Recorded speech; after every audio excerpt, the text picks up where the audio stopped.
physical, but again they win it. Stevens. Oh, the handball made it difficult for Comben. They're scrambling again. Suns have numbers. This time Lombard's not going to get there. They diffuse the situation, but only temporarily. Domination. Yeah, I think the conversation around the middle will be had at half time. You can't. They're on track for 10 goals from centre pull-ups.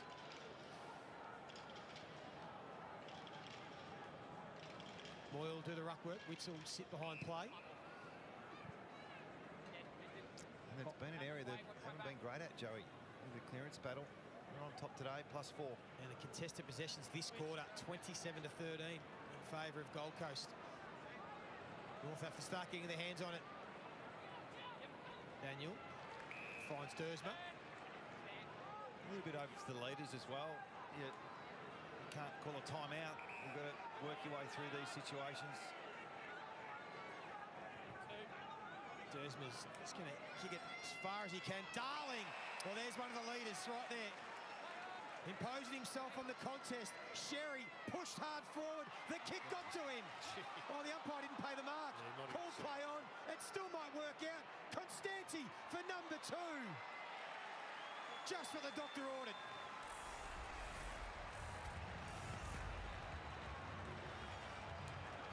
Well, it wasn't pure, but there's a lot of effort involved, and Darling has showed a little bit lucky for Larkey. I think he might have got the second grab, but he got the handball out, which created the opportunity. Yeah, well, Darling's the only forward that's winning his position, really. The rest of the forward line's been non-existent, and recognised Sherry just slipped out the back. It's probably a mark, you would have thought, but good finish for Constanti. Second goal of the game. Just trying to do a roll on Rioli. Yeah, it was Sherry. I thought it was Larkey initially, but... Is that sometimes, Simo, just what leadership is? A couple of leaders just finding a way to impact? There's two things. There's impact with yourself physically on the game, and then there's direction. Much needed goal for North Melbourne. Can they turn it into 2 or 3 late in the half? Give themselves a little bit of momentum.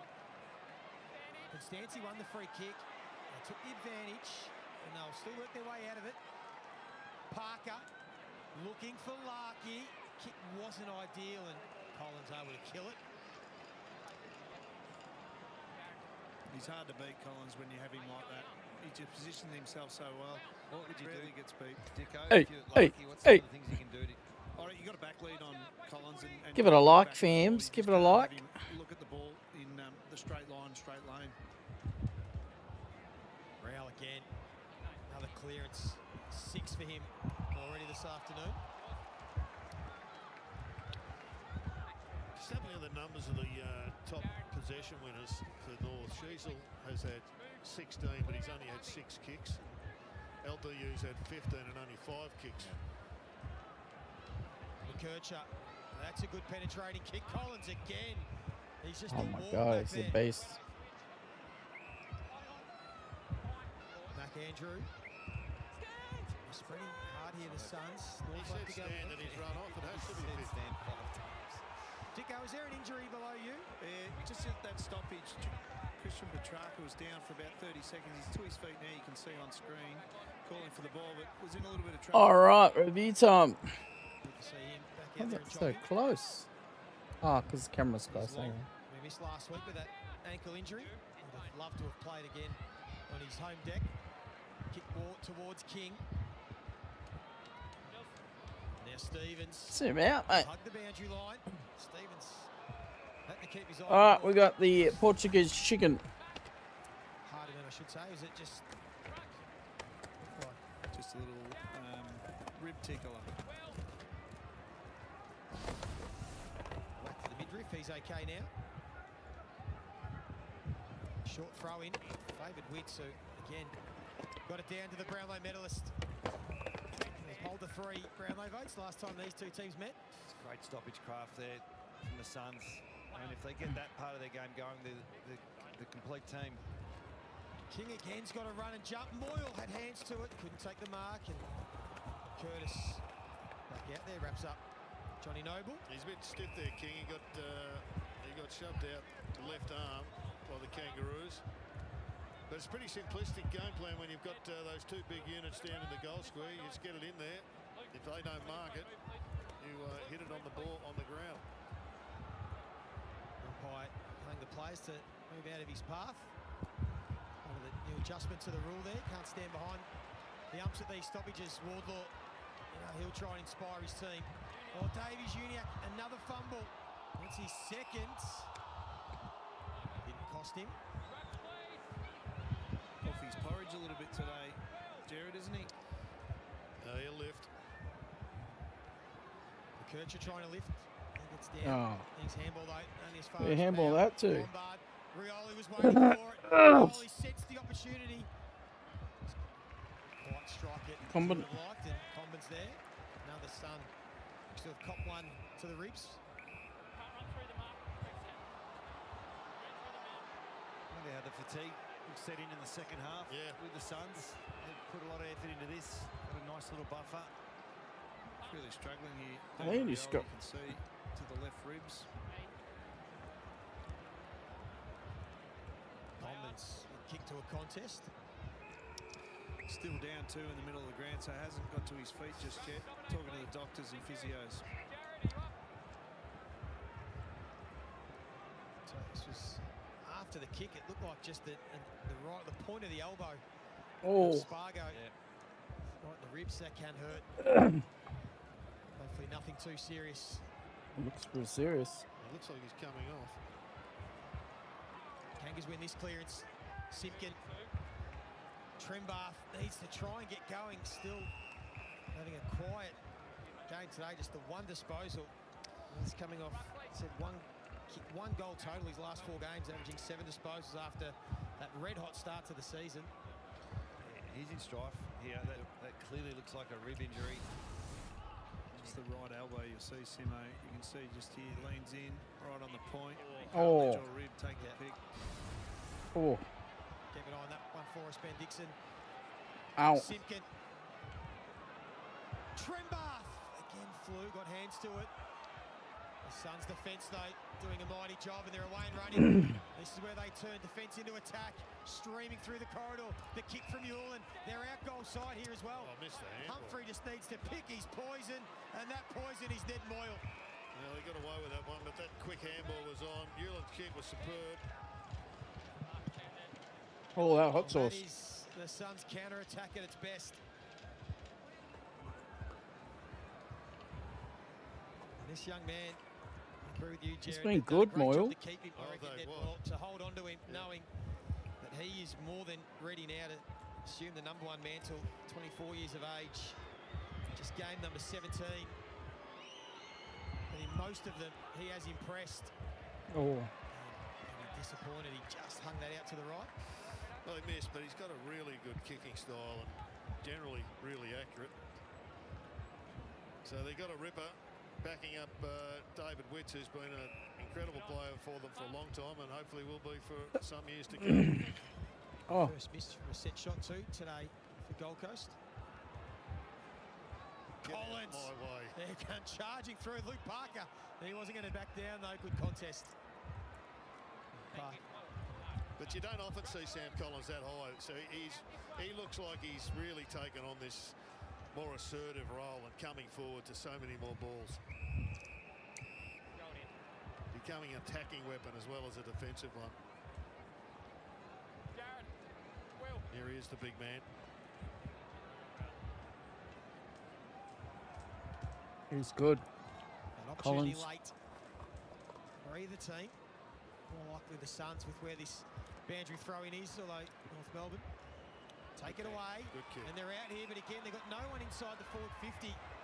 So Davies Uniac was out and has to retreat. And Simpkin does as well. I have to abort because Brilliant the forwards defence were too high. Brilliant defence by the Suns. Yeah. And they did well there just to get through. They had nowhere to go, as Joey said. They have just held them What's up. going on? They will get one more opportunity. Back, Andrew.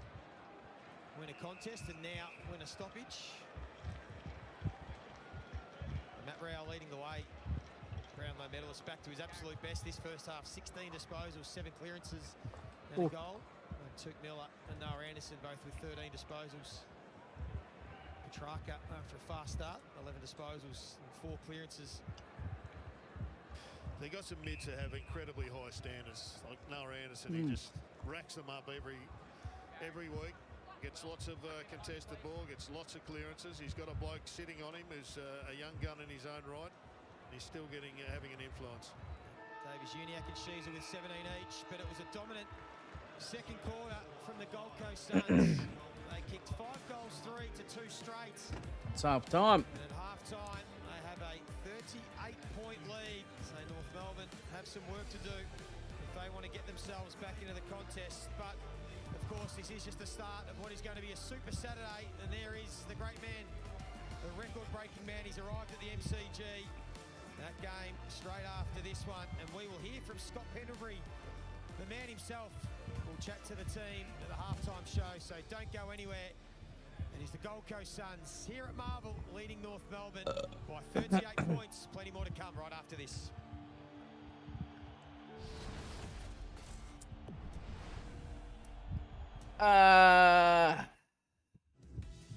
Get Macca's delivered for just 99 cents. Whether you're staying up late. When's the other footy on?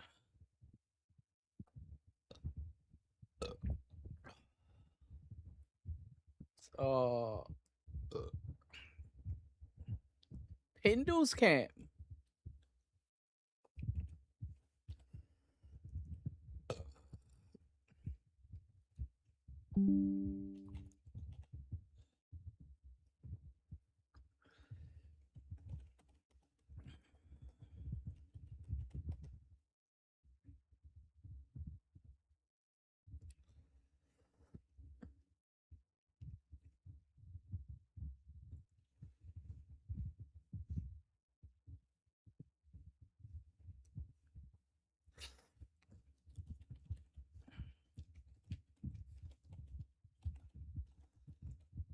Oh my God.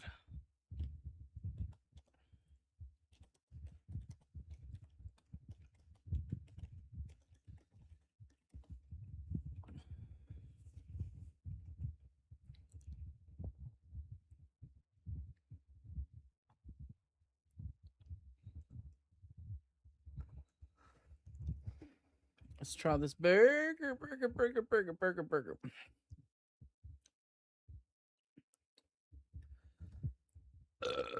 Oh, shit.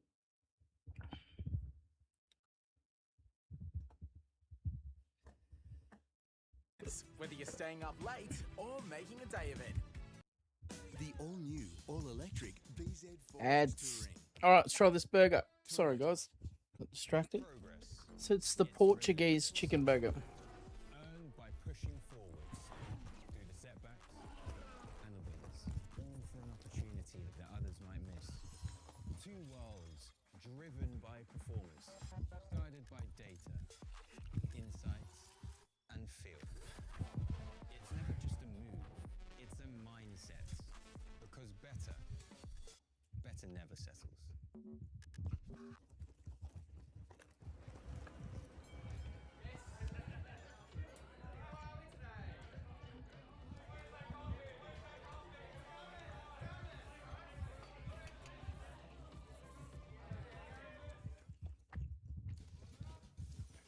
It's hot.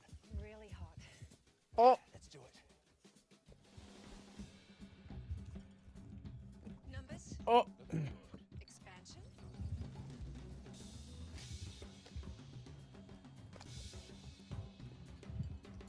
I have a new idea. Let's make it happen. Whatever role you need us to play, we're your partner for every stage of business. More than money. At Coles, footy fans can score more with the Coles Goal. Friday's Goal kicked off this exclusive online offer. Use promo code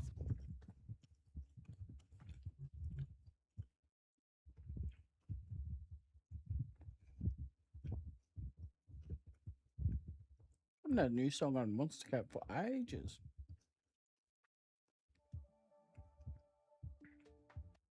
Ages.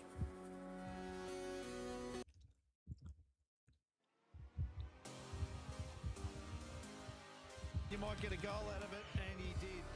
The Suns on fire in the first half. Matty Rouse, 16 disposals, 1 goal. They led by 17 points. Quarter time now, 38 of the main change. You're watching Super Saturday, brought to you by Toyota Tundra. Ready for everything. Adam Simpson, what's your thoughts on the first half? Oh, it's a fair challenge for North, isn't it? I think the Suns, there's no fatigue from the Darwin game, that's for sure. They can't win a contest in the front half, North.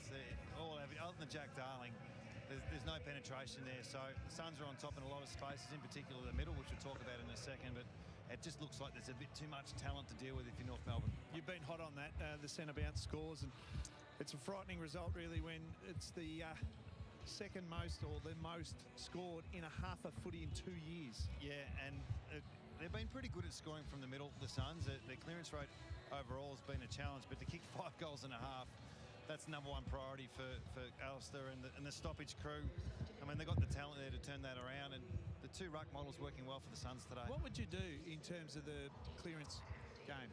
Well, you just got to look at the numbers, and then you got to look at the pattern versus event. What's getting you done? Are they getting beaten out of the back? Is it a ruck issue? Is it a personnel issue? Come up with a plan. You got to give them something to go with. Let's look at our moment. Thanks to Didi, our yes moment. Yes, Didi. Let's have a look at him because he's probably the second biggest attraction on the Gold Coast in 3 years, Simo. Jed Walter. What's the biggest? Well, the Wet and Wild and the like. Okay, there you go. Oh, look, he's played 36 games. He's 20 years old. He's making a real impact. Could this be his breakout game for this season? Well, 3 goals and 5 disposals, 2 marks. We've seen him explored in the ruck. We've seen him explored pretty much all over the ground. Yeah. But you think as a forward, he can really stamp his... Ed Moyle, 20 hit-outs already. So we did a bit of work on him, but he's the academy boy and he really dominated under 18s. He had the physical presence back then. He's just building into his body and building into his career. And in the second quarter, Daniel Rowley was helped from the ground. He spent about a minute. You can see here, Sam, I think you picked it up, that right elbow just to the ribs, and you know better than anyone, when you get one of those, it's a very slow go. It is. It doesn't look like a lot, does it? But the point of the elbow in your ribs when you got your arms up, you just hope it's just ribs and no lung or anything like that. But he was immediately out of the game. He declared himself unavailable and he could barely walk off the ground. That's our first real injury of this game. Paul Curtis did cop one in the second quarter, who got back on to play. What do you foresee in the second half? Well, North, they've got to get the centre ball-ups right. Their strength is their midfield, and they got touched up last week in that second quarter, and their backline's vulnerable. So to keep it out of your backline, you've got to win it in the midfield and win some contests in the front half. And I'm sure Clark will be firing up Nick Larkey and said we need something from our big key forward. Yeah, he's got a tough job, hasn't he, with Collins on him? Certainly has got a tough job. These guys don't, because they're out enjoying it. Our future stars, the Oz Kickers, every single week they come out and enjoy the spoils here at Marvel Stadium. After the break, though, Scott Pendlebury ahead of his game 4-3-3. It's a huge one on your Super Saturday. No, it's a huge one for that great man.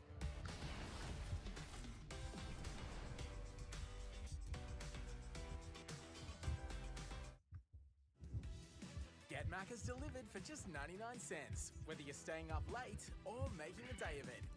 No matter the moment. Order now only on the My Macca's app. Steel blue are the most comfortable work boots you'll ever wear. But don't take our word for it. Take Ball Ballers. Super comfy. And my feet don't stink for the missus. You're welcome, Mrs. Boiler. Not bad. There are some things you just never do blindfolded, like cutting wood. Going for a ride. Oh. Or fixing your antenna. So never dig without using Before You Dig online first, because if you don't search first, you're digging blind. Search Before You Dig online every time, and never dig blind. Don't dig blind, mate. Really hot. Let's do it. Whatever role you need us to play. Numbers? Looking good. Expansion? We're your partner for every stage of business. No, more than money. I'm ready for my party. Oh.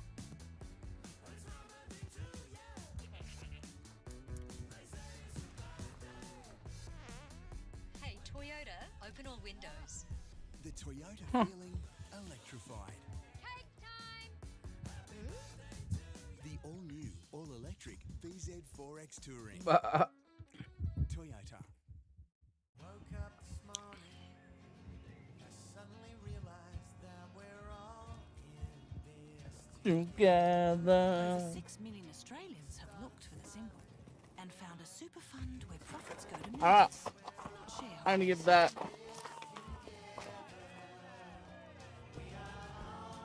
It didn't amaze me. You too could be better off. Look for the symbol and find a fund run for you. The F1 is about to start. 8.3.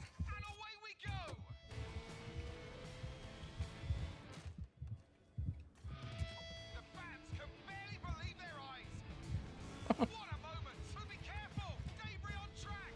Here's the safety car.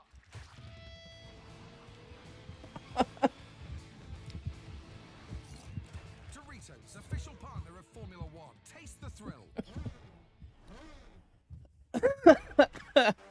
Doritos, that is so weird. Rexona won't ever let you down. Rexona, Australia's #1 antiperspirant. They could have made it round. Let's have a ball. Instead, they made a swinging pendulum of luck.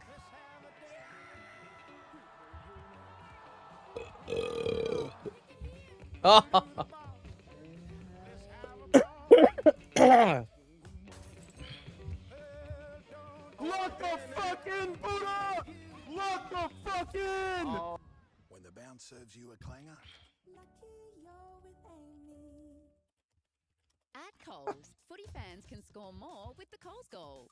Friday's goal kicked off this exclusive online offer. Use promo code SQUARE20 at checkout for $20 off your weekly online shop of $200 or more. Just order online or in the Coles app and add promo code SQUARE20 at the checkout to save money off great weekly offers like Coles Australian RSPCA approved whole chicken on special for July. That's what I do, baby! Turn me the Thursday fuck up, and man! Friday to score more at Coles. Turn me the fuck up! Turn me the fuck up! Well, in just a couple of hours, history will be made here at the MCG as Scott Pendlebury runs out for the 433rd time in Collingwood. Colours are prepared early.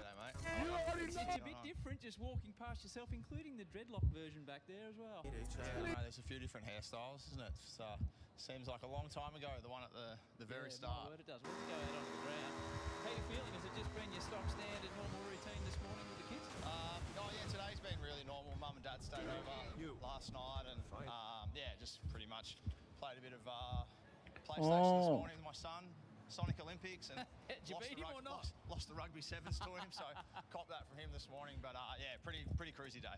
I know it's another game of football. It's a game of football that your main intention is to win, but is there extra anticipation for you? Your family down last night, your parents with you last night. How are you dealing with it? This? Yeah, it is different. And I think since Fly's been here, we've been really big on actually embracing the occasion. And this is a little bit different because it's an individual award, or I don't know even what you call it, a games thing. But yeah, I've tried to lap it up and enjoy it. And you know, it's pretty funny. I was just doing some shopping yesterday down in Elwood, and they clapped me when I walked out, and I was holding a pumpkin. Is that David Bowie at my ass again? Yeah, I've got him it's now. been fun. I've enjoyed it. And as you said, now's the easy part where you get to go. Got him now, have we? He's really freaking me. Don't do it, David! 200 plus games. 60,000. It's a great sign that the Collingwood Army are coming out here to celebrate you, mate. Yeah, it's going to be amazing to have that many people here, and you know, we're so fortunate to play in front of these crowds all the time. But yeah, for a lot of fans, and that's to be able to get here and pack this house out today, and yeah, it'll be really special. And yeah, nothing better than a G Saturday afternoon in front of 90,000. Game to be won. Game to be won. Absolutely.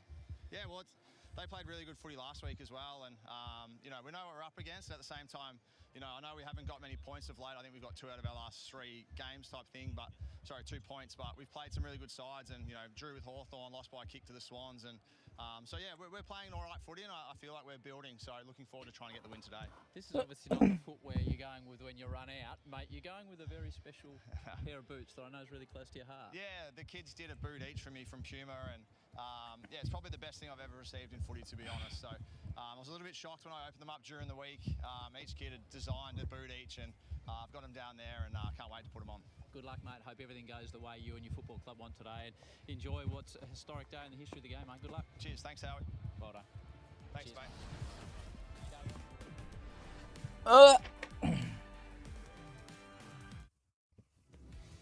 Get Macca's delivered for just 99 cents, whether you're staying up late or making a day of it. No matter the moment. Order now only on the My Macca's app.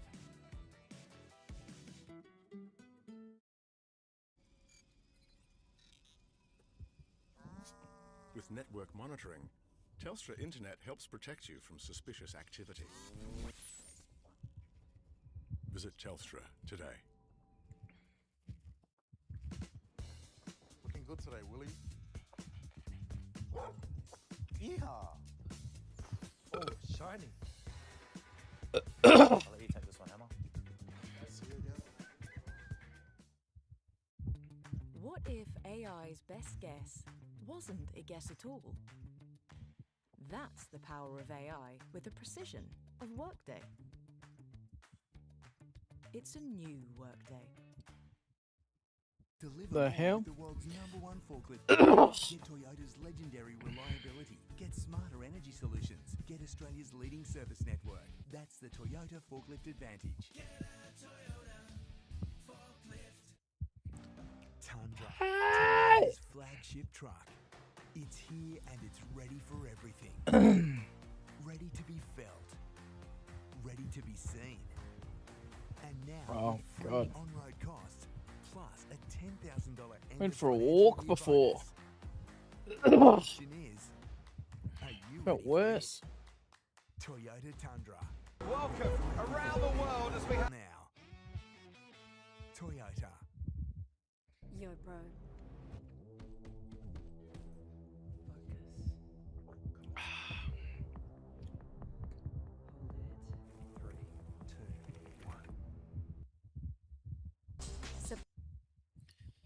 Copyright music everywhere.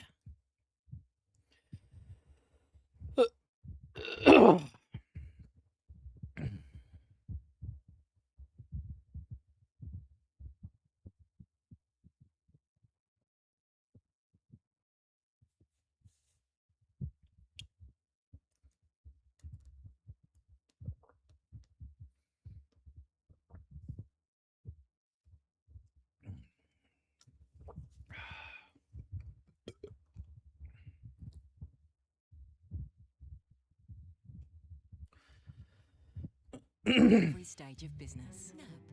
More than money. Want to get a step ahead of the competition? Trust the Brandt Advantage. As your exclusive John Deere construction and forestry dealer for SA, Tassie and Vic, we deliver reliable John Deere equipment. An extensive dealer network with 16 locations across all states. Quicker access to parts and fast, easy, flexible financing. Demolish the deadlines. Tackle any on-site task and come out on top with Brandt.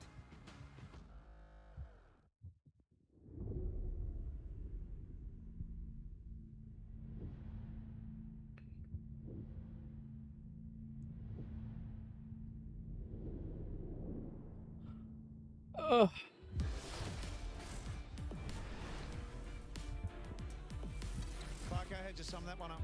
Oh, well, the game's on a knife edge, you know. It just, you know, they've taken their chances better than what we have in our front end, and that's a sign of a good side. But just haven't had the rub of the green in a whole heap of areas of the game, Dicko. So yeah, hopefully we've got a half to try and pull ourselves back into the game. What about the middle, the centre bounce scores? They're obviously heavily weighted in that area. Yeah, well, they've scored 5 goals from centre bounce, I think, in the first half. So yeah, that's a concern for us. But yeah, we can't do anything else except just compete as hard as we can in there. Can't throw extra numbers or anything like that. So we just put it on our guys in there just to be a little bit better and make sure we're balanced. But you're talking about some pretty talented players for the opposition in there, so it's a tough task, but that's a big part of the game that we need to get right. Appreciate your time. Thanks, mate. Cheers. Thanks, mate.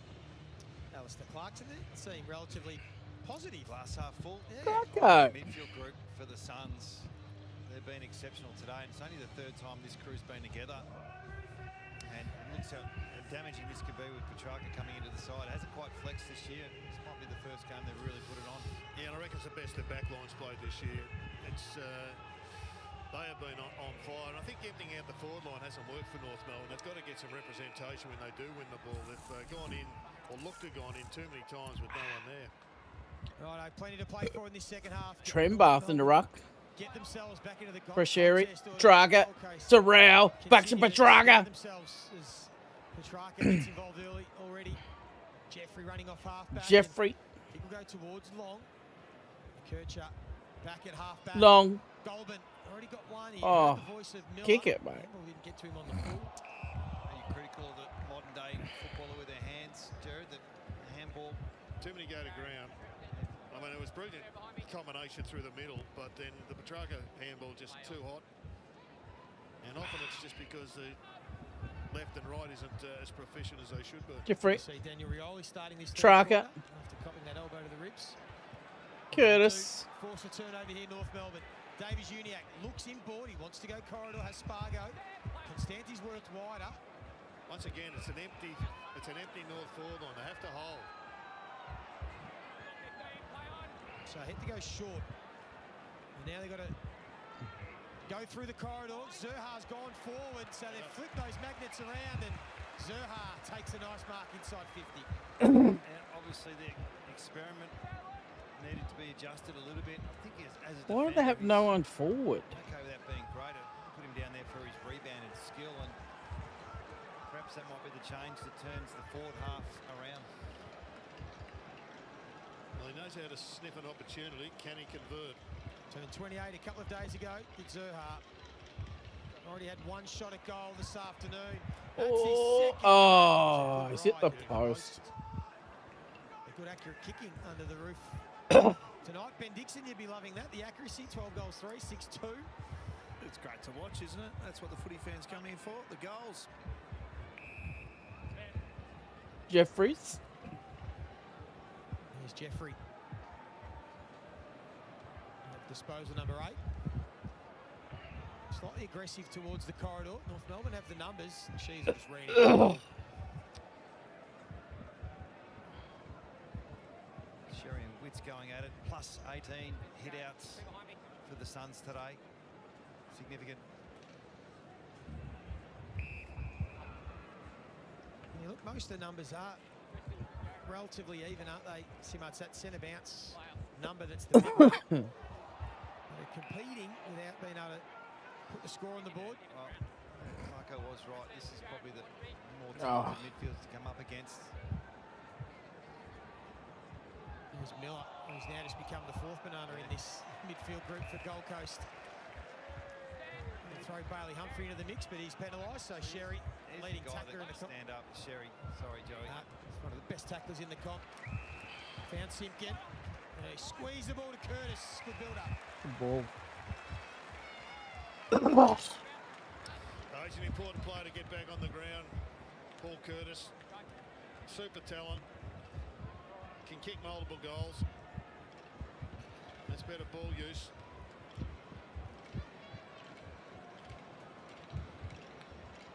Anderson just didn't get back quick enough, didn't read it quick enough. It's one of the few that could hold his head up high last week against Adelaide. He kicked the 3, and that is beautiful. Kicked it. Gets his first today. And a nice start to the third quarter for North Melbourne. Well, that'll give a little bit of bubble into the Clarko coaching box. Yeah, well, is Sherry the answer? He's the one that hasn't really fired a shot today. They're getting killed around the ruck battle, and this is his strength. It's his physicality. I didn't see him bully anyone. I know he's competing against two big fellas, but he's the spiritual leader, I think, of this midfield group.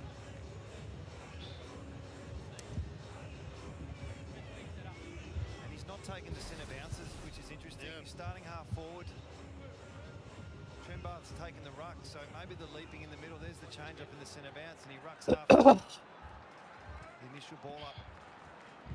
They're trying something different there, North Melbourne, in the centre bounce. He's wide. Trembath just got over the top, but Anderson read it beautifully, so the clearance still goes the Suns' way. At least the first hit is only one part of the battle, isn't it? He had a couple of cracks in the first half, so we'll see what unfolds in the next 10 minutes. It's Goulburn and Oh, Combat. hey, Common. Yeah, well, I suppose across the board, the Tolls have had their colours lowered, so good start. Mac Andrew. Match up. Talk about athleticism. Trembath and Mac Andrew, and it's Big Mac who wins. Did it nicely. Big Mac. Rao found a way to get out of the tackle. Back to Goulburn. Keeps it in the pocket. Oh, there's two umpires have run into one another. So all the talk about umpire collision, the boundary umpire and the field umpire have collided. They have to find themselves. Yeah, who cops the fine? Not sure where Goulburn or who Goulburn was kicking that ball to, but he had everyone going centre and he kicked it wide.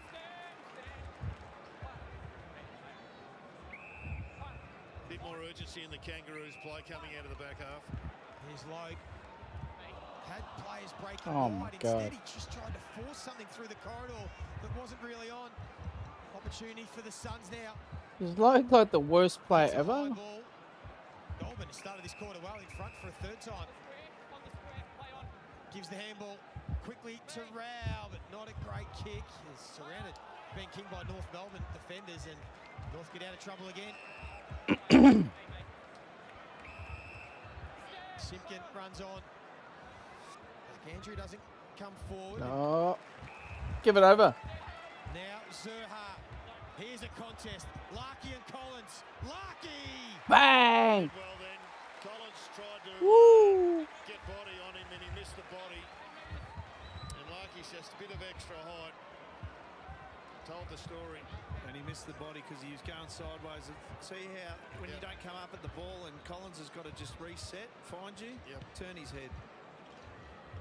That is a big contest win for the skipper. Much better ball movement by the Kangaroos. Already got one today. He'll just pop it over the goal. Whoa! And a fast start for the Kangaroos. They got back-to-back goals.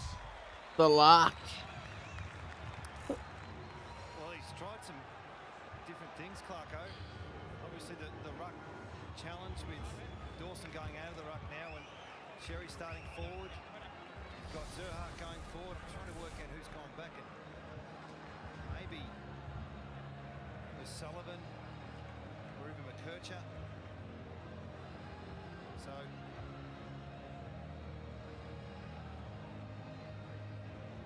Good mark. you get Zerha delivering the ball. Yes, McKercher's now running off the back. It's a good mix-up, good flexibility if they can get some positivity from this. Good coaching. Costandy's now to the wing, so just throw the magnets around, Joey. Yeah, it was the Harvey Norman replay. Larkey, big contest win on Sam Collins in the finish. And two quick ones. They're back within 4 goals. And they get a centre bounce free kick. Oi. Doesn't like jumpers. Yeah, Trembath up over the top again. They want to get it moving. Sheasel. Collins. Ah, again. come on. Came across, read it quick. That's 5. Intercept marks. And bounces back quickly after having the goal kicked on him. He would hate that. He'd be filthy. Is that Powell? Johnny Noble's one that's been quiet for the Suns. He's had an Powell? unbelievable month. And he's had 7 touches to date. Now the Suns just hemmed in a little bit, but they do win this ball in the wing. King, a long way from home. It's Walter that started deep. Waits for some runners. Humphrey puts on the brakes. Retreats. Oh. All the way back to Big Witsy. Back to the bloody wings. Darwin fatigue kicks in at all in the second half for the Suns. All right, we'll find out because Gold Coast have won 30 of their 33 games when they've led at half-time under Damien Hardwick, so they the best strike rate of any team when leading at half-time. Haven't seen any signs of it just yet.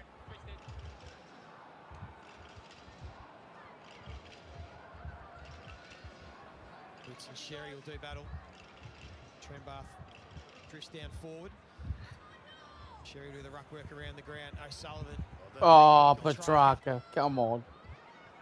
King came to the contest. Well done from Constantine. He got the hands up, and there he's involved. Sherry. Another one's going to try and get busy this third quarter. Oh, Caleb Daniel ran straight into Miller. He may have had prior. The umpire said no. Deviated off the line. gobbled up. How long do you think Vino Miller's a Sullivan stays beast. to run with? Would you consider letting it roll? There's it on Petrarca's hammer right there. Good question. Maybe this game here. Anderson.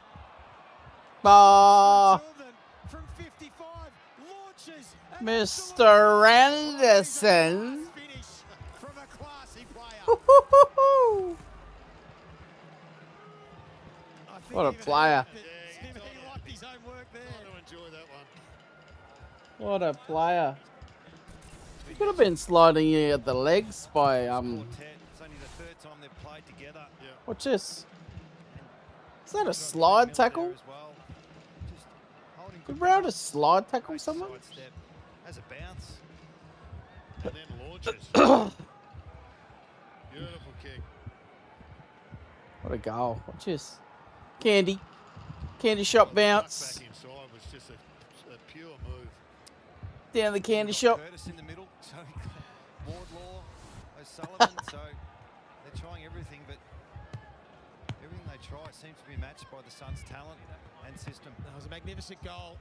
You'd love better from those North Melbourne players to try and lay the tackle. Oh. But Anderson too good. There is Curtis trying to impose himself in the contest. Constanti, quick little kick. Sheasel continues to run on. Clean.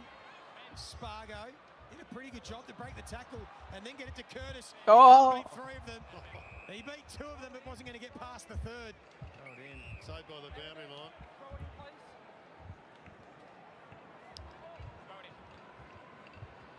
Gold Coast boys that thought it was holding the ball. A little bit dazed since that knock. Hasn't really got himself into the game. Big collision with Sam Collins in that opening quarter. Another short throw in. Curtis. Does he get enough curl on it? He Oh. does, but there's that man again. It's his sticks. What's the record? It's so good. Marks, Joey. I think Is it's it 10? Is it 10? 10 mark. It's not over 10. No, everyone, there's I a lot think on. earlier, There's a lot on 10. We'll get that confirmed. But that's, I think, right. Is Constanti goes low and hard. Larkin. Oh.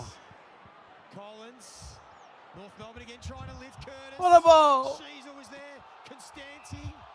Kangaroo supporters desperate for the ball. Holding the ball, but probably got his hand ball out just in time. Stay down. There's Rao.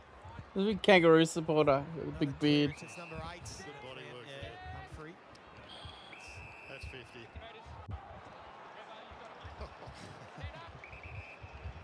And yet to see a player acknowledge that he got it wrong when he went That's through 50. the 50.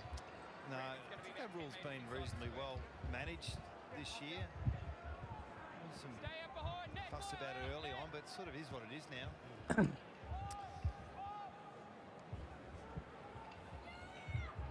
It's allowed North Melbourne to get most of their players behind this. Yeah. They can kill you 100 ways though, this Gold Coast group, including the long bomb to a tall mark. There's Walter. Oh. And they run and jump at it. He had a fair piece of it.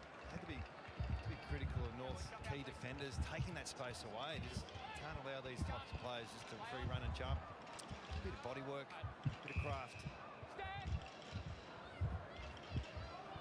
Curtis from the grounds. Simpkin on. Stevens' kick went to a contest. It was good from McAndrew first of all. Then Hewland. He tries to sniff out a long goal. Got close. Just peppering away again here, the Suns. That's that kick you're talking about, Simo. Coaches don't like when you land it on the line. I don't like it. You're not going to make the distance. Hit a target.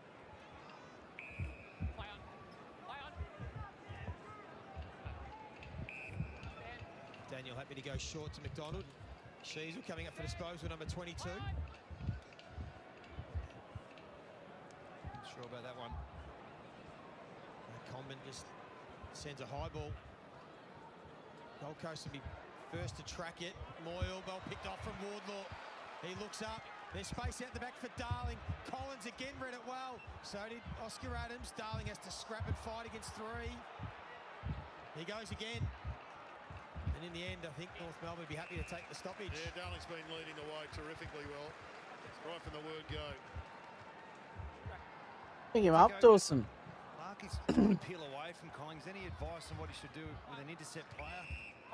Well, you've Ah. got to turn them because the intercept players just want to have the game in front of them. So, Far out.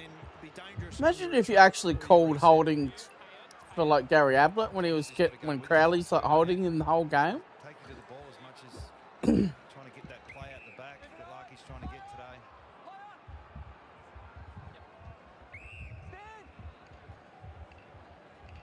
Gold Coast just dropping into their This tempo. This mode's boring, isn't it? Teams drop into it, bit of control.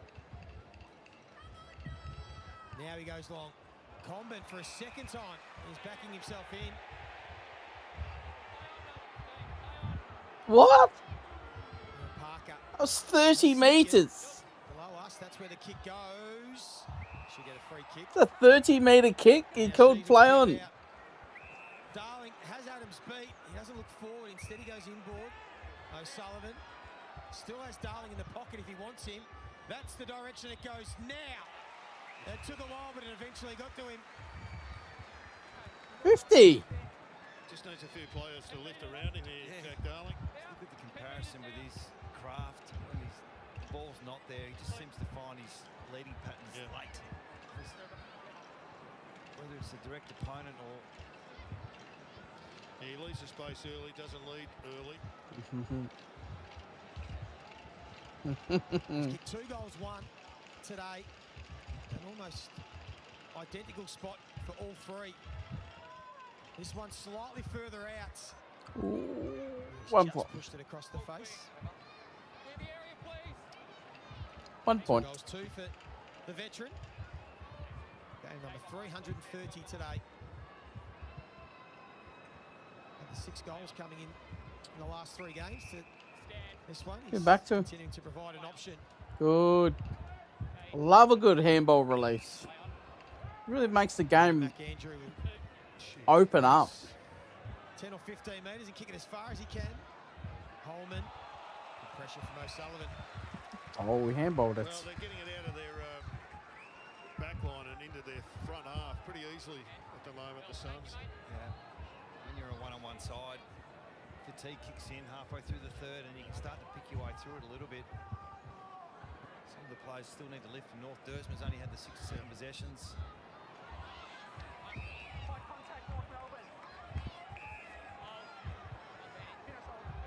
Free kick will come back to North Melbourne. In a sense, Clarko half-time was trying to tip his hat a little bit to the talent that's out there, and they're trying their hardest, but they can't get through. Well, that's a pretty fair assessment, I would have thought. Yeah. I mean, this is probably the most impressive half I've seen the Gold Coast play. Ah. Oh, it's a poor turnover from Parker. Melbourne tried to drop into the kicking game. Opens the door for Gold Coast. Long. Free kick. That was a tricky bounce. Logue actually did a really nice job to control that, and then they swarm from everywhere, the Suns. Big Jed Walter, and he knows one way.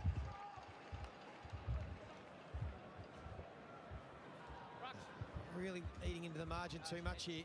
The Kangaroos, 2 goals to 1 this quarter. No, that was King, not Jed Walter.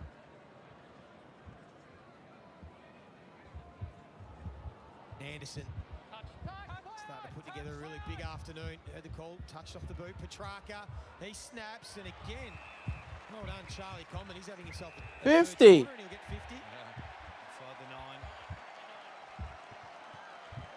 I mean, North have brought the heat this quarter. They're 190 plus with a pressure factor. The effort's there, but it's the execution at the moment. It's not quite. O'Sullivan, Darling working really hard to offer a lead. He's ignored. They want this guy to get off the chain. He's got to obviously take somebody to centre at bounces, but Constanti was trying. What? He's coming off. Petrarca's coming off. O'Sullivan and Petrarca, they've been going head to head. They got the numbers here. Oh. Moyle had the size advantage on Parker, had the support in Rowell. Oh, Wardlaw. There's another great matchup that we're going to see for a long time. And off the boot of Rowell, so just another example of the pressure you're talking about, Simo. Yeah, well, he needs to lift too, Wardlaw. He's the spiritual leader. He's the toughest man on the ground. North Melbourne in particular. That's the 5 disposals today for Wardlaw. Hardiman will go long. Witz is back there. Ah. Again. Wow, the record is 10. It's been confirmed. Okay. He's up to 7. Oh. Stop kicking it to him. Good mark. Back though. He's going to kick it up to Collins again. Bit of work for Moyle to do otherwise. He's kicking it to Collins. Gonna need some reward for effort soon. Spargo with the crumb. Darling can track it. Just has to make sure he finishes, and he can. He's got 3. Woo. And North Melbourne, they just won't go away. Well, in deference to a 34-year-old back. There's a lot of strength for Jack Darling for his whole career, but the ground balls aren't No, like and he knew it. No. He sort of had a half attempt and then look at this. And it's a worthy of the Bunning builder. Yeah. When there's a contested mark by Tristan Sherry, then a good contest, brings the ball to the ground. No one covering the back for the Suns. And then that feigned attempt at picking it up. And he said, no, Simo said just kick it off the ground. He's 34 years old, 330-odd games, but I saw a bit of that 10 years ago. That's not taken away. He's been the difference in the front half. You've got Curtis being a little bit more involved. Zerha down there as well. A bit of field position. You need Wardlaw to get going. Got to get a few in a row here, the Kangas. Light this one up. Oh. Centre clearance is going to be crucial, but it's going to Yeah, man, he ran into him. Oh, they're almost out with the advantage. And to the Suns, it's just a test of their maturity. That's 50. They've got the talent there. They've got the good system. The person that gave the 3 A bit more control. has to stand. Cherry ran away. That's 50. Go to the top of the square. The flies are there, Walter. And North will have to try and work it out deep in the back pocket. This is where they've got to be careful. Hardiman ran out of room. Sheasel continuing to lead the way with the 23 disposals, 7 inside 50s, 5 tackles, equal most of any North Melbourne player. Then Simpkin up to 21, Davies Uniac got the 19. That's the big 4 for Gold Coast. What? Rao, Anderson, Miller and You Petrarca. can face wherever you want, mate. Shut the fuck up. Damage for the Suns, as well as Sam Collins, I should say, back in defence. Here's Powell, who kicked a long bomb early in this game, and there's Parker. AFL umpire saying Harry Sheasel face the football.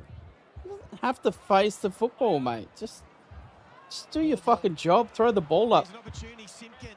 Darling again's got some separation. Yeah, there's a pick up at ground level, Simo. And now Constanti with a bit of speed. Davies Uniac running shotgun. Always wants to come back on his right. Has to work his way through. Gold Coast did a pretty good job, and I think they'll take that. Trembath pins the ears back. Darling, look at the work. Oh. Back there, and Newland again saved the day. He didn't hit the ball there. He hit his arms. In the end by the Gold Coast, but gee, it was exciting ball movement. That's much more like it by the Kangaroos. That's their best ball movement we've seen for a while. I just think Wardlaw's the X factor, isn't he? He's hit his arms. He said he'd only had half a dozen touches, so there's a big upside for him. Maybe he needs to release himself a little bit and stop worrying Chop the about arms, mate. his opponent. Bit of a shootout mentality. Yep. It can be intimidating playing against some of these A-grade players, but there's a fair bit of talent there for North. There's no run here at the moment from the Suns either. There was nothing in that passage of play.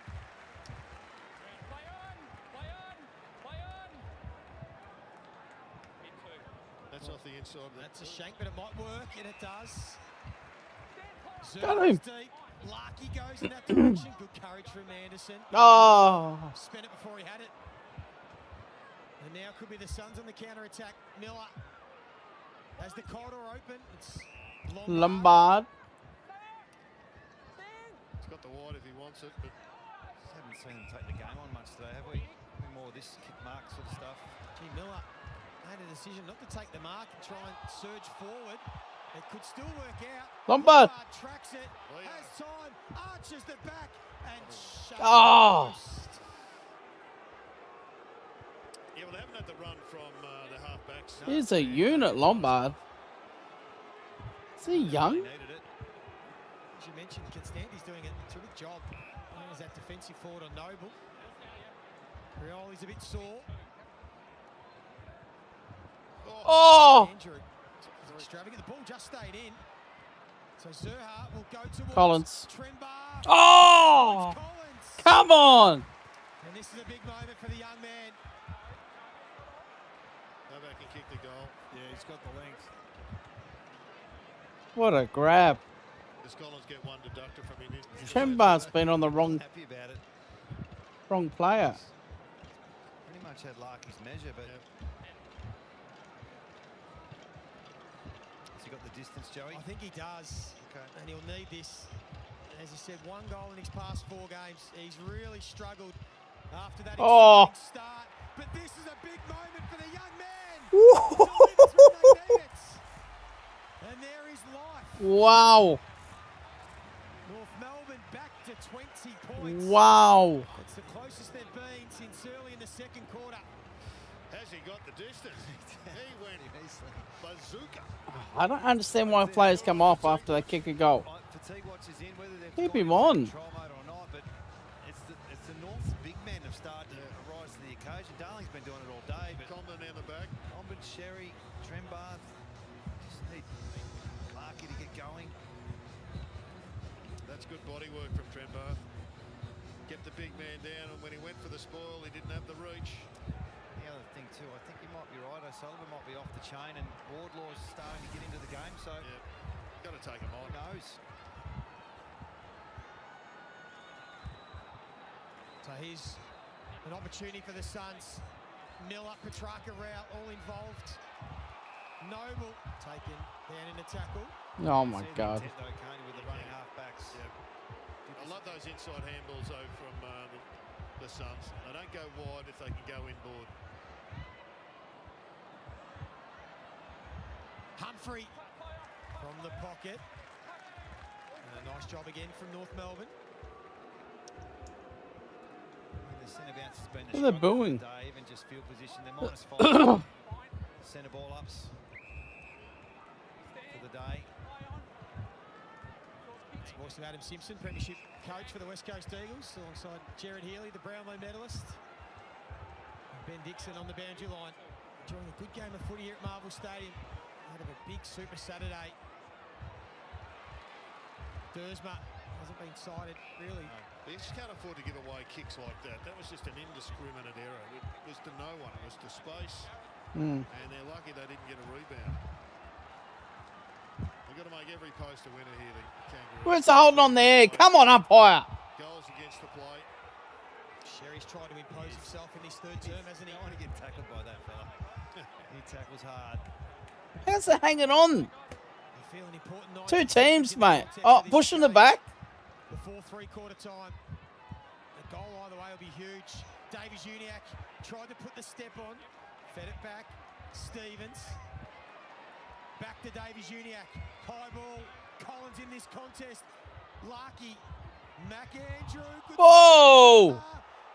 On the fucking ball, mate. And now Oh my God. we'll try and kick to grass. Hardiman. In his first game of the season, he has got some wheels and he keeps it inside 50. It's always a risk to get in front of your man for that ground ball.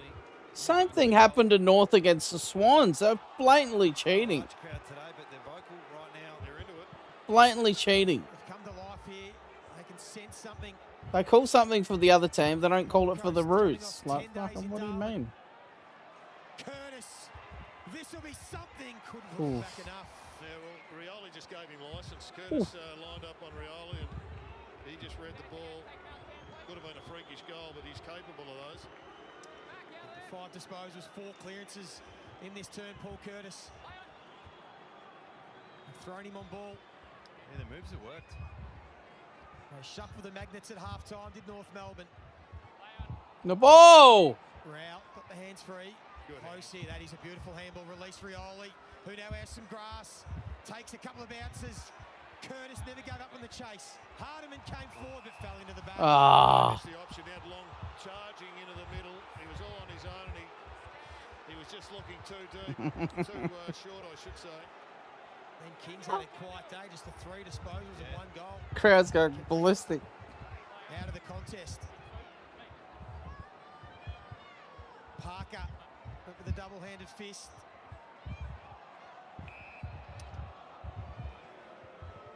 Only a couple of seconds remain, so you feel only a free kick would give an opportunity for the Suns. The siren sounds, and a good third quarter by North Melbourne. They haven't given up the fight. They trailed by 38 points at half-time. They've been able to claw it back to 20, and we will find out whether fatigue is a factor for the Suns and whether North Melbourne can continue to eat into this margin. And at the moment, the Suns still in control, and of course, don't go anywhere. Massive gain following this at the MCG. That man on screen, Scott Pendlebury, breaks the all-time games record with 4-3-3 as they host the West Coast Eagles. That's straight after this, but a big fourth quarter still to come from Marvel Stadium.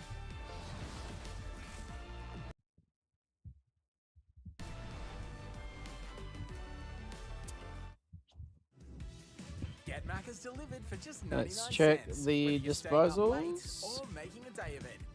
No matter the moment. Order now only on the My Macca's app. Steel blue are the most comfortable work boots you'll ever wear. But don't take our word for it. Take Ms. Burr Wellington's. Awesome ladies' work boots that actually fit properly. Fitting comment for a fitting boot. Let's see how Gold Coast smashing the hitouts. Matt Rao, 10 clearances. Over 6 million Australians have looked for the symbol and found a super. When your ruckman's got more tackles than you, not shareholders. you know you're in trouble.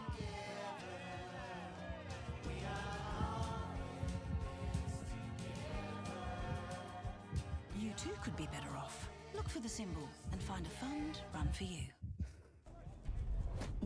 Hey, it's Harley! Harley will do anything to keep the optimum advantage to himself. Optimum Nutrition. Come on. Come on. Wait, what? Be first in line for a thrilling time with Keno Go. Tundra, Toyota's flagship truck. It's here and it's ready for everything. Ready to be felt. Ready to be seen. And now with free on-road costs, plus a $10,000 end of financial year bonus. Question is, are you ready for it? Toyota Tundra. Ready for everything and available now. Toyota. Progress. It's relentless. Yeah, da.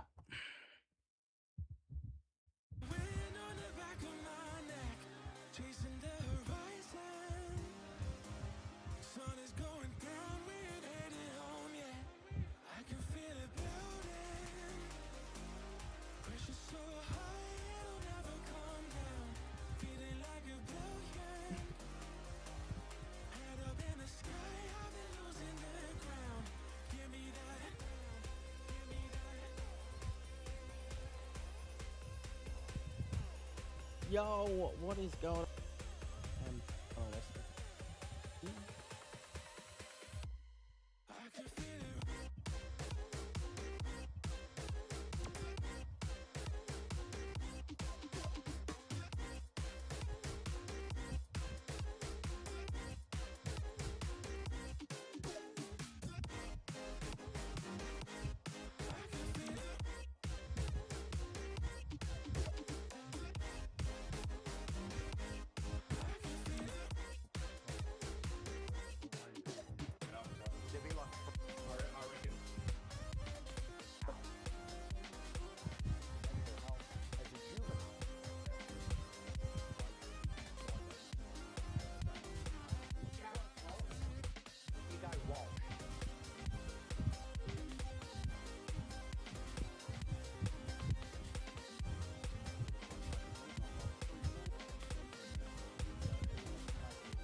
Chasing the horizon.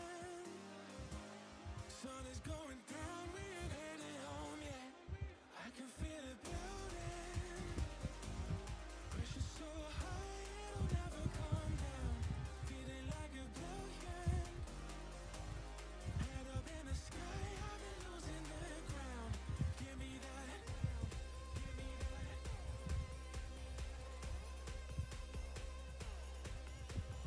Although Adam Simpson, Gold Coast still in control, and it's been off the back of the big three.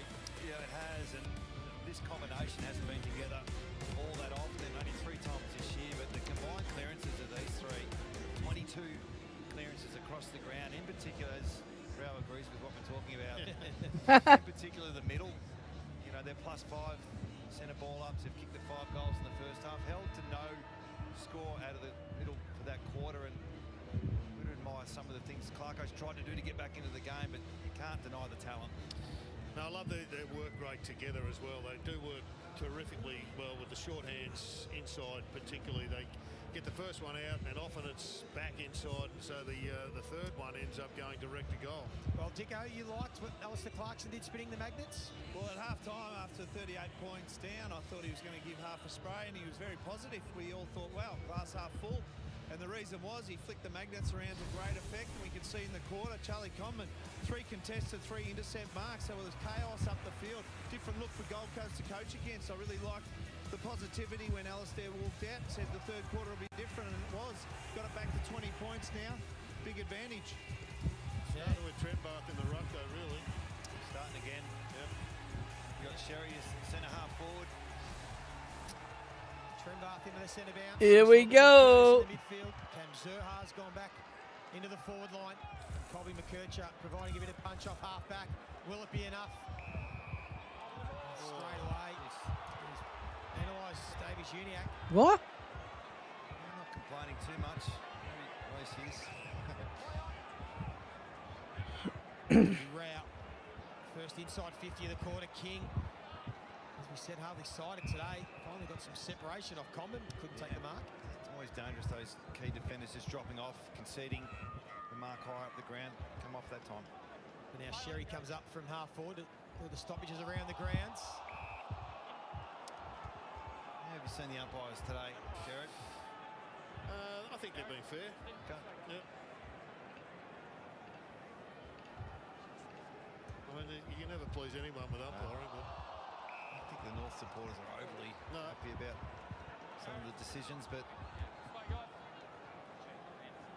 you wouldn't ask the question if you weren't concerned. I wasn't. A bit of shin boner action. There's clearance number 12 for Matty Rao. Sets up Ewland on the left boot. What a class finish that is. Wow. The youngster. He's going to end up being one of the best kicks in the comp. Right from his very first game, he has been so impressive with that left boot. It's a dart. When he went back, he had a quiet one, and they pushed him back, which was good coaching. He's returned. He's hungry. He's really hungry, and he's just going to be a great finisher. Not sure, Joey, whether he ends up inside as a mid, or is he just going to be a distributor? He's probably going to be more that Errol Goulden type midfielder, someone that they probably need more on the outside because of the players that they have on the inside. But that's a great finish. But Adam Simpson, he was sitting off the back of that stoppage on his own. Classic wing positioning. Found himself on shoes. Or just got caught in the contest, and great outside balance. Important start for the Suns, getting it back to 26, and there he is coming off the wing. Had the arm pinned, so that'll be holding the ball. I think the rule is if you got one arm free, that's your prior. Stevens was the opponent who peeled out. Zerha, long lead. Got it. I think he looks a bit more comfortable back in that forward line. Yeah. Just with that last free kick, we're getting to a stage where you probably don't pick up the ball too many times. You know you're going to be tackled immediately. It's a real challenge for the game. Depends how you get tackled. Jared? Sherry and Witzel Talking about not picking up the ball. Are you joking, mate? At the feet of the rucks. This is the worst comment I've ever heard in my life. The bounce didn't suit. Oh. Wrapped up in a big tackle. Umpire Oh. Blow the whistle. Crowd can't believe it. And now Anderson goes long. Walter and Comben. North Melbourne have the spare. Look at Walter. Just bowls over anyone in his way. She's on now. Game's up for grabs right here. They're going to make a move out north. It's got to be now. They're filthy on that last tackle on round. I think they're probably justified. They're kicking in danger as well. And the Brent Ruckman had to run a long way to get to that contest. The umpire gave them a chance.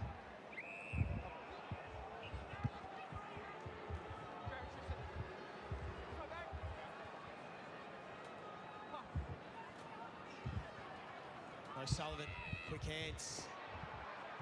Sheasel, Simpkin, and now back to Daniel. It's nice to Curtis. Zerha been very good since moving forward at half-time. Simpkin continues to run on hard.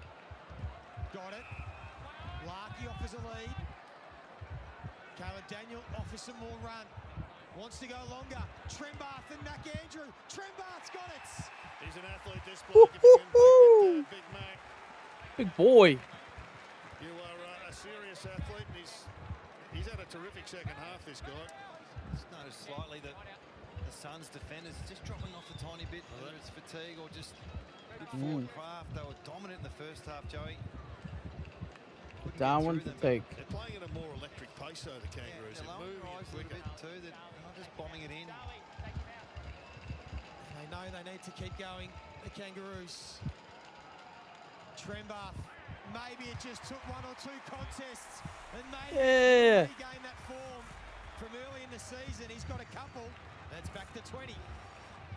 Well, I thought what got him in form is his ruck craft earlier in the year. He came out of nowhere, in my eyes, jumping out of the middle, and the second half, Clarko puts him in the ruck, keeps Dawson as defender, and now he's more involved. Yep. Which gets me back to Larkey. Get him in the ruck. Get him in the ruck. Get him going. It's just disappointing that he hasn't quite got going just yet when you've got Darling and Trembath. Well, he might get going Okay. right now. That's right. He always takes the best defender, though. You don't underestimate what that means for the other forwards. Trembath kicks his second and now goes back into the centre, trying to jump all over Witts. He stood his ground, did well, Witts. Petrarca's kick under pressure.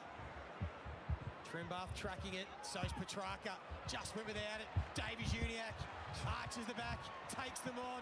We've seen that times. Sets up Warner. Give it. Now the run comes. O'Sullivan, normally a good user, kicks towards Zerha. Wanted the free kick. Again, no whistle. Yeah, this is more like it. Take the chain off, get rid of the tags, just go, let's go for broke. I don't think Zerha ever wants to go back. How's that not holding on?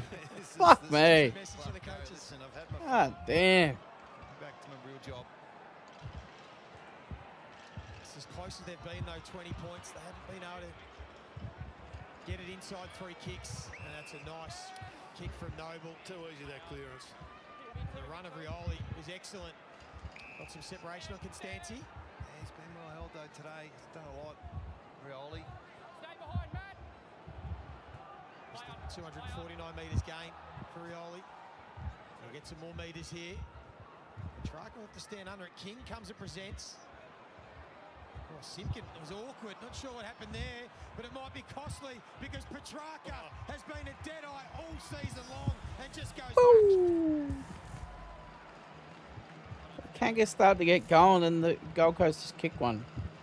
That was an incredible goal. It's pretty close. Like he's worked definitely on his ball drop, and we've seen the results. But to have it so instinctive now, rather than thinking about it with a one-step goal, just I guess speaks volumes about how well he's done it. Good hands. Went from the right, went to the left, then bang to Petrarca. They're a great handballing side. The Gold Coast. Yeah. Went left, went right, back to the left. Great goal. Sure, Simpkin, his time again. Stick his leg out versus put your head over the ball, but what a great finish and just a good response for a professional outfit that's been on top for most of the day. It has. The North doing a lot right. Now the big four have all kicked goals. Rao, Miller, Anderson and Petrarca. Hip your feet. Had 20 plus disposals. It's been the difference. There's Petrarca again, getting a couple.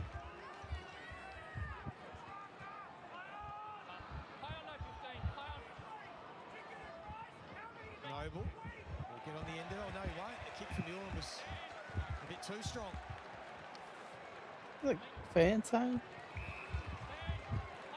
Curtis wants to wheel and go. Davis Junior, you can see clearly trying to lift his side. As Simpkin running past, uses him. Sherry is all on his own. Somehow the big man found himself Boy. in space. They have to find a solution to the backs. The tall backs for the Gold Coast totally dominated the game in the first half. Well, I think he's meant to be swapping into the ruck, but because Witts has pushed so hard forward, Trembath had no choice but to follow, and it just left Sherry in the forward line. So big Sherry. Only Big Sherry. Go on. Pressing back to 20. The other goal was against the Bombers. So far in this fourth quarter. He's a unique player, is Tristan Sherry. He can do it all on the deck, in the air, go forward, kick goals. He's coming off, unfortunately. He's coming off. Those fizzettas, as Andrew Demetrio called them all those years ago. Spoiling the fun for the Kangaroos. To be honest, it's game on right now. Exactly. The next 5 minutes are the most important 5 minutes of the game. There's no point being fresh with 5 minutes to go and 30 points down. And that's what the Max Gawns types would do. Just grind it out. It's Adam Simpson, Big North Moncos. champion, and Jared Healy, Brownlow medalist. Saturday afternoon, Marvel Stadium. Out of a super Saturday of footy. And this game's come to life. 38 points down at half-time, North Melbourne. It's either holding the ball or high. They haven't been able to get Moyle. The umpire's call not 15. So Petrarca just goes and wrenches it out of there. And again, the handball back to Rao. Tumbles inside So good. 50. Commons had a good second half. Under pressure. Stevens dropped it. Keeps it live. Petrarca, he's also lifting. The handball for Holman. North Melbourne is swarming. Wardlaw. Oh. It spills. Closey, standing start. Just missed. Now the players all know it. No sign of fatigue from the Gold Coast, so if they're going to win at the Kangaroos, they're going to have to be on merit. Simpkin called to play on. Let's see, they're playing with a bit more dare. They have to. It's another aggressive kick into the corridor. Big contest, Wardlaw, Petrarca. The fist was excellent. Trembath lifting. Dawson back to Wardlaw. Decides not to go deep. Curtis. Curtis was a great option. Well, win, lose, or Right draw, work. the signs are there. Kangaroos have got to go for it. Start playing faster football. Daring football. Give away the short kicks and the chips. Quite often you get, why don't we just play like this all the time? It's not as easy as you think it is, but distinct change in philosophy though this quarter. He's worked hard. Timmer not happy. No. He might be sensing it as well. This, an important kick. Paul Curtis never looks like missing. And North Melbourne Come on. within 15 points.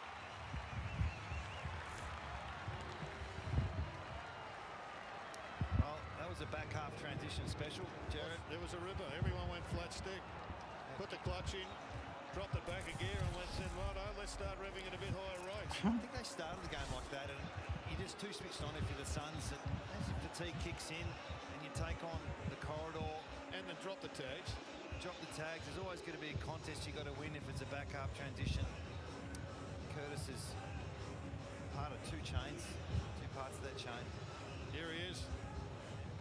The young gun who's been busy tagging Rao has got his own ball and charged away. Unfortunately, Dawson's now in the ruck, which I'm sure his greatest strength is the centre ball ups. Anderson, the quick kick, and it finds Long. Centre bounce opportunity again. Jeez, that's frustrating. You got. Meanwhile, their number one. Why didn't they keep Trembath in there?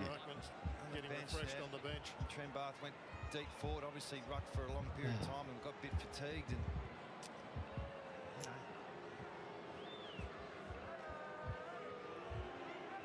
Long. Kicked one today. They've been excellent from set shots all afternoon. And Two. that is a dagger. The quick response was a beauty. It's nearly a record, these centre bounce goals from a competitive game. I mean, you see it when there's a 100-point blowout. But Well, it comes down to the ruck battle, Jared, and he's not equipped today to be doing that when the game's on the line. You're going against the best midfielder in the competition. You got 2 rucks out there, and you go with your third option. Unfortunately, it's cost them a bit of momentum. Why do they have 3 rucks for? And if you're the Suns, you just make the most of it, don't you? They come out the front. That's the 6th goal out of the middle now. Why do they have 3 rucks? There's a sense of just maturity and poise from these Gold Coast Suns, continuing to grow. They've just got to finish the job. North Melbourne are throwing everything they've got at them. Anderson and Petrarca and Rao, you feel, aren't just going to let it happen. O'Sullivan. Just handball to space. Also trying to take some calculated risks now. Wardlaw run down from...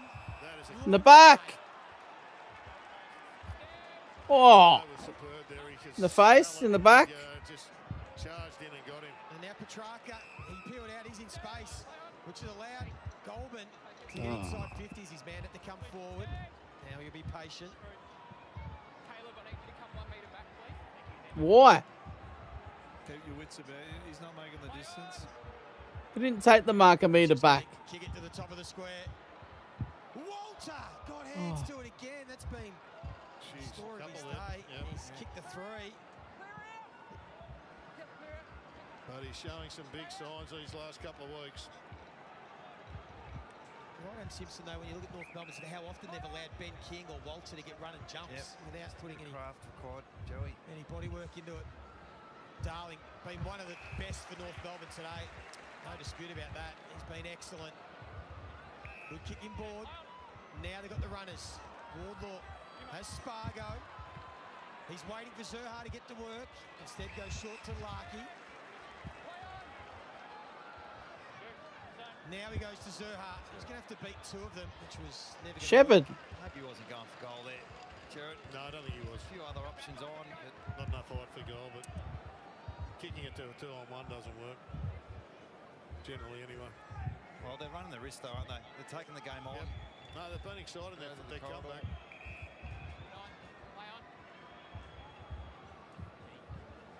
Clever kick. Jeffrey to Andrew. There's still 11 minutes to go. Still certainly enough time. You just feel they're going to have to kick the last 4. Can't concede one more. Oh my God. Coleman had a little fumble. Caleb Daniel just went and stole it off Humphrey. She's thought about going lateral. Better decision. Goes forward. Good kick. O'Sullivan. Normally a good decision maker in this situation. He's taking his time. Oh. Really the best kick and easily diffused by... Fucking, what was that? Kick with the options he had on to kick it to where it was. He had 2 lead-up options and then he had Souvlaki on the other side. Could have kicked to the fat side. How does it feel down there, Dicko? The fatigue look like it's setting in on the bench? Oh, it's setting in, but I mean, they're energised, North Melbourne. They're certainly energised, and you see 10 minutes to go. They only need to kick 4. Well, they need one here. And it Oh! Their young star, Sheasel. A really solid afternoon from Harry Sheasel. 28 disposals, 8 score involvements, 5 clearances. They've gone up against arguably the best midfield in the comp right now. Jeez, that's a good kick and great mark. He just backed him in then. He just said, righto. Sure Here did. you go, Mac. Have a crack at this one. Big Mac. Suns from here will just try and manage some minutes, you feel. Ewlands, the younger Ewland, he kicked that terrific goal to start this 4th quarter. Now goes long. It's dropped off the pace, Sam Collins. for the world record. It's hard to get. It's hard Joey, to we've get. seen it for a couple of years. A lot of players threatened to get there, but never quite. Still stuck on just the 7 intercept marks, if you don't mind. Just getting back to that, Simo, the top end tax might have set in a little bit with the Suns in terms of fatigue. They just mounted a little effort, didn't they, when they needed it, though, a few minutes ago. Now Sheasel. Good hit to O'Sullivan. Stevens is in the corridor. That's where the kick goes. Another good one. They're still running here, North Melbourne. McDonald. Oh. Just blazed away, didn't he? Might work out. Constancy. Nice contested mark, and then sees Dersma, who's a pretty reliable kick for goal. Well, sometimes those hat kicks up in the air work. Dersman's had a really quiet day. Yes. A tough role. It's high half forward. Third tall type of role. Fourth tall, really.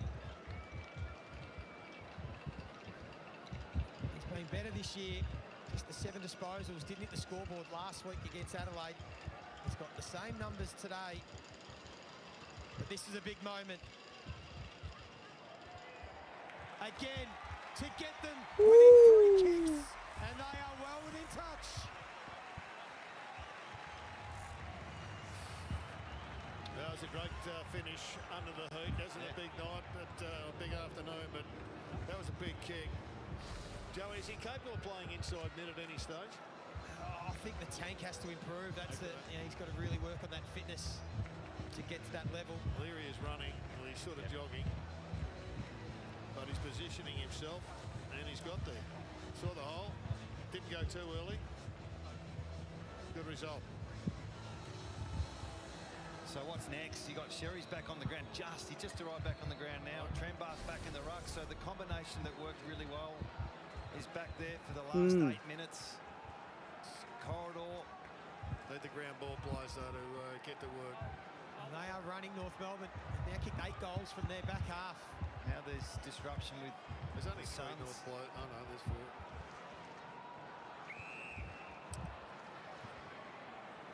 Always a sign of something's going on in the box when there's an infringement. Clarkson goes back to Trembath.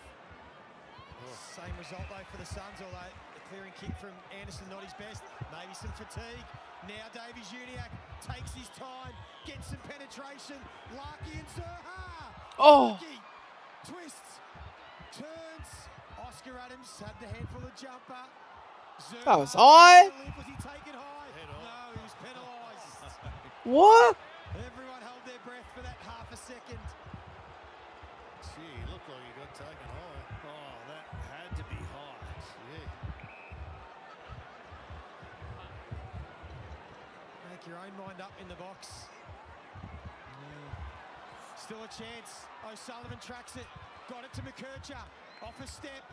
Zerha again. Where are the crummers at ground level? Spargo. Zerha, well done by the Suns. Looks energised, doesn't he? Not to panic with these deep entries when they lower their eyes. Oh, what's happening with Trembath? Free kick count 21-14 in favour of Gold Coast. Sheasel is on the charge. Hewland. Rioli will be happy to see the boundary line. 7:10 to play. 14 points the margin. Remembering North Melbourne were down by 43 points late in the second term. Come on, North. Alistair Clarkson spun the magnets at half-time. They've been able to outscore North Melbourne as now Curtis will be awarded a free kick for a hold off the ball. Power. What does Dimmitt and the Suns do? Spoken a lot about North and the coaching. We're having the conversation right now. If he kicks his goal, it's definitely game on. What moves can they make? He's kicked a couple already. These first 2 would look good. This one didn't fade enough. Now they get the ball back now. And they get basically, they can either try and hang on or they can try and kick a goal. And I think they should try and be kicking goals. We think there needs to be one more score. Yeah. They went slow last week. and people said it was fatigue, but they also just put the queue in the rack in the last quarter and tried to just kill time. They lose their momentum. The only one moving out in that field was Noah Anderson. He got used. Got a nice block. North one-on-one mentality suits this time of the game. Suns have stopped. Anderson imploring someone to come at him. In the end, he just has to try and kick it to his ruckman. Comben. Oh. His man got hands to it. He'd be disappointed he wasn't able to stick the mark. Still plenty of time. Wits. Well, the other thing too, the Suns have got to deal with, there's only 2 rotations left, Joey. Well, they could use some of their big blokes in the middle. Like Jed Walters played ruck, and they could get extra run out of Jed Walter. Wits just trying to surge it forward. Petrarca having a spell at half forward. Held without the footy. What do you mean? Good free kick paid. They can only rotate twice more off the ground. Fucking had the ball, mate. Just swap the ruckman into the forward line. They have to. Oh, God. The Kangaroos get crucified. Happy just to still soak some seconds off the clock. They know time's their friend here. Jeffrey. Sherry gets back. Give it, give it. Do it with that kick. And what balance between just taking all out risk and That's right. still being measured. Hardiman will go long towards Larkey.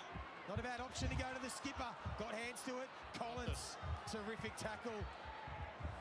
Forced him to spill the ball, and now Hewlands. Andrew wanted it. Hewland decided to go on his right boot. That's the wrong option. Probably was.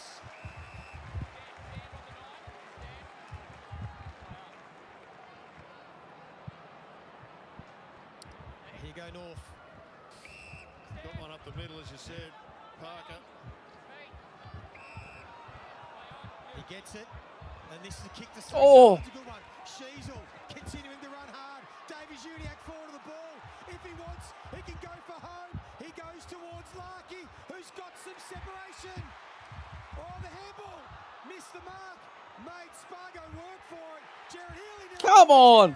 But it doesn't matter. The goal stands, and they continue to come. They are within 7. That's great transition. That was absolutely brilliant. I think Larkey could have actually gone around, but they went corridor, Simo, for the first time for a while. The dangerous kick to start, but paid off. At least half their scores this quarter have come through corridor ball movement. They've been brave. Another handball. Jared's not a massive fan, but the back half transition, we didn't see this in the first half. And if we did, the Suns picked it off, but definite strategy this quarter. And it's working. It's working for the forwards. This game's opening right up. Well, the big man's in the ruck, Simo. You've got the helmet inside the centre circle. Another 5-goal to 3-quarter in favour of North Melbourne. They were 43 points down. 20-minute mark of the second quarter. The mids are running on top of the ground. Wardlaw to Davies Uniacke. Trembath couldn't take the mark. Spargo. Zerha. The move forward's been great. O'Sullivan, the young star. Oh. Look it back enough. And it's a 6-point. Damn. So much time to go. All the momentum with the Kangaroos. As you mentioned, Jared, how do the Suns play it from here? Do they just try and hold on? Well, they've been trying to hold on for a while. They are up against the ropes. Free kick off the ball. It's going to go to Comben. Here we go.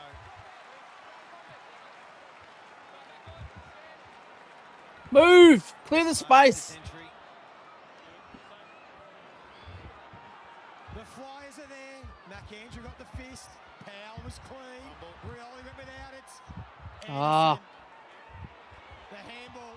Holman tried to take the tackle. No. Oh, my And God. they hit the support, and it's in the safe hands of Petrarca and then Rao. And he'll kick towards Humphrey. Good contest from McDonald. That's a great kick. That's contest everywhere. It's a great kick to the advantage of Humphrey. He was under so much heat. He did it well, but this surge from the Kangaroos is So good. impressive. Well, they've had 7 inside 50s from the corridor, Jared, so distinct plan. Sullivan's gone back to Petrarca. The young mids are continuing to get a stack of footy over the head of Hewlin. Again, Larkey runs away from the ball. Collins tracked it. Anderson doesn't like what he sees. Pops it up. Look at Wardlaw. Oh! He couldn't have tried any harder. He could not have tried any harder for that. Spot on. One of those hamstrings are always under the heat.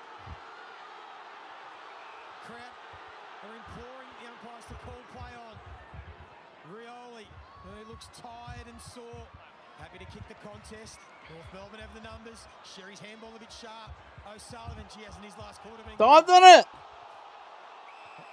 They don't get the free kick. Hold the ball, mate. O'Sullivan, 11 disposals, 5 score involvements in this fourth quarter. Wardlaw, 10 disposals and 4 score involvements. Anderson, there's Wardlaw again. Curtis, pressure's back enormous. to Wardlaw. Has Darling, who knew he was under pressure, got some territory. It might work out. Zurha, can he get it to Larkey? This is his moment. It's been a tough afternoon. Collins, Larkey, Zurha, screws it around. Who's there? Simpkin. Oh. Constancy now at ground level. Powell goes home. Good tackle. Success everywhere. Woo. What a game of footy. It sounds like there's Football. 40,000 down here at ground level. Yeah, they're outperforming the Kangaroos crowd. They are flying. Sherry just ran 100 metres to get to the contest. Noah Anderson's been huge. Hardiman, what about him for his first game of the season? Handball missed the mark. Petrarca just kicks it as far as he can. Another big Comden. and another big win for Comden. Sheasel has worked exceptionally hard. Now he's on Dersma. He's got some time and space. Needs to pick the right option. It's going to be He has. Come on. 50. He had Zurha, but he knew better. Great vision. Dersma's vision superb. 50. Just composure. Zach Collins was there, and then Noah Anderson walked in and took the mark. 50 metres. It was just probably the first time they just went into panic mode. And she's starting to panic right now. Davies Uniac, 2 goals, 3 on the season. Not a noted goal kicker. But he stands up with Come on. Strap yourselves in. Let's go. The best footy you'll see.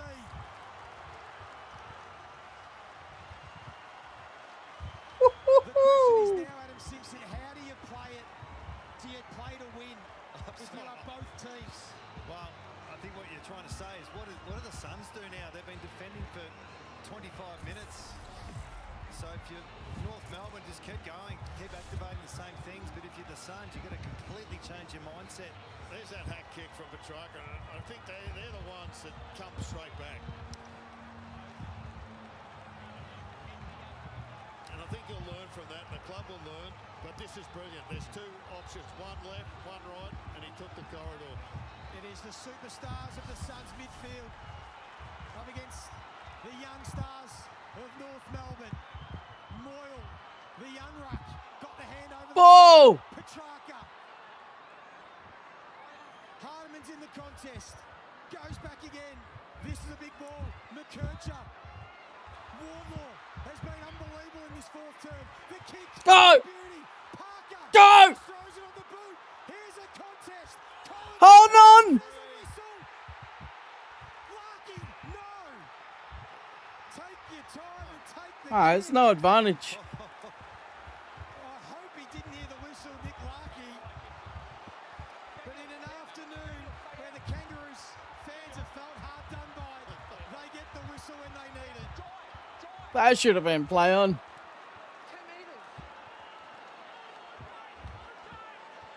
Just take your time. Pick the goal after the siren. Yep, perfect. Ticking. He's got 30 seconds. Only has to score.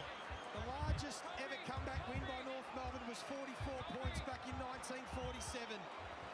They were 43 points down at the 20-minute mark of the second quarter. This will be the second largest comeback on record. Any score will do.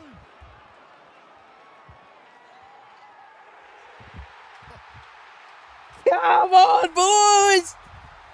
Let's go! The Rusa Buck! Not just in the club's history, but potentially of all time. And what it can do for this group, who knows where they go from here. Come on! That is just an amazing come from behind victory. And it was just great to see them playing with speed and enthusiasm and just instinct. All the guns lifted. Woo! And the youngsters lifted with them.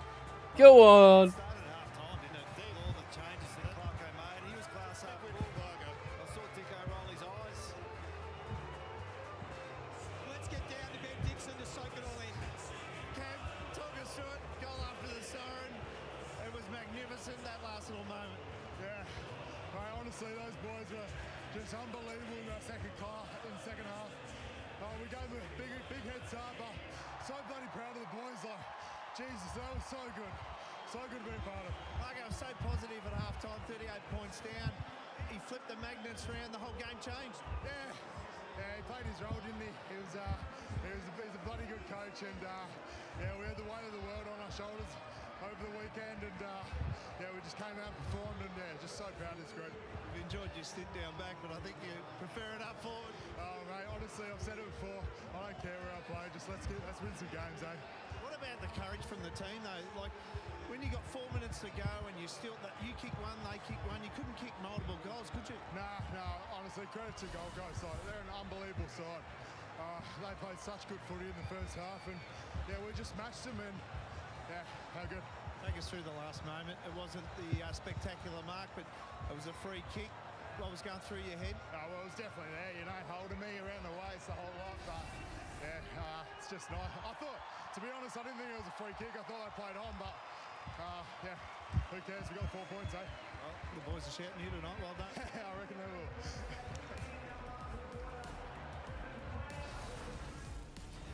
Good to see. Good to see. Welcome to the MCG for one of the most remarkable Well done. achievements in the history of our game. Today, Scott Pendlebury becomes the all-time games record holder with match number 433, an astonishing feat of longevity and an unbelievable run for a man taken with pick 5 back in 2005.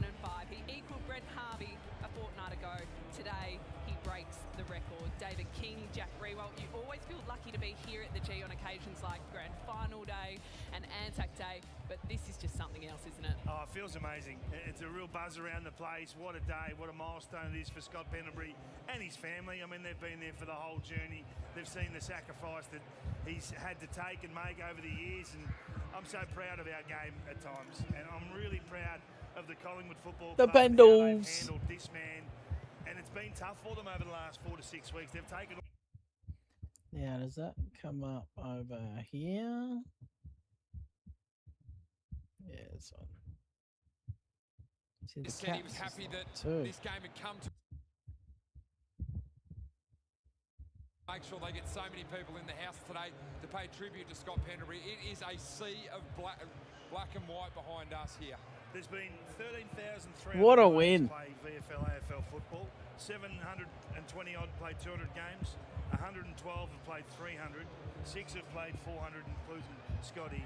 And he will be number 1. I want to be zoomed out. I don't want to zoom out. 300 play. I mean, it's just ridiculous. It's the crazy, numbers isn't it? involved with this guy and what he's done.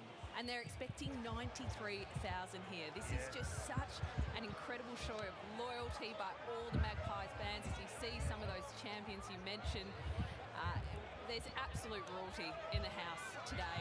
And I loved hearing rival coaches comment on Scott Pendlebury. Adam Kingsley called him the Roger Federer of the AFL, champion and gentleman. I think that is so true. Yeah, he is, and he just oozes class. And if you think of Roger Federer, he's exactly the same. So, I mean, this is an important day for Collingwood. This is an important day for the whole AFL. I'm going to say it, but does anyone ever get to 4-3-3 or wherever Scott Pendlebury ends up finishing off? I don't Oh, think it's many still would ever get 32 past minutes, Boomer. is So there? here we are today, witnessing history. It's still 32 minutes.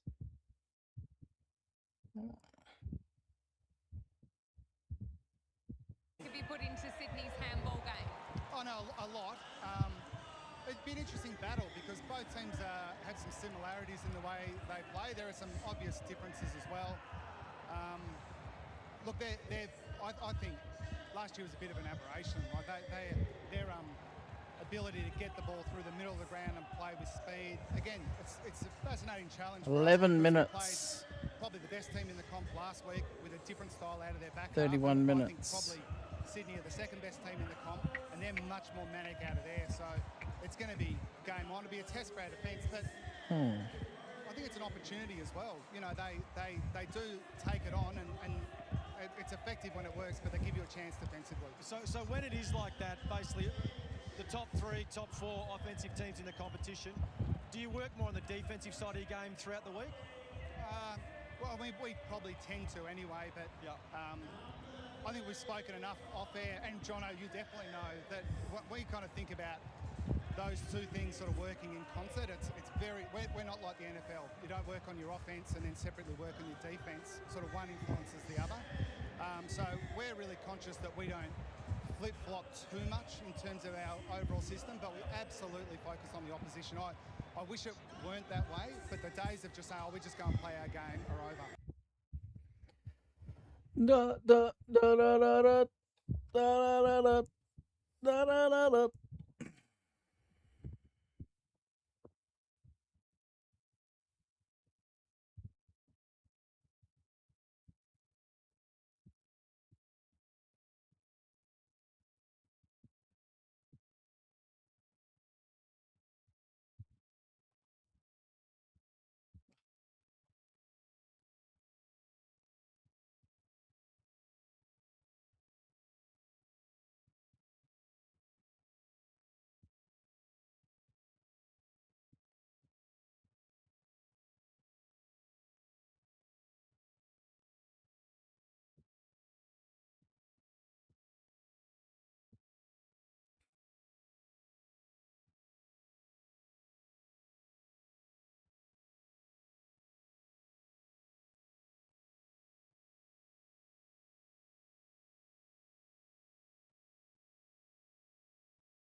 What are you doing? What are you doing? Whoa. Oh, what are you doing? What are you doing? Oh.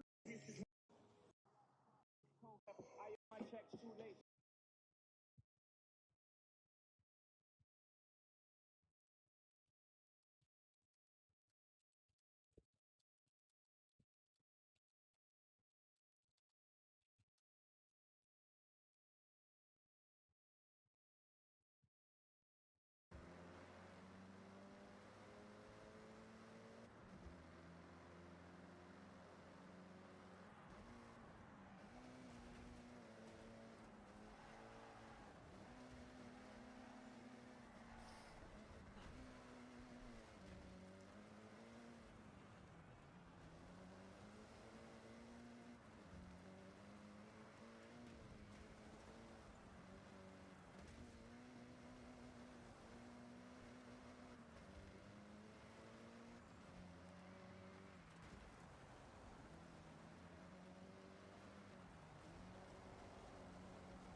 It's an expert.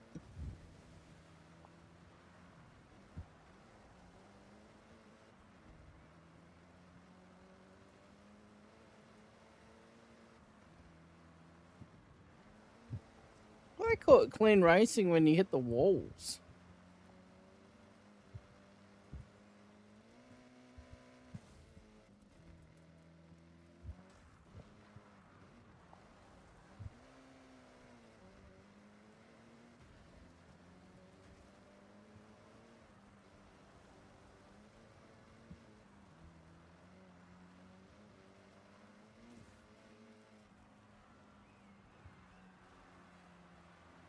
Perfect.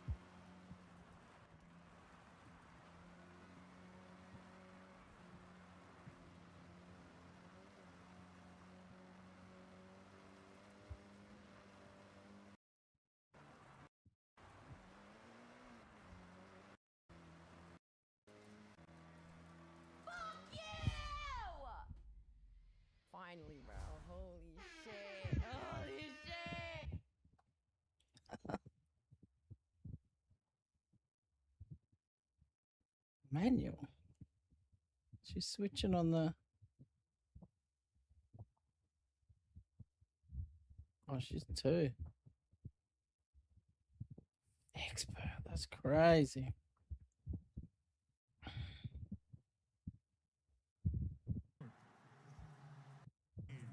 Finishes at the basket. And it's going to go the other way. Caruso draws the foul on the backboard.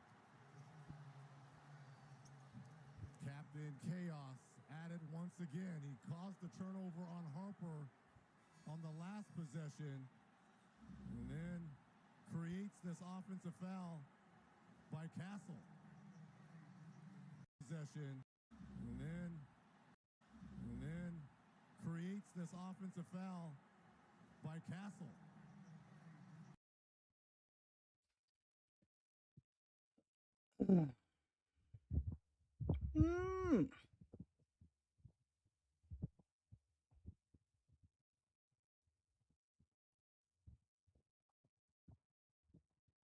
It's a big occasion. How's this for you, celebrating a Collingwood champion? That goes against the grain a bit, I would think. Oh, it is. Oh, it's an amazing day. But it's funny, you know, putting something Collingwood on is a little bit different. So I'm actually not wearing anything. But yeah, to be invited to this with these champions here, it's a pretty special day. And hopefully they go out and have a pretty good win, and he goes on to celebrate. The man beside him, 7 premierships, which is extraordinary, even with this club. Michael Tuck, Mark Howard, wonderful to see you. Thank you. 426 for you. I look back at the vision this week. The hardest thing you did in that game against Melbourne was trying to run through the banner. You nearly got stuck in the banner that day. Yeah, the cheer squad told me there was a bit of a weakness somewhere, but I didn't quite find it. So we had to get Dipper with his big head to come through and clean it up. So what are your memories? We'll speak about Scott in a moment, but the media build-up nowhere near when you were breaking the record. Oh, not really, no. It was just I was the first one to break Kevin, so there wasn't anywhere near as much media, but it was a good buzz for me, basically, and I had it for 25 years, so things don't last forever, so that's the way it goes. But you were saying about the 7 flags, which is very privileged to be in such a good team, but I just noticed Scott's only got 2, so there you are. Well, you've got him covered. And this occasion today, and be here with, we'll get the boys all in together. Right? You jump in there with Tucky. This is historic. Members of the 400 Club. Obviously, Scott's part of it. KB not here, but finally, Dusty, you can leave us with a final thought on what this means for you boys to be able to celebrate with Scott. Oh, I think just to be invited, really. You see that up on the wall there. It's been what, sort of 18, 19 years of an AFL career at a big club. To captain the club, I think a couple of premierships and Copeland trophies. He's done it all. So to see his family and a lot of Collingwood players here tonight. Big crowd, 93,000 people against West Coast. It's a special day. Just a privilege to chat with you guys. Have a fantastic day. Michael Tuck, Dustin Fletcher, Brent Boomer Harvey, and Sean Burgoyne. Kath, that's your creme de la creme of the football world right there. It's truly going to sink in for Scott Pendlebury when he walks out and sees the 400 Club there waiting for him. Scott Pendlebury in game 4, 3-3 to run out next. A 2-time premiership player, Crazy. 6-time All-Australian, 5-time Copeland Trophy winner, 4-time Anzac Day medalist, and now all-time games record holder. You're watching Super Saturday Live on Fox. Brought to you by Toyota Tundra. Ready for everything. What Scoring said about the... England have equalised. It's the super sub to the rescue. Keep your shirt on, lads. They're going to check this.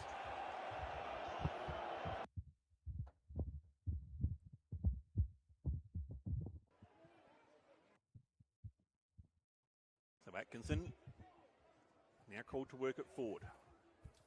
Comes up in towards the tail.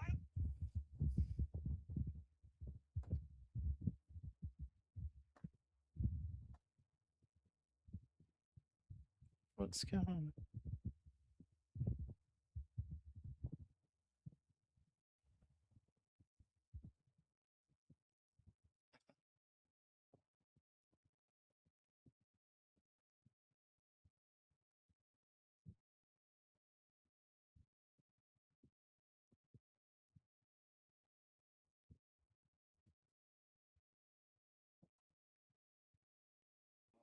What are we supposed to do with Wolfie time? What are we supposed to... Having a day job. Get it, Michael! Oh!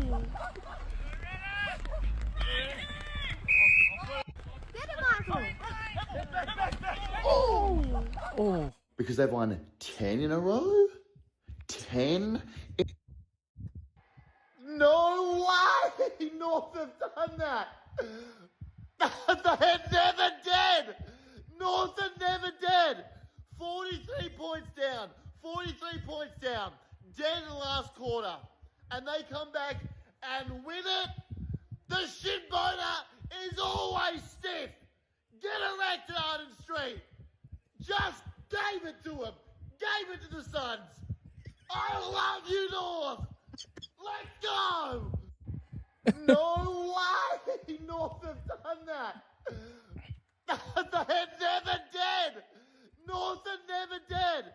43 points down. 43 points down. Dead in the last quarter. And they come back and win it.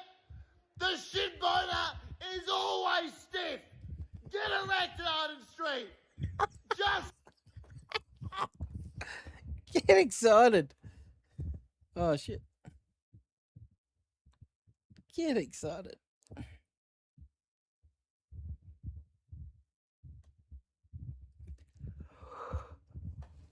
Oh. Oh. Oh, shit. Get the other game up. Jump to line. So they're the matchups ready to go.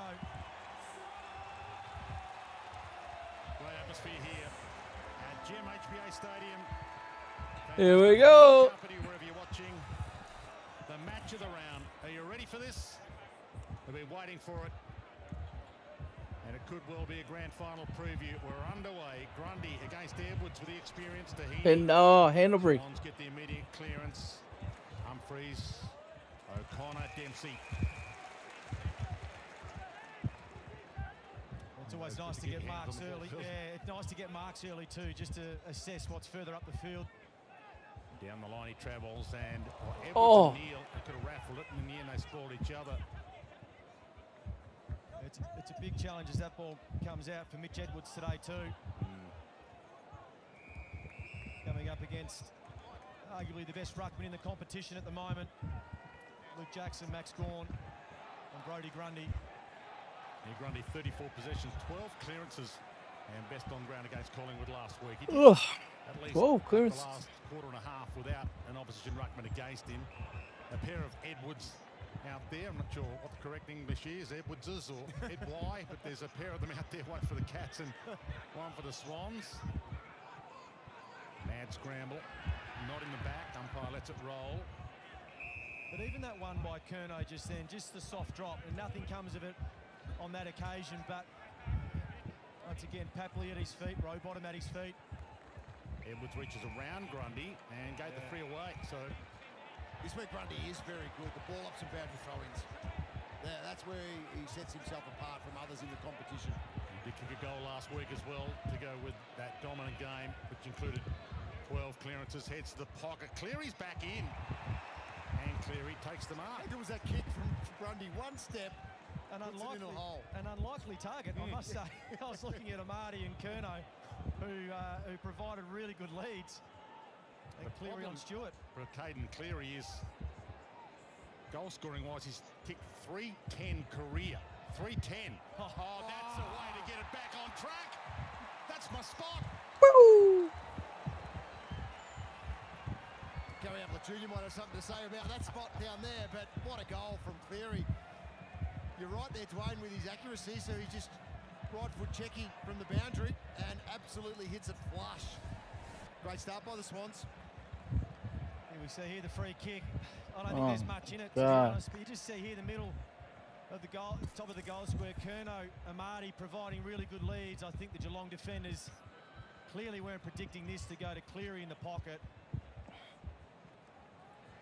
And I think sometimes you're happy to give that one away because it takes a great shot. That's right. Takes a great kick there from Cleary. It wasn't a full lead from Cleary, was it? He sort of got a little bit of separation, and Grundy just said, yep, I like that, and put it into a perfect position. Back in the air, Grundy, Edwards go at it. McInerney to Warner, straight down the spine, had a bounce. He might size him up. He just sizzled one to Amati, missed him, got it back, got his own crumb. Fist away from Stewart. Cleary again for his second. Oh, kick it, mate.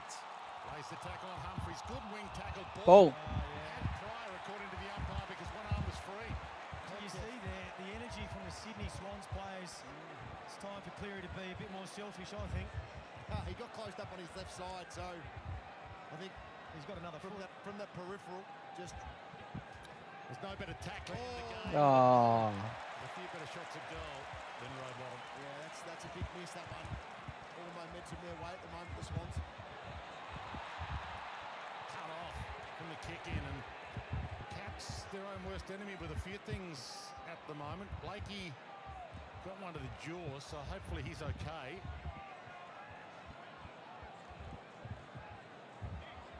And he's also in good form.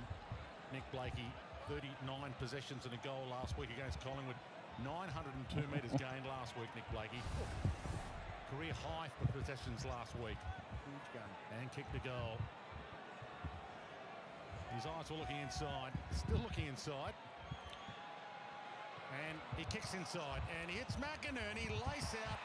Just put a little bow around it. It was such a clever play. Not only the kick from Blakey, but you see the work that Isaac Heaney did on Mullen. Just to give McInerney that space to mark the ball. I thought the kick sat really high, but it was already orchestrated ahead of the ball. Another opportunity. He's another in good form. 31 possessions last week. 12 kicks. 19 handballs last week. And he has edged that off the post. Same post. 1-2 last week as well, so left a few there last week. Humphries drives it long. Dempsey with the reach. Trying to paddle it out. Swans around him. They should be further in front. Straight it in. I think that play right there gives you a bit of an idea on how to play this ground. You've got to really exit from your D50 really quickly and get it to the wing and be really happy with this type of stoppage. Smith with a great form. Humphries. Riley Smith, arguably the #1 player in the comp right now, to Mullen, who's added to his attacking game, and he attacks here to Melican back home. Geelong boy, or Birregurra is where he's from, just a local town just outside of Geelong. Heads wide with your family in the house. A few locals here for the Swans in this game. Tom McCartan went to the same school as King Charles. Tom McCartan, Geelong Grammar. And Charlie Curnow is a Geelong College boy.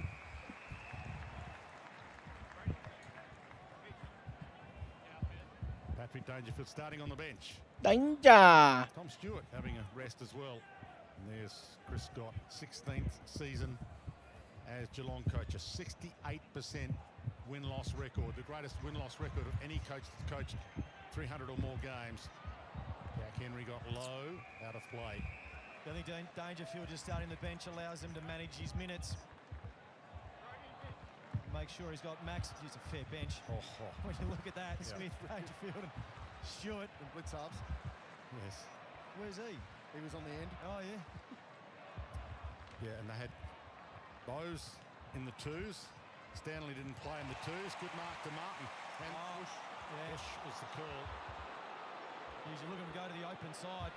I want the corridor. The Swans always want the corridor. And the corridor is a little smaller here at the Cattery because the ground is narrower. So it's easier to congest the corridor here than maybe any other ground in the competition. Holding the ball, the call. Ollie Henry with a spear and Wicks cut it off to Blakey. He just waited until the bump and then kicked. And in the end, Cameron plucks it from the line. Well, I think once again you can see how quickly they want to exit their defensive 50, both teams at the moment. Jeremy gets it back from Max. Spreads it wide. Myers. Mullen. With the hands of Neil to Jack Henry. Tried to flick the handball up. Heaney cut it off. Overcooked the handball. Might still work. McInerney beelined it to Warner. It was down there somewhere. He couldn't quite get the handle, so he towed it out. Nicely towed. Hanley back into the lineup this week. Gets the 1-2. Doesn't get there in front of Holmes, and He sees Holmes take it out. Tom Hanley, mid-season pick from 3 years ago. Played in Tom Papley's absence early last year, but he's in for his first game this year. Game 9. Another country Victorian back to his old home state. That'll have a few family in the house, no doubt, even though they've had to travel a bit from the Gippsland. Sarong, with a great new recruit, played every game bar one this year for the Swans. Sarong. It's interesting, just the philosophy at the moment. Sydney really wanting that numerical advantage behind the ball. It's usually Manor as a high half forward, spare at the stoppage. Manor caught Warner, no Pryor. It's interesting just to see what sides are prepared to give up. They're going to back their mids in to fight one down and then have defensive stability. Edwards nicely to Manor. Launches to, well, Jack Henry, the guy, and he got there. He was out of position the whole time, Jack Henry, but he gave it off instead of going for home himself, and nicely done. Woo! They know exactly who the kicker is. Cameron has been dominant as a forward all year, and when he's lurking, you're almost compelled to give it to Jez. It just happened so quickly, Geordie. He's just bang. He's onto it so quickly, Jeremy Cameron. His teammates know exactly what they want in this scenario here, and before you know it, he's wrapped around the contest and gets the handball received. The best snap in the comp. Why wouldn't you give it to him? Yeah, but this Thought you had to clear the area. Prepared to go down one down at the stoppage. Manor is the high half forward coming up. And you see there the Sydney spare, so you can't impact at the stoppage, you can't impact behind the ball. That is a big win for Geelong at the moment. Patrick Dangerfield onto the ground for the first time today and straight to centre half forward. Thanks, Sarah. Sarah Jones on the boundary for us today. Edwards against Grundy. Ball knocked down. Smith back on after some time on the bench to Edwards. Straight down the spine, overheads. Bice.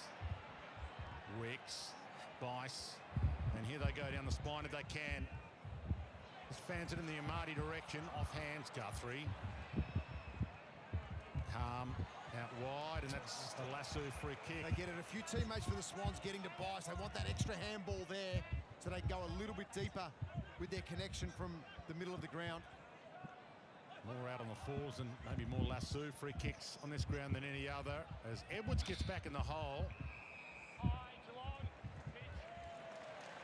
Brings himself free. Been on the list a few years, Mitch Edwards. Pick 32, 2023. So this is third season. So Sullivan heads in the Jack Henry direction. Sarong was right with him. Oh, look at Dempsey forward. Blakey looped it. Bice gets some room to roam. Floats it to Amati. Got it. Well, he was hanging in that spot, Amati, because he was injured and he was struggling with a knee. So he didn't really move until the ball, of course, started to travel his way, and all of a sudden he's healthy again and looking sharp, and strong lead coming forward. Poor handball by Blakey, but they got away with it. It's amazing how many players you see use the wrong hand. There should be a left-hand handball. It's been helped by Charlie Curnow being in the team this year. Struts in and drills it.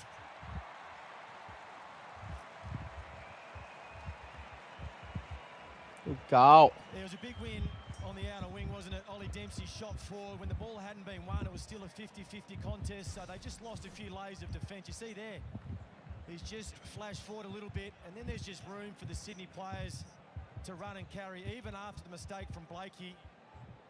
And then you put your defenders in a really vulnerable position. Speed on the ball further up the field. You see here, that needs to be a left-hand handball to Bice, but they get away with it. And Amati just creates his own space. A little tick lead allows him to come back up at it. Pressure's high at the moment for Sydney. Repeat entries. Amati into the ruck for the Swans. Back in the middle. Edwards, who's done well, started brilliantly. Holmes having a great season as well. Turns, smother from the ricochet. Close. Thought someone on the other might have been going to get it. On the ball, mate. To Atkins. Was flicked away by Blakey, away from Martin. Went the safety first. Good option. On the ball. I'd love to get another look at that tackle. Yeah, play the percentages when you're in that position. He didn't know that Martin had slipped over. Dangerfield being minded by Tom McCartan. So him coming on has changed the matchups a little from the spill. Wicks couldn't. Martin does. They catch him. Handball missed the target. Kolajasny, who's the late in with Bruin a late out, managed. So not sure how long they were planning to make that late change. But the Cats are the late change specialists. Wouldn't be a game if they didn't make one. McInerney, Blakey, McDonald and Bice. Rolls it along the deck, which sometimes is a good move if you're kicking to a goal like Papley. He's better on the deck maybe than he is in the air. Dangerfield fisted away, gets his own spill, caught. Dispossessed. Is that in the back? Neil on Heaney. Umpire said no. In fact, it was on Edwards. Geez, they did well there, Geelong, to stop the Sydney transition. I mean, Hanley had spread forward. He was free. They just couldn't get the ball to him. Really well defended. But doing some ruck now. Good Danger's energy. Yeah. He is still ballistic. He has only got one speed, and that's flat out. Yeah, when he's interviewed these days, he speaks about the contest, how important that is to his game. McDonald down. Atkins couldn't quite get away with it. Tackling's been ferocious from the outset from both teams. As you'd expect. Top of the table battle between these two. Big crowd, great atmosphere. Saturday afternoon time slot. It's a twilight highlight for a lot of people here in the house seeing these two teams go head to head. McInerney inside. Bice put his head in the jam. Childrick through the traffic, spears it. Guthrie cuts it off. Nice scoop up on the half volley. Humphreys, he heads down the spine. Lace out to Neil. It's one of the great qualities of the defensive unit here from Geelong. Albeit Tom Stewart's been on the bench for 9 minutes. So he's probably looking to come back on. He's looking to come back on right now. But they never take their eyes off the ball. Guthrie on that occasion, his direct opponent in Rosas was ducking back towards goal. But he just read it so well. Kick 2-2 in the winning over the Lions last week. Shannon Neal. Oh, big boy. Set of boots designed by a local Indigenous kid. Couldn't quite nail it with the new slipper. Yeah, Tommy Stewart just came back on too, Dwayne. 9 minutes on the bench, which is probably unusual for him. Blakey heads wide. Melican just inside the line. Beautifully measured kick. Geelong pretty well set up, denying access to the corridor. Pumps it down the line. McDonald got there and took it and played on quickly. Rosas hands it to Lloyd, and it's a free kick again. So from Robot. They're going to have to get back on transition here. They're all caught out, the Swans, because they're all forward of the ball, sprinting towards goal. O'Sullivan. What was the free for? Arguably their best kicker. Found Manor. Dangerfield's on the move. Dangerfield has got it. Kick. The kick was great. The lead was sensational as well. Almost part of the seas for their superstar to just come through the middle of the congestion, and he floats the pass over the top to Ollie Henry. Well, just a couple of times already in this corner they've fallen asleep, haven't they? The Cameron goal. But that was an unbelievable kick to Paddy Dangerfield from Sean Manor. On top in the clearances as well, 8-zip.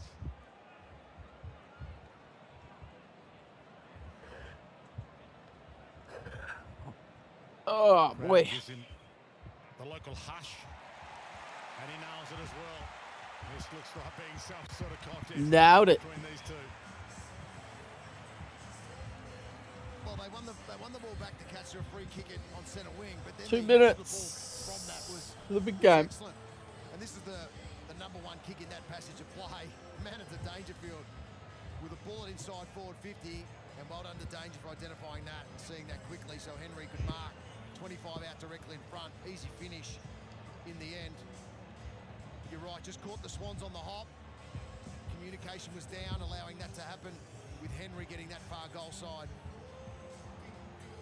Yeah, the contest on the wing for me is a good teaching point. Although they got a free kick from it, Sydney were away, so they still All right, get those. let's get on the other game, mate. Contest decisions right, because Sydney still look dangerous. Sydney need to try and wrestle back this momentum in the clearances. Grundy's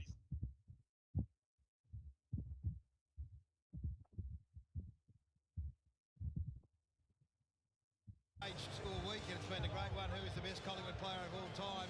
This man here is going to be in that equation, and at some stage in the not too distant future, Jason, he's already very much in the discussion, having played just 3 or 4 years of footy. And he doesn't mind suiting up against the West Coast Eagles either. 8 of Oh, they all get gold Brownlow numbers. votes available. He has collected, so he'll be looking to have a big one. Averages well over 30 possessions a week. We know what he's capable of, and incredibly hard to stop. Here we go. Perhaps his best week last week. He's had a great month.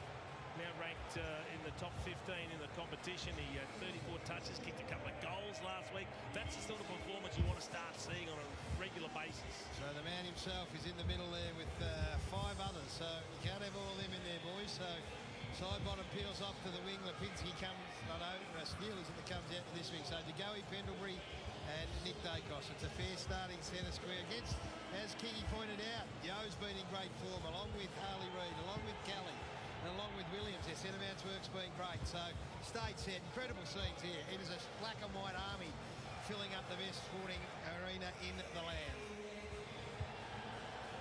Yeah, what a sight over the city. And through Jollymont, and our eyes down onto the mighty MCG, which on this Saturday afternoon, Look at that. sounds is full of black and white with a touch of gold, and it is official. Scott Pendlebury has now played more games of VFL, AFL football than anyone else. He starts in the middle of the ground, and the ball goes pretty much nowhere from the throw-up. Bailey Williams was outstanding last week, straight into a fend from Harley, across to Marrick, and then short and effective to Cole. I reckon he didn't enjoy that. That was on Pendlebury as well. A lot of respect about that. That kick. Oh! Bailey Williams outstanding last week. Yo tries to pull it out of there. One of 3 Premiership Eagles who won in 2018 against the Magpies, of course. Champion tries to burst through. Oh, fuck off. On Pendlebury, but I don't reckon he needed to do it. He actually saw Pendlebury and ran at him just so he could fend him, just to make a point. That doesn't surprise him. To go in front of the Shane Warne stand. Touch short on the kick. Oh, down goes Pendle. He's had more broken tackles than any player in 49 games of footy in the history. He did go looking for him, you're right. Dersma into Kelly. Pendlebury on the mark. Positive start for the Eagles. Hands on the footy early. And drops it inside 50. Now towards Waterman. Fist comes from behind. Elliott. Yo! And kicks the opener and pretty much silence. What? At the MCG. Elliott, yo. Over the back, which is a cardinal sin from a defensive point of view. And Elliott Yo runs onto it, started in the centre bounce. They got their hands on it. They've won the 2 clearances so far, the 1 clearance so far. And let's just watch here. They got 2 players over the back, guys. Yeah, so how 3. in and they all jumped at it. They had actually 4 in the end that were goal Wow. Jay. Heaps. So this is a fantastic start for the Eagles. Just you need to get your hands on the footy early, and they have. It's lived in their front half. They kicked the first goal. And the other thing you want to do, you're playing interstate. Get in the game early. Make a statement. Try and keep the crowd as quiet as you can. This is an interstate game like no one else has ever experienced. There's 95,000, 94 of them are Collingwood fans, and 800 are impartial. Best comparison is probably that preliminary final of 2017 when Richmond played the Giants. And the Tigers were storming. The Magpies are storming out of the middle. Cameron returning today. Oh. And he sets up Schultz. You want to talk about elite kicks inside. Wow. The weight on that kick to find Schultz. He saw him just pull back into a little bit of space behind his opponent. Figured it was the best option. That was very businesslike from Nick, wasn't it? It's a stunning kick off the outside of the boot. Perfectly weighted.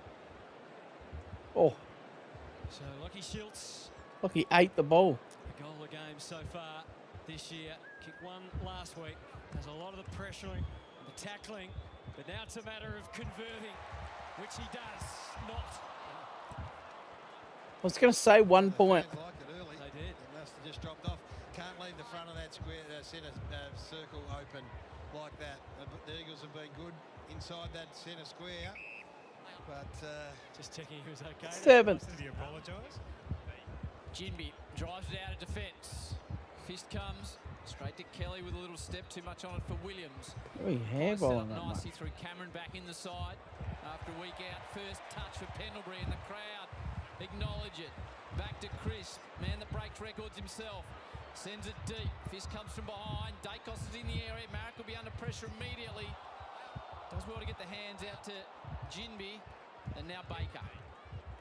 Great kick to Shanahan. It's a great kick. Just takes some pressure off, lets him get set up. Willem Dersma is paying most attention to Scott Pendlebury at the moment. Smooth enough kick to Marrick. Eagles won a couple of games earlier in the year, then 6 losses in a row before last week's big win, which took a lot of pressure off. Careful on the approach here, so just a slow build-up. Bo Allen returning to the team, just the one change for the Eagles after a little spell in the waffle. Tyler Young, the ex-Tiger. Familiar environs for him. He's very quiet, isn't he? Eerily quiet as the Eagles have possession, with Duggan going short again. Now Baker ready to take off and send them forward again. Waterman won't get to it. 3 pies, all intent on the spoil. Maybe a little bit more communication. Davis kept it in. Murdoch, story gets better and better. And Harley's already got some theatrics for us in addition. So Pendle's finally got him back.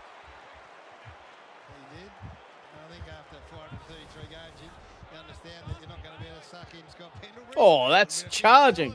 Drop the shoulder. Williams front position in front of Wow. Bobbles through his hands back to Cameron. Crisp takes on Whoa. tackles. What is Pendles doing? Of the tackler and gets Crisp. What are you doing, Pendles? For the visitors. Another duster. Again, it involves Pendlebury. He looks like he's putting in some work early on Reed. The fuck is he doing? Deep forward. Spoil comes from behind. Shanahan's the big fly. Murdoch dangerous around the sticks. Stacks on the mill. It was an extraordinary call from the umpire. He's calling stand while 8 blokes are having a little to do on the mark. No one knew who it was for. Eagles with the only goal. Crowd hasn't been able to get involved yet. Cameron to the outside. Cole thrashed about in there. Umpire said he had a chance. Oh, fuck off. A couple have given up deep in attack when they got the pies under some pressure. Where's the pry there, you fucking cheat? There's no pry there. Provides a lead. They go a touch longer into the hands of Roan Steele. Off half-back. Yo with the only major so far. Crowd continues to come in to the Coliseum. Williams in good position. Oh, well done. Good jumps. He's had a couple of good jumps at the centre bounce as well. He's got great athleticism, this fella. Turning into a player, Gaz, I reckon, this man. He is. Not quite as imposing a size as some of the other ruckmen, but great athlete. Turns it into the pocket. Jockeying for position. Quaid, barely a legal. Bro. Back it went to Frampton. Everyone's getting in on the fending act today. Up to the wing. Ginby, so often outsized for height, but he's got the broader shoulders. Oh, wow. A great kick. Chris takes it. And there's some options for the Pies, but they had a lot of resources behind the footy. Dacos drifting forward. Lipinski, shallow entry inside 50. Elliott set himself for the big hang, then stayed down. He did spit forward, Nick Dacos, dangerous. Murdoch just did a bit of extra running to cover there. And Baker goes to him now. Williams got there to go. He read the hand beautifully. Started strongly last week. Had 11 touches in the first quarter, Jordan De Goey. And finished strong as well, 29. So he's found some form. Playing more as a midfielder. He's going a kick. He's going a long way out. He's taken Harley Reid out of the stoppage. Waiting at the back. Williams to the front. Cameron, they poke around. Pendlebury, the give to Dacos. Lipinski. Oh, that is perfect. Lipinski. Have been waiting for something to cheer about. And how appropriate the man of the moment gets the score involvement, the goal involvement here. The hands with that quick cut over. He's been doing it for 21 seasons, Gaz.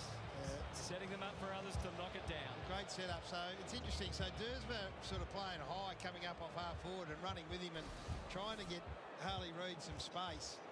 But in here, just quick as a flash, off to Dacos, off to Lipinski. It's a combination, isn't it? What a finish.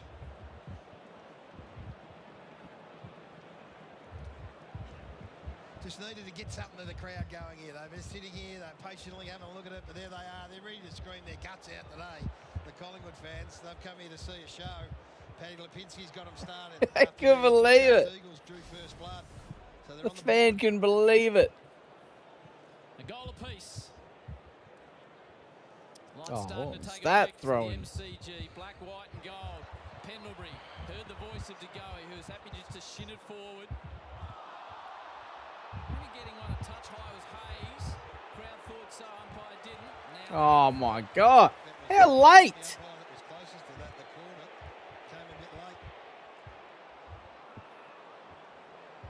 10-minute mark, there's been a selection of posters handed out to celebrate the number 10, not too far away.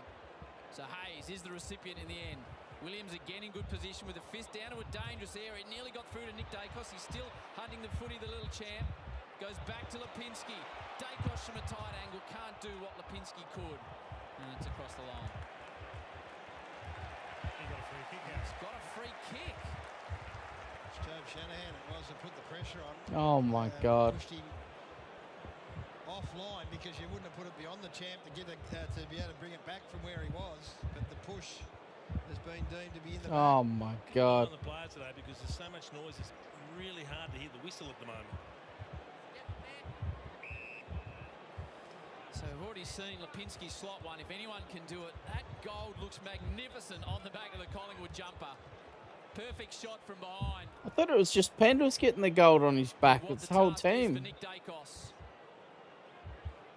From a very tight angle. Have a look at that! Just faded late.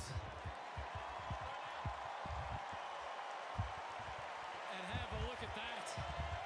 The 10-minute mark of the opening term. A game, a day like today is a bit about numbers, isn't it? Have a look at that. SB 4-3-3.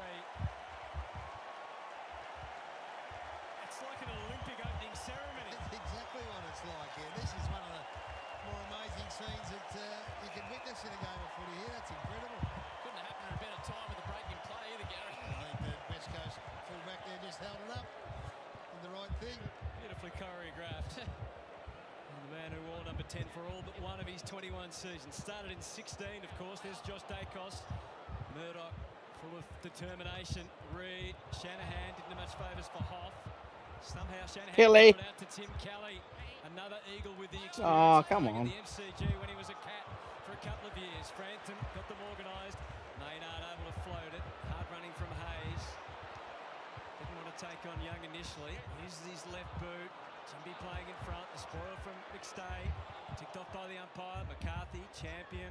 They build again. Duggan feeding it wide. Young strokes it down the line. Now, Oh! Not quite. Looking to relive the glory days as well, Jeremy Howe. Not a great position for Tim Kelly when you're stranded underneath a high ball and Jeremy Howe has a run at you. Well, it could have been anything. Yeah, that could have been anything. He went over the top of him. You almost missed him. Tim Kelly missed Waterman on an easy hit-up lead earlier. It would have been disappointed with the kick. Flying high in the contest was Allen. The Eagles pump it deep forward again. They got more. The skipper back in the side. It's the finish, man. Eases the defensive pressure. They're getting good, good. They're getting entries. They're just not using it well enough. Good fight to get to the front from West. He takes the mark. What a thrill for Charlie West in his third game to be part of all this. DeGoey feeding Schultz. McStay pacing back to the square. They found the middleman in Hayes. On his own. How could he be? Oh, Jimmy's got to try and cover two. In the end, the kick goes to side bottom and McStay, who came marching out. Davis did enough just to worry. And Jimmy's able to use him. Still a few stepping stones. This is Lindsay. The untalented band of high draft picks. And some safety in numbers. Duggan's left foot kick, not enough. Dersmer over the top did well to disrupt. And he uses Marek to get it back on his own terms. And well reach. Thor, Baker and Dersmer again. He can really stride out now. The number one pick in the number one Guernsey. Kicks it deep and kicks it well. Yeah. Interference, an advantage. And Brady Hoff can say thank you very much. Oh, these Eagles have some Ooh. talent. Gee, it was a great decision from Dersma because he would have been attracted by the movement of his key forward in Waterman, who was leading up, then calling it over the top, but he looked at a target out to the side that he knew was in space, and the kick would have hit him except for the free kick. In the end, they take the advantage, but it's just great decision-making. This is what I love, Jace. Take the ground. Take it when it's in front of you. As you said, he might have been able to kick it earlier, but if you've got space, take the ground and run. You're an athlete. All of a sudden, it opens up. Oof. So they've been inside 50 10 times, the Eagles. 10-5 in the early stages of this game. So Yeah, they just haven't used it well enough. A couple of times they've caught this Collingwood defence out a little bit, but the run and carry from Dersma, just elite. Nick Dacos has drifted forwards a couple of times. They missed him that last opportunity, Gary, but Yo grabs it out of the middle, breaks one tackle. Ah! Just fucking kick it, man. Spun forward, the advantage. What are you doing? Wasn't really much of an advantage. Now there's a ball to be won. Kelly does just that. Back inboard. Dersma crunched in the middle of the MCG. Allen applies a tackle. Now Murdoch just bursts away. He got some good toe, the 47. Now to Yo, kick the opening goal. Nice decision. Sends it wide nicely. There's a good build-up from the Eagles. Got a Marek. Into the hands of Johnston. Playing in just his 9th game, Harvey, and what a game it is to play on. Houston in good position. Ah, fuck. You play 200, but you get the touch overshadowed when a bloke's playing. Wasting it. Well, you get a gold number on your back in the 200th. Not a great entry, and Jake Waterman a little upset that he wasn't on it on the short lead. Yeah, should have gone quicker, Jace. A young man just finding his way in the game, that's okay. You've got to learn, but when you're out like that, go quick. Chances are they're offside. A lot of positives for the Eagles so far. This is a team that hasn't won a first quarter for the season. Yeah, 11-5, the inside 50s early. Not overall, that's for sure. Frampton, he set himself a challenge on the kick and he was up to it. He found side bottom. They were pushing the boundaries. Cole there could have been a 50. Howe kicks it 50 plus. McCreary. Nice touch, Max. And then he's able to run on and on. And uses his right boot. Guide to Elliott. And there were loose men everywhere. And his choice kick is to go. Well, there's the difference from one end to the other. Both teams on a Used it fast better. break.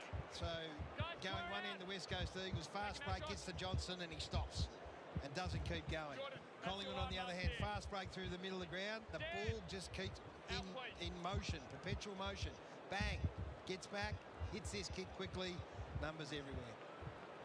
We're still not quite sure about Collingwood this year, but if they are to contend and do some damage, that man Jordan De Goey is going to have to play a significant part. It's a bad miss, really, from in front of goal. And the Pies have missed a few there. 1-3-9. The Eagles 2 straight 12 as Scott Pendlebury has a rest. Probably jumper number 2, I presume, will come on when we see him again. A couple of set shot misses from Schultz and now De Goey. Davis. And the teal boots. Very tight on the line on the outer side. Howe fists it 20 rows back to where they're having a beer and a pie. Bang! Jumping bag practice at the moment. Sitting on the head of his opponent. He's coming on. Bang! It's his timing right. He might just decide to take one of these that he jumps at. Wow, what about that? That's as good a picture in sport right there. In the world, Howie. Yep. Just past the midpoint of the opening term. Eagles certainly taking it up to the Magpies. Murdoch's hands were slick. Kick Davis didn't go too far. Side bottom on guard through the middle. Had the Pies on a straight line to goal. Dacos's kick. It goes to Elliott. Got away from Tyler Young and takes them up. Just lost a bit of contact, Tyler Young. Got caught ball watching. All of a sudden his man was 3 or 4 metres away. Had the run and jump uninterrupted. Hasn't quite hit the heights we know he can find in 2026, Jamie Elliott. 14 goals in 10 games. Had a bit of a patch of 8 goals in 3 weeks. Doesn't have an amazing record against the Eagles. One of his lowest actually of any club.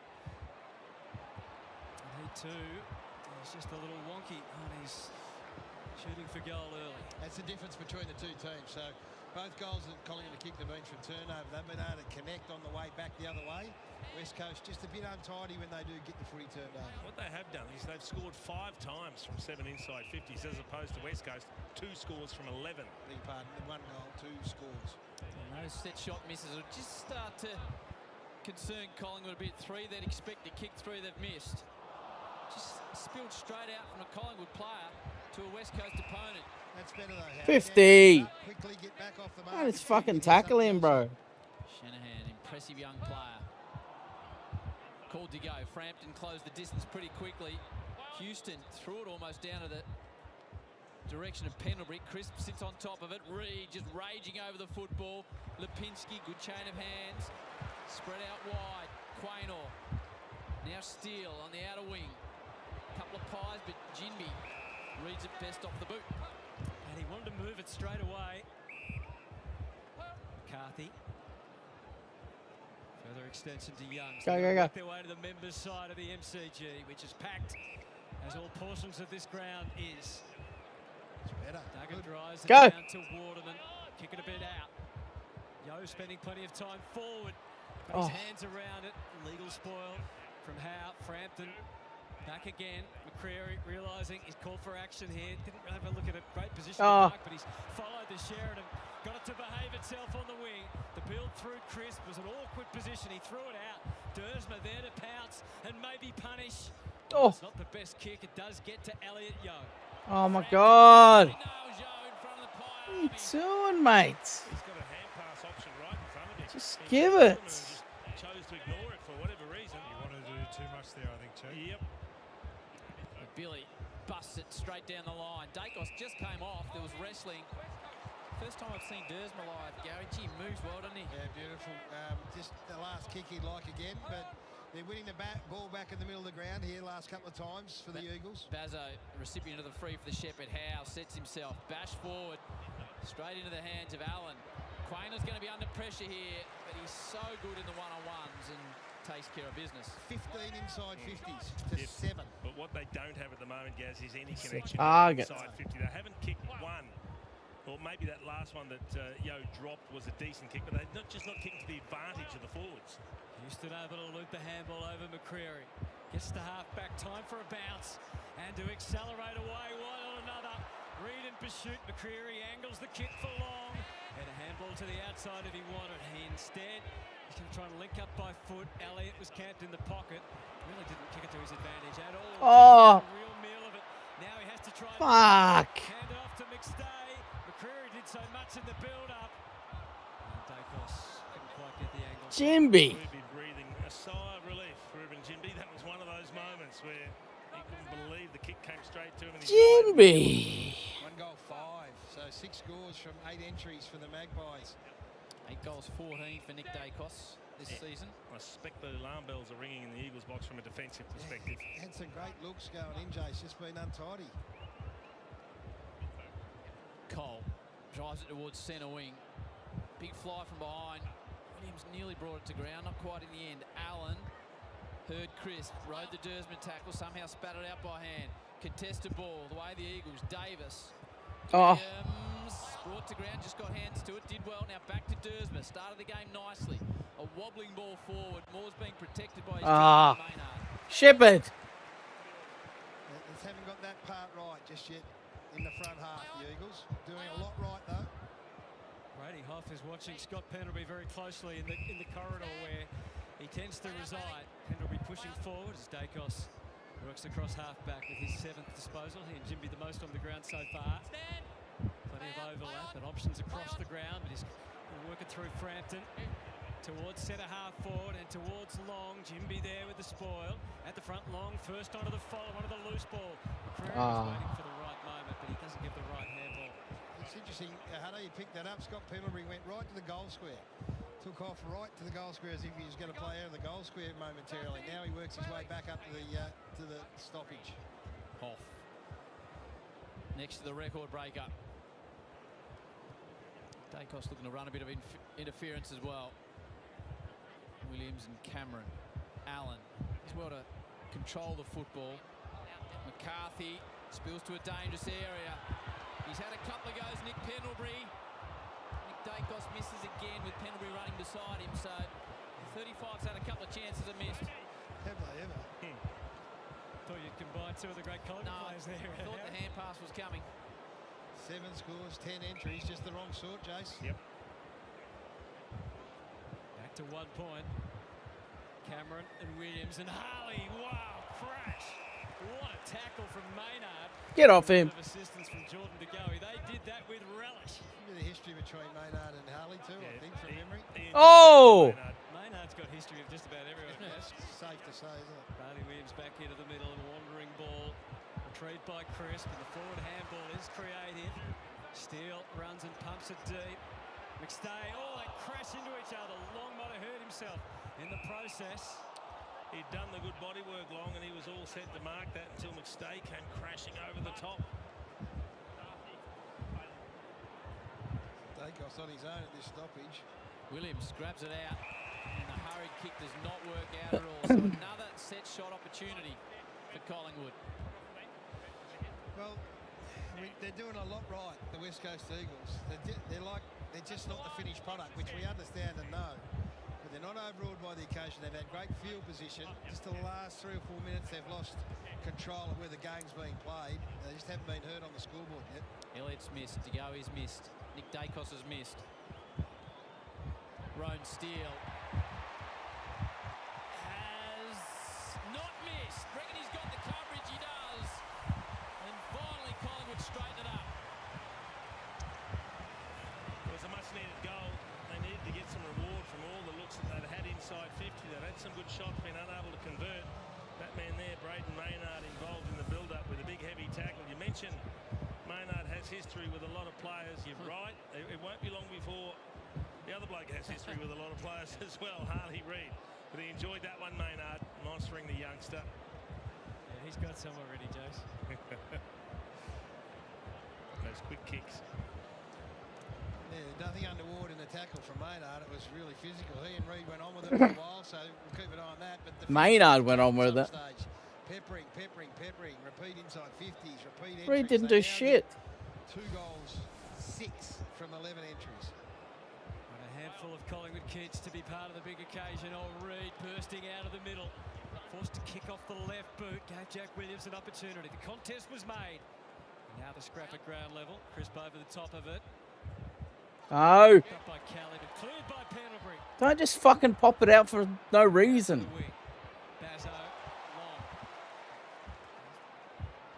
Carthy and Merritt. Then it gets a bit scrappy, but it's downfield. That's one that will regret. McCreary, the offender. So Shanahan, the way the ball's coming in is not helping Shanahan and Williams at the moment. If they continue just to kick to a spot, they've got to get aggressive in the air. There's a big clump. They come charging out. Bailey Williams is imposing and getting more and more. He's so good. Aggression in the air. There it is. This man will charge at it and leap. He's doing everything the other two hadn't been 50, able to do. mate. The last 4 times the ball went in there, and he just took Call 50 meters. Charged at it. Was going to drop a little bit short initially. Well, the kick actually worked out better. Yeah. Rather than sitting it on the players' heads, they need to run and jump at the footy, and he attacked it beautifully. Played an outstanding second half last week. 4 goals, 3 for the season. 2 goals last week. But this is the MCG, and Bailey Williams' kick is not online. The Eagles have been very inaccurate this season. They were able to kick them late last week when it mattered, but that's a tough shot, but he's missed it, and the Pies still lead by 4. Nick Dacos has had 8. Pendlebury's had 4. Jinby and McCarthy 7 for the Eagles. Cameron is front position. Bazzo throws away. Slick hands from Lindsay, rising star recipient this week. And Josh Williams has got it again. Problems. Maynard's a bit sore. Can he straighten up this time? So Maynard might have popped a finger there, guys. Yeah, he looks sore. No, they'll pop that one back in, but he's providing problems, and his jump is just first rate. He's pure. It's his athleticism. You can't block the run. You're going to get pinged for a free kick. So you just got to try and take the position where he's going to go at. But right now they're all out of sorts when this man goes down inside forward 50. Missed moments ago. Bailey J. Williams, 4 goals for the season, 8th year at the club. Once again to a chorus of boos. And threads it home. Kicked it. Not to be denied, the West Coast. Yes, Roden. There's nothing they didn't deserve. Yes, 19 David. Inside 50s. Ah. They're nearly on record pace. This is enormous. Trouble is they're not getting the rewards they deserve. So just the 5 scores from 19 is not enough in terms of your connection between entries and the amount of times that you're scoring. But it's Williams the last couple of times down there that gives them the aerial target. He moves, he doesn't stand still, and he runs and jumps at the footy. All 3 goals from turnover there. Maynard just lost him. So Maynard was playing 5 yards in front of him, had responsibility for him. Now he walks back into the centre. Harley Reid's been the target here. He's had three clearances already in the first quarter, Reid. He's looked dangerous when he gets on the move. Just looking at Maynard, guys, it wasn't the finger. It might have been somewhere else where you don't want to get hit. I think he just copped the knee, so I think he's okay now. Well, the siren is about to sound at the MCG. And with it, the West Coast Eagles have registered their first winning opening quarter of the season. So they are not here just to make up the numbers today on a day that is so significant for the numbers. 4:33 for Scott Penderbury, and he's already played a part in this opening quarter, setting up one of Collingwood's 2 goals. G may be packed with Pies fans, but it's the Eagles in front. Wallich Marua 3 goals to 20, and they lead Collingwood 2-6-18 on Scott Penderbury and footy's big day at the G.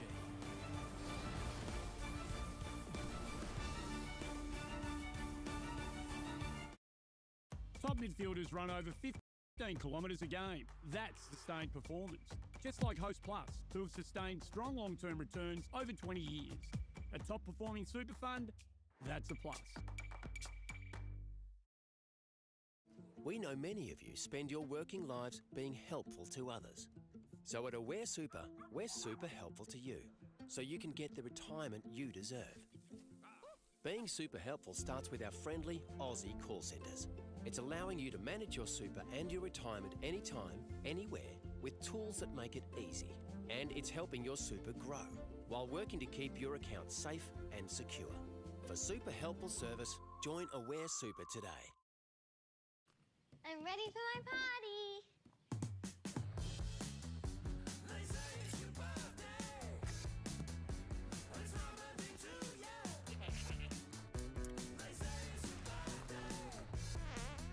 Hey, Toyota, open all windows.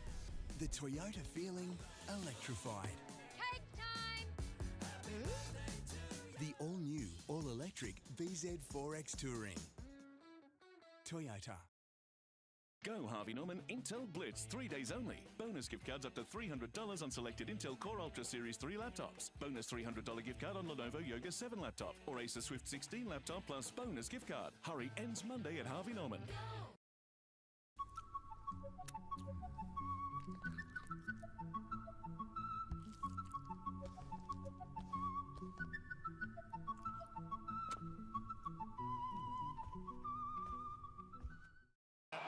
Okay, so Vodafone, they give you that big, fancy pants telco experience, kind of like only it's cheaper. Central Did she just say they're is cheaper than magnificent. I'm just saying, why would you pay more? But you can't say that. You can't say that. But a few options down there. Well, Ellie, no. Bottom not normally a marking target I will forward. not be silent. Guthrie caught Tell my by story. Water. Could easily have been ball. No story here. Umpire said no. Vodafone is cheaper than don't say that. Humphreys caught as well. Two umps said no. They both looked at it closely, decided not to blow the whistle. Rowbottom did everything right too on Stewart, just couldn't claim the mark.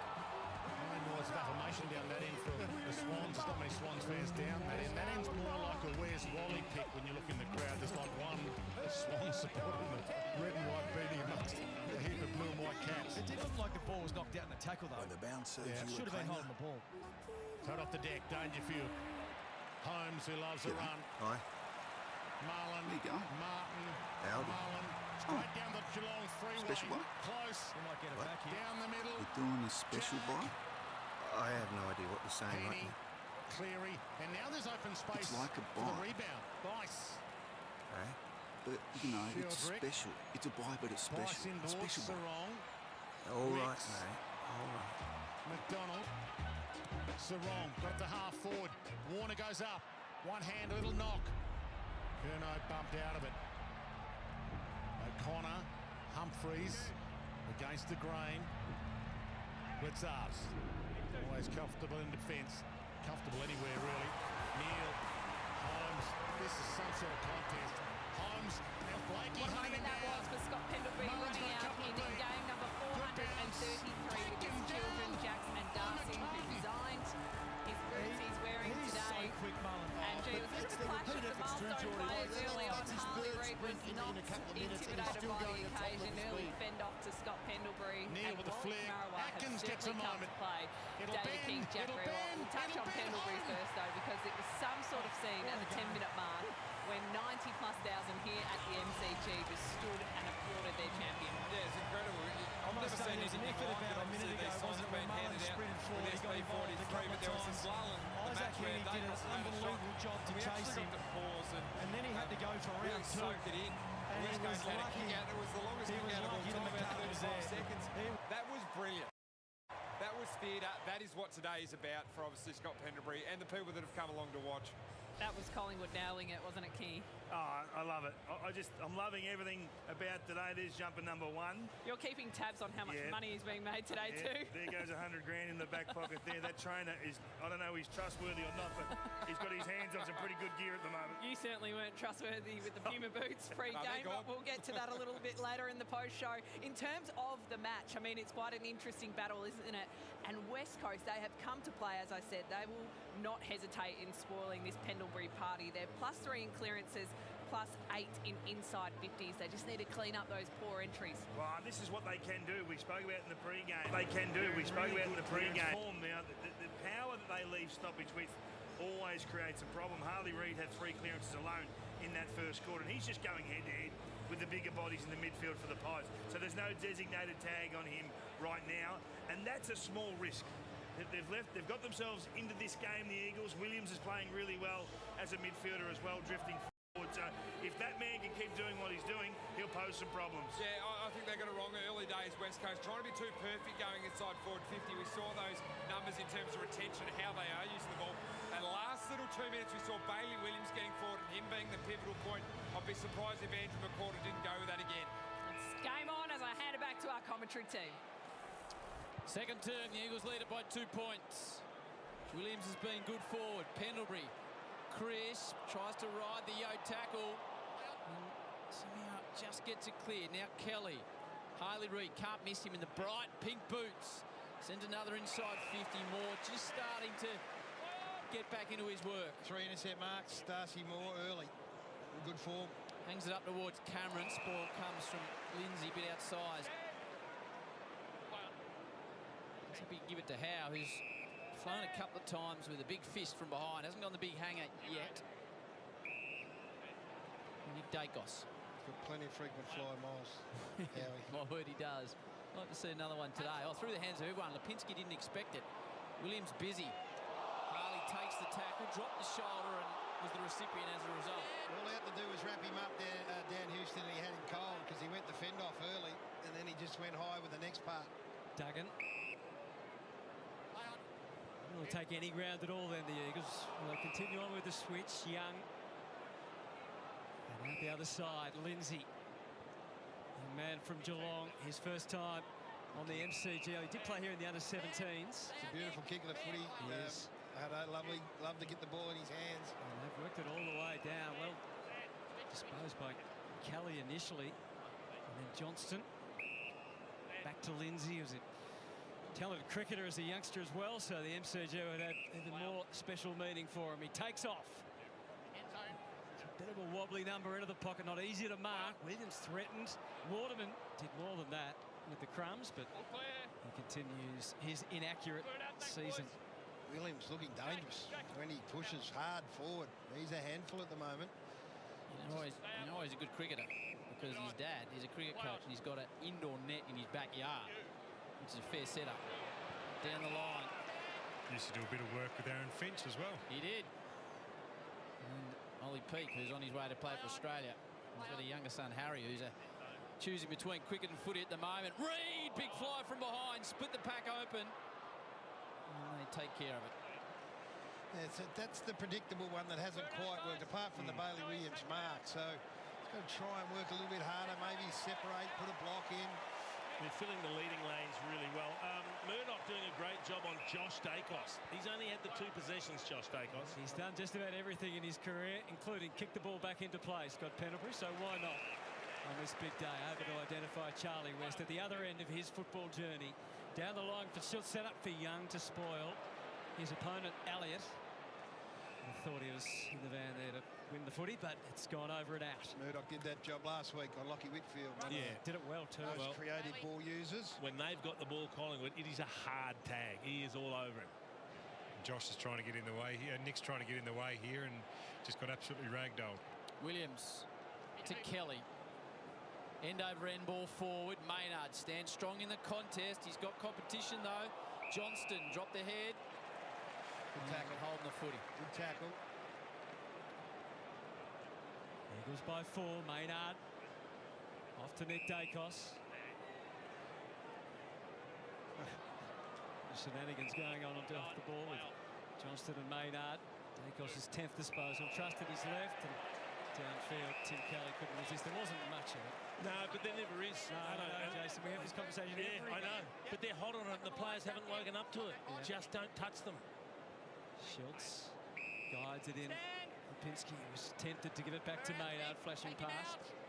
Good lead from Crisp inside 50. He's gone longer. He wants McStay or Cameron on the juggle. Timing was good from Young. Ducked his head. He's still going to get a free.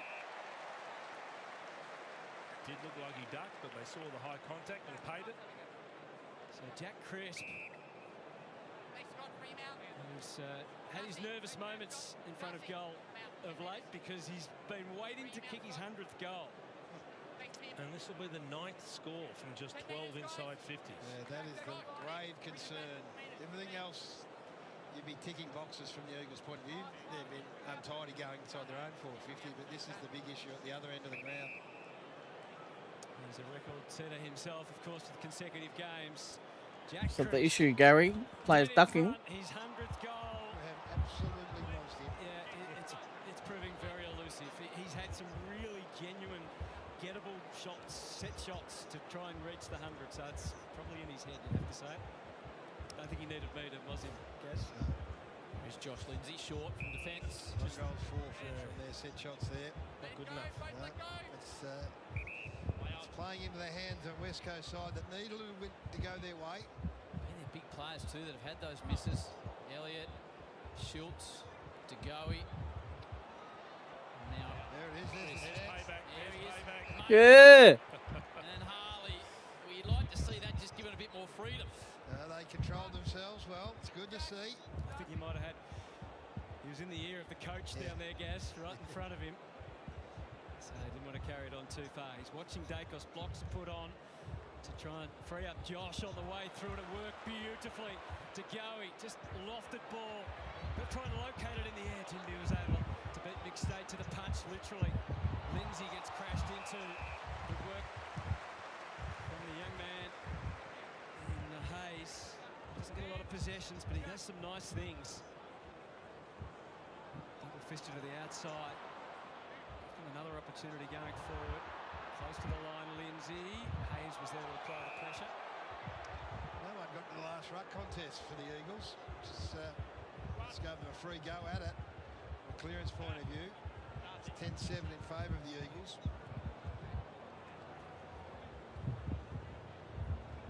Coming in Jack Williams this time as opposed to Bailey Williams. Murdoch.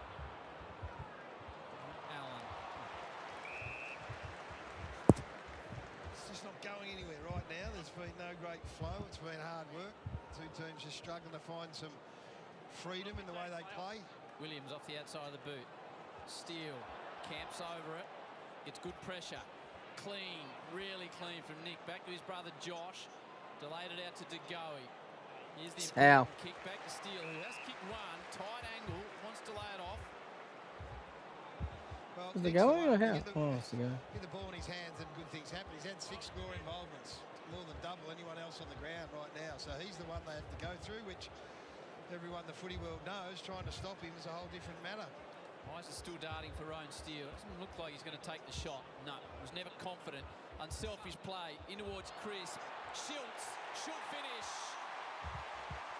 And that's nicely set up. Schultz with the finish. But well played, Steele.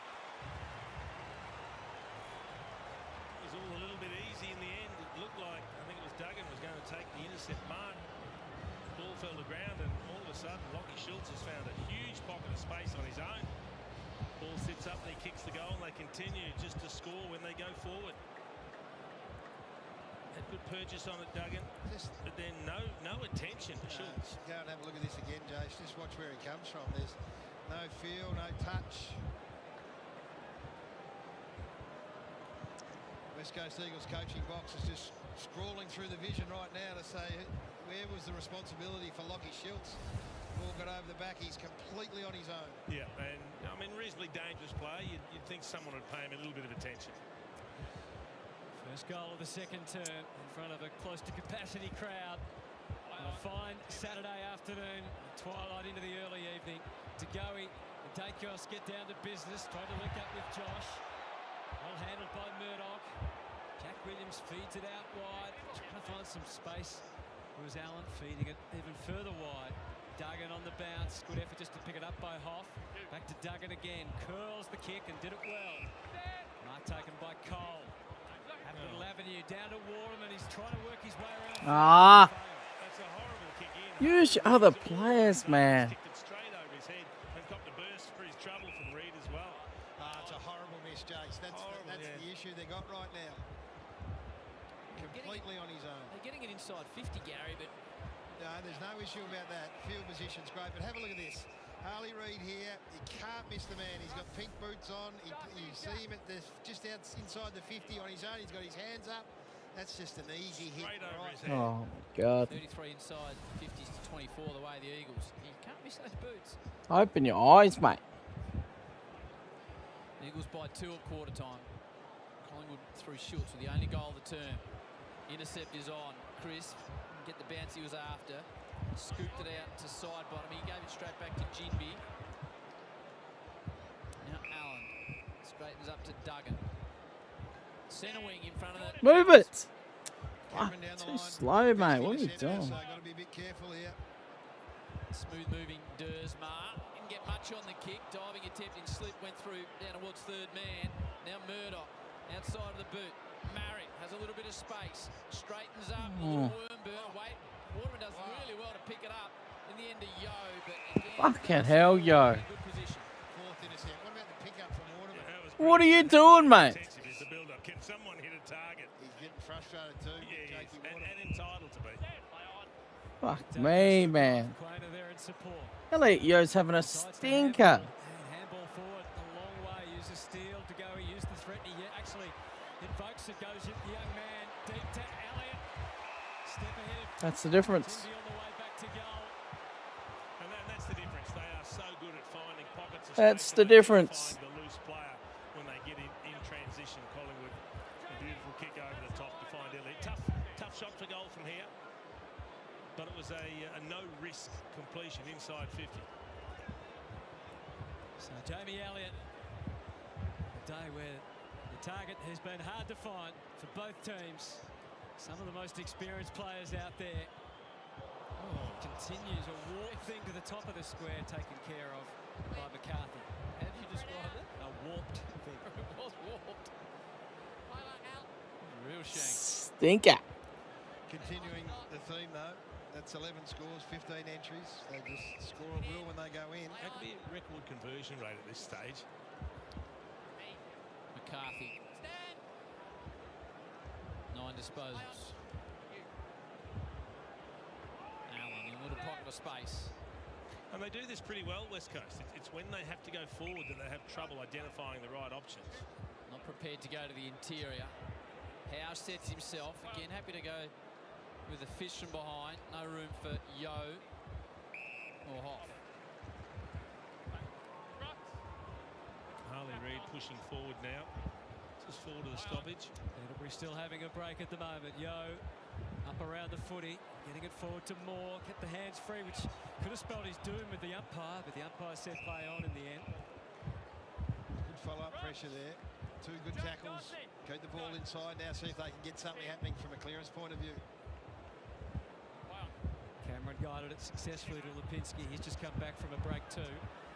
Of course, missed last week with concussion. Duggan controlled the space. He didn't give Baker Have it. much of a chance. Allen straddling the line, happy to be pushed over. Didn't have the fucking bowl umpire. It is 11th versus 15th. So Are you fucking kidding me? as big as the occasion is, that's where these teams are. With respect, so 3 Fuck, man. missed targets, poor shots at goal.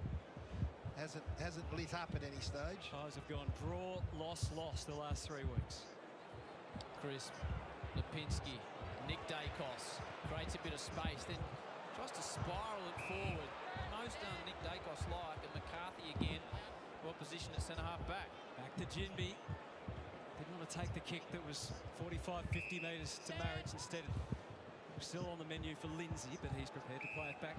It's the forward kicks, Hutto, so they can go side to side, no problem. It's the ones that take territory and open the game up that they're just being challenged with a bit.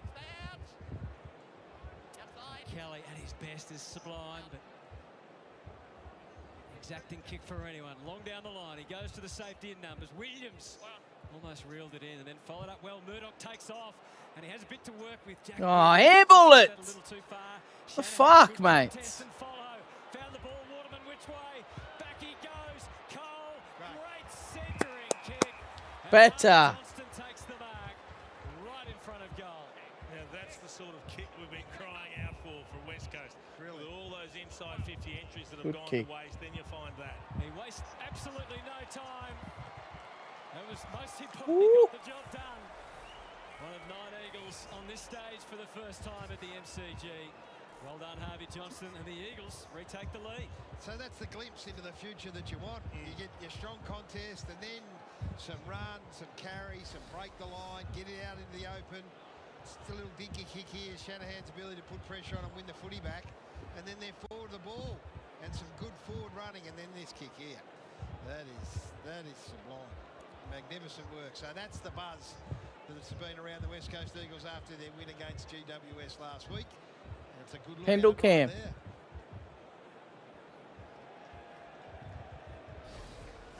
Oh, Pendle's Cam. So it's all been a little bit clunky forward to centre for them so far. Harvey Reid comes off. Hopefully he's okay. Hasn't worked out how to get an easy kick early yet, that's for sure. He's a contested possession man, isn't he, Gary? He is. He's had the 4 of them contested and 3 clearances, and been in about 5 scuffles. Lay on the stat sheet. Nick Dacos arts the back, takes a bounce. Nice ball forward, through the hands along, was in good position. He might butter up again here. West managed to spill it out, finds the line. Well, we saw Harvey Johnston go off after he kicked the goal. Have you ever been given an acceptable reason as to why the goal kicker always goes off after kicking a goal? None that you agree with. No. It's about rotations or some nonsense. It's just rotations, Chief. You would have had to have done it too, mate. No, hang on. There's 23 blokes in the rotation. Why is it always the turn of the goal kicker? Oh! Dacos! He won't go off. Nick Dacos with a reminder of the sublimity of his skills as Collingwood retake the lead. I bet it's not his rotation to come off. So he's the difference out there right now. He's kind of, and you know, there are some talented footballers out there, but none are playing at his level. He's playing at this level up here with 17 touches. He's had 9 score involvements, 3 inside 50s, and now he's kicked the goal as Willem Dersma just gets a little bit more of a lesson on how much room you can afford a superstar. It's pretty good on the Harvey Norman replay. He does have an asterisk next to his name, Jay, so he doesn't. Defensive side, mate. Comes off when he wants. Defensive side. Every time he gets it, something good happens. So he's, as I said, 9 Not score don't start behind him. on the ground. Start on the other side. So he touches Meet him in the middle. Score. He's playing a different game right now. There's 17 possessions. The next best is 11. Crisp, McCarthy and Kelly for the Eagles. Williams, one of the Eagles' best. 2 goals to 1 the way of the Pies for the term. Waterman's been in the area, got the hole. It's against Maynard. Geez, I reckon he talked the umpire into that one, Howie. He was confident about it, Bruce, wasn't he? There must be an arm here. Maynard's not. He's got to be careful. He's complaining about the replay on the big screen. I thought he'd done a great job, Maynard. So he pushed back hard. Well, he's holding his arm, I guess. Momentarily grabbed Oh my God. But that's one you'd probably like to see let go. You'd have kicked 230 if they were playing that back in your day. Jake Waterman's been involved in 37% of all West Coast scores this season, the highest percentage for any player in any team. Directly in front, and West Coast back in the lead. 2-point margin. And that's the great part about this. Jake Watermelon. Because they just keep trying, they keep doing Watermelon. what they need to do. They're not worried about what the occasion means to anybody other than that this is part of their improvement. A big crowd at the MCG, an opportunity to play a team that's not dominating by any stretch of the imagination, and they're having a red-hot crack. Bailey Williams has been superb, this big fella. Have a look at him in the ruck and then the follow-up, and then so this is their first goal from centre bounce. Yeah, he grabbed it.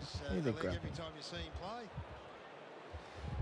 He grabbed As I mentioned earlier, 8 years in the system, he always looked athletic, but he has just blossomed in the last 2 or 3 weeks. He's got like Luke Jackson qualities to what we've seen today. I mean, that's the sort of stuff we've seen from him in the first half of this year. It's been so exciting to watch. 8 possessions, 4 clearances and a goal for Bailey Williams. Good to see a straightish kick from Waterman too. It's been problematic for him. The spin from Dacos, the handle wasn't perfect, but across to Pendlebury and then back again, overwhelmed by the numbers. Murdoch and Dersma, they're working well in there, and here comes Harley Reid. Dersma sweeping in you exactly. Oh, the future. He's got to follow up. Doesn't matter how. Oh. Gratuitous fend, just for the sake of it.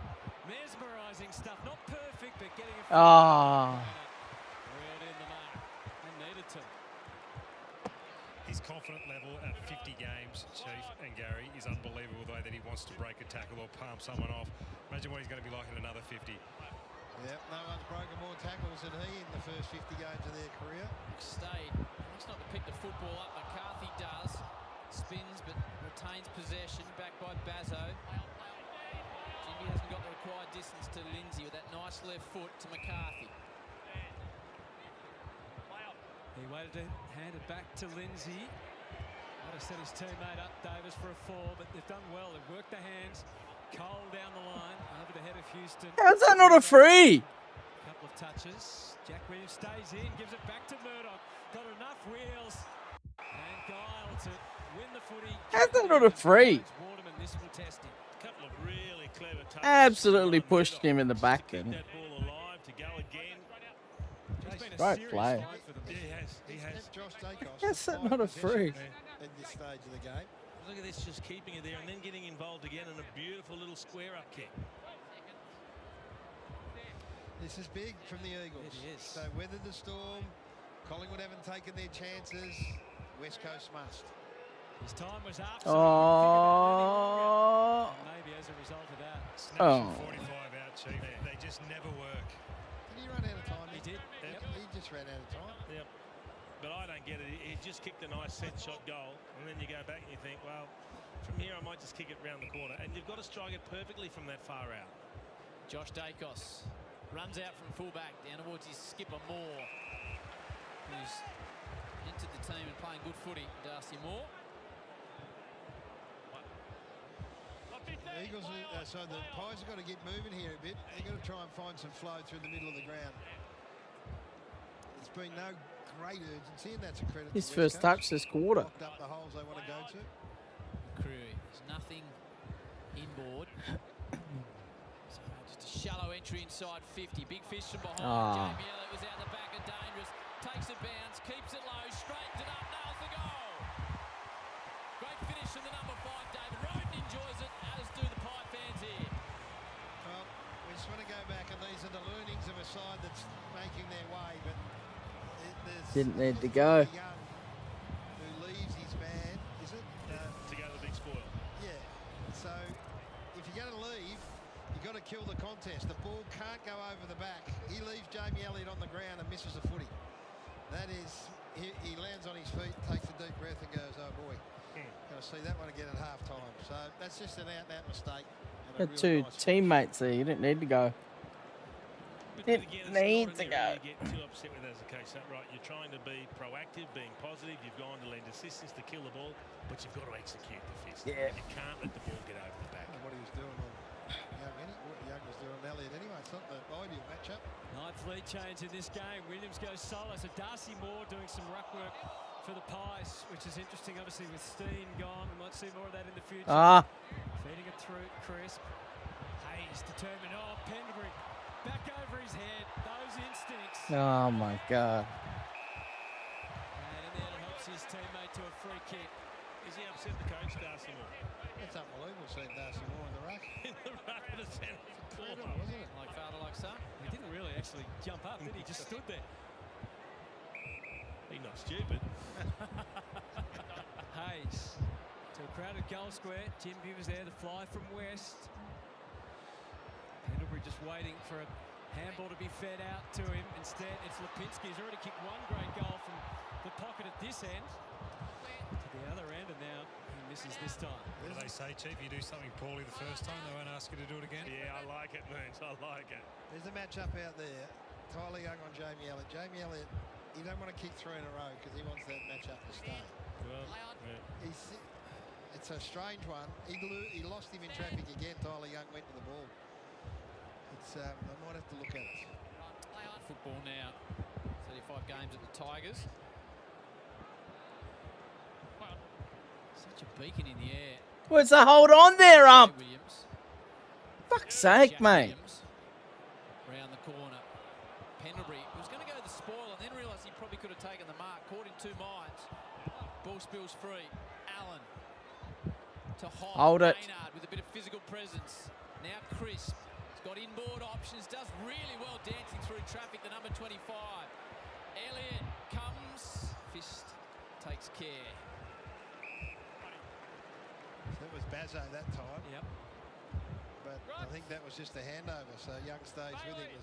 He's in the ruck here again, Darcy Moore. He is 203 centimetres. Yeah, but it's not like Billy Frampton's legs are broken. You got your captain's just come back from injury. I know who I would have in the ruck. He's a beat behind Bailey Williams, who handed off to Tyler Young. Wandering ball, could have been a free to Reed. Goes up whistle, Quainer takes off to Maynard. And he angles the kick wide on the bounce. Then did he keep it in? The umpire, he's umpiring Pendlebury different to everybody else. Back it goes to McCarthy. Just hesitated on the whistle because of who it was, not where he was. Well done from Allen, worked the way through to Crisp. Pendle's not out of this equation completely, although Williams sends it back to the wing. Reed, Quainer, Howe, all amongst the pack. Fell to side bottom. No one's played more games than he with Scott Pendlebury. Back to Howe. They work it out. They're waiting for the kick into the 50. When will it come? Towards Maynard. A little bit of magic work. Just spun the ball in the air like a basketball. And now Kelly, we're looking for the quick exit. Cole caught. Just got rid of it in time. Another eagle caught this time. Bazzo. Pies fans on their feet. McCreary picks it up. Allen from just inside 50. Straightens up. And then Allen likes it. Allen. MCG.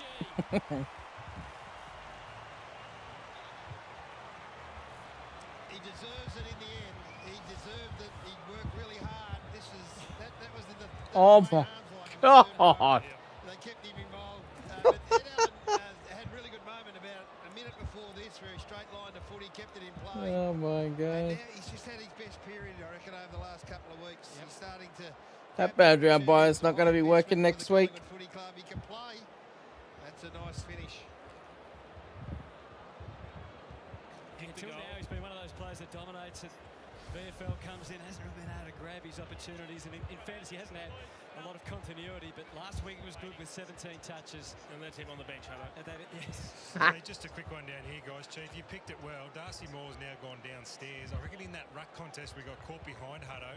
Yep. He may have done something. He's in the blue down here with his name on the bench, so we're just keeping an eye on him. Jason will never forget that. Oh, you'd be horrified if he got injured in the ruck. Yo, swarming all over him. He was trying to find a way out. Hoff. First back-to-back goals of the afternoon, and they just open up a little gap here, 10 points. They can kick one more here and put enormous pressure on this Eagles team. Biggest lead so far. Cameron inserts them West. Saw after all that. Jimmy back at the footy. Well done, Schultz and Josh Dacos. Able to tame him. I think their forward pressure has been ramped up a bit too in the last 10 or 15 minutes. So get it in there and go to work. Make sure there's no easy outs from an Eagles point of view. Williams towards Marek. He's hassled by Pendlebury. Side bottom, threw a hand back at it. Frampton. Shanahan. Nick Dacos is at 20, Crisp 16. Winning Eagle is McCarthy with 15. Stood up in the tackle, punched it out. Hoff. Marrick. Nick does really well. Oh, what do you mean? It's in the side, mate. This will be 21. Hoff's come onto him for the last 5 minutes, it would appear, to try and quieten him down. Direct kick forward. Kelly was awake and aware. DeGoey fended off an opponent. Side bottom. 22-2. Now into Houston in game 200. Sweeps it out further to Howe. Little 7-iron, maybe even a 9. Josh Dacos takes the grab. Just wonder whether Josh has been moved or he's just taking a much more aggressive, proactive look at it. Murdoch on the bench, coincidentally. Who wouldn't be happy watching him line up for a goal? Done such a good job on him. 6 disposals for the number 7. One game, one goal for the season. 68 in the career for Josh Dacos to make it 3 in a row and open up the first real lead of the match. It's been one of those afternoons in front of the sticks. Josh Dacos, of all people, misses a lot. Jason and I sat here and watched him kick a goal pre-game for 15 minutes, and we reckon, conservatively, he kicked 20 in a row. He couldn't left foot, right foot. Torps, around the corner, you name it. He was kicking everything. Now he kicks it out What the ball. about set shots from 40? Got a blood rule here. Carthy's going to come off the ground. Blood rule, West Coast coming off. It's a chance for Collingwood to set up really aggressively here. Minute 9 on the clock. Kicked the 3 of the last 4 goals. Got themselves out to 10 points. It's just for the first time, just put a bit of pressure in their front half, and the Eagles have been a bit jumpy, not jumpy, been a bit nervous trying to get out. Love one more just before the break to put some serious doubt in the Eagles' minds. Because to this point in time, the Eagles have been good. They've been really competitive, and they'd fancied their chances of fighting it out over the duration of the 4 quarters. But if you just get some separation on the scoreboard, the doubts start to creep in. Pies have won the last 3 matches against the Eagles. West Coast have surprised them, upset them a few times in Melbourne. Yo. Distance on the kick. Williams, one of the targets. Dacos immediately. Great reflex take off the pack. West Coast break the play up and get it back over the boundary. See Milan Murdoch down there jumping up and down. Get me back on. Got the bridle on. He's on a hard held. Can't get on. Mark's former. 1 minute remaining in this second term. Shove in the back of Bailey Williams. 53 on the clock. Having an enormous game. There's the West Coast ruckman. He kicked the goal. He's missed one. Quainer's down the line. Extra man. Feeds into Quainer's area now. Who? Kelly gets the free. As we get set up for half-time, one of the storylines here is Darcy Moore. He's blue on our stat sheet right now. As Moon said, he went down to the rooms. That'll be a big unfolding story right there. Directly after the ruck contest. Steele side bottom. Cruises off the flank.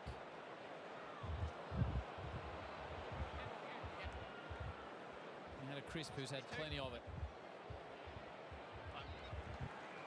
Clearing the line.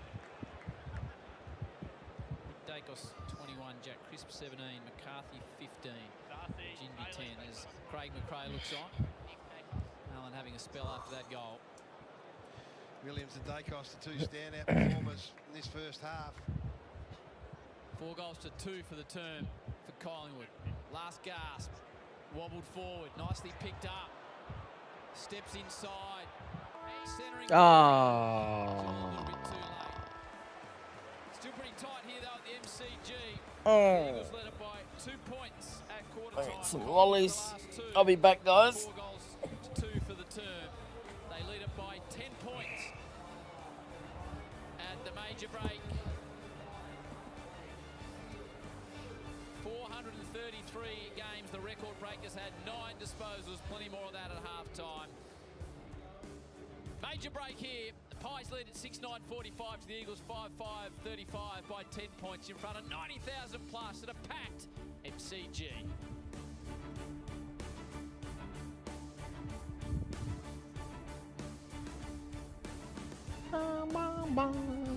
Alright, put the other game on it.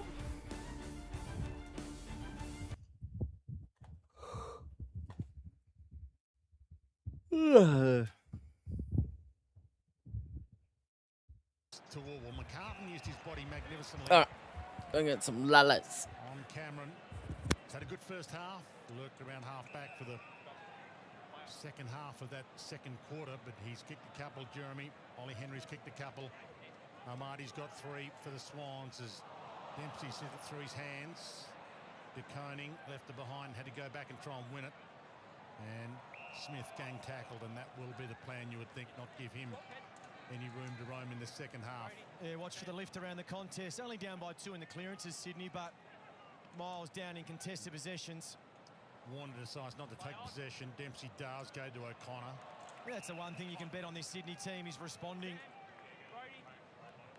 That is the culture of the Sydney Swans. It's the backbone of their game.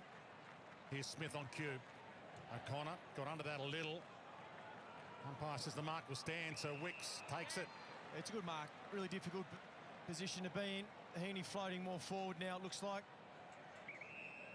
Challenge Mullen deep. He winds up. Got a lot on it, but not enough on it as McDonald got there late. Yeah, rolled its way through. You need better from that kick, though. You sure do. I mean, that is, one, it's not to the advantage of your forwards. It's just in no man's land. Bailey Smith started this third term well. Martin, front spot. Blakey got an arm, not enough. Sharon, too much arm. Guys, confirmation from the Sydney Swans. Mel Rosas is out of the game with a rolled ankle. Yeah, thanks for that, Sarah. So they're down a man. They did come from behind last week to beat Collingwood, the Swans. They're going to have to come from behind to win this one. The ball rolls to the boundary. Big him his shoulder by McCartan on Jack Henry. Well, Henry had probably 5 metres where he was free, so if the kick had have hit, it would have been another mark inside forward 50. But this is where they're dangerous, when they try and get those high half forwards. Martin's involved. Create a little bit of chaos. Manor. Mills. We handed it straight to Manor, who gave it to Melican. Last line of defence. Yeah, it's a good go at them, though. Yes. If Melican wasn't on. We got told he played on, Lloyd. Back to Melican. Again, a local from Birregurra who knows a few of these Cat players, local Geelong players well. Heads out wide to Sarong. Hands it up to the run by of Mills, and he drives it long. Hoping for McDonald, one-on-one. Stewart, did he manhandle him? Yeah, just the left arm around McDonald. So you see here once again, Heaney going forward. Almost got this kick in him. He really wants to go at it. He goes to Heaney. Just over his head. Well, it's better transition, though. And I know they got a free kick from Stewart, but it was a real struggle in the first half. 29 times, only inside forward 54. Papley hasn't had a big impact yet. He tried to knock it down to the run by of Papley. Didn't work. O'Connor, De Koning, Holmes wants it back from O'Connor. Runs the defensive goal square and finds O'Sullivan. Had all the answers so far, the Cats, after the Swans led early in this game. Guthrie. Inside kick. Ollie Henry. The knock on to Cameron was superb. Martin has got the little chip kick over the top. He set it for Edwards to go over and knock it away from Neil. Cameron too clever. Topo, go back. Caught. He drew 2 tacklers, which meant Martin was free. He basketball dribbled it to Neil. Back to Smith. Back to Holmes. He's caught and rolling the tackle by Warner. Intensity's gone up. Martin! That'll work its way just inside the post by a coat of paint.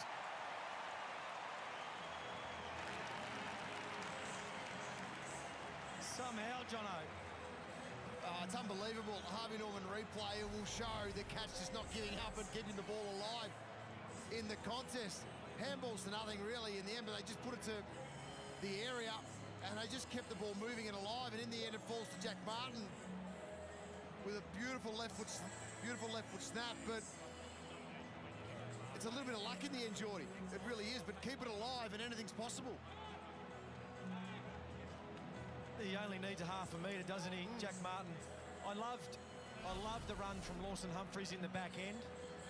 Just to create that run from behind, then it creates that instability in front of the ball, and then it's Sydney just trying to make up on the run with a cascading defence. Dangerfield started the game on the bench, started this half on the bench. He's now back on. Cats can smell some blood here. Smith caught, Rowbottom got him.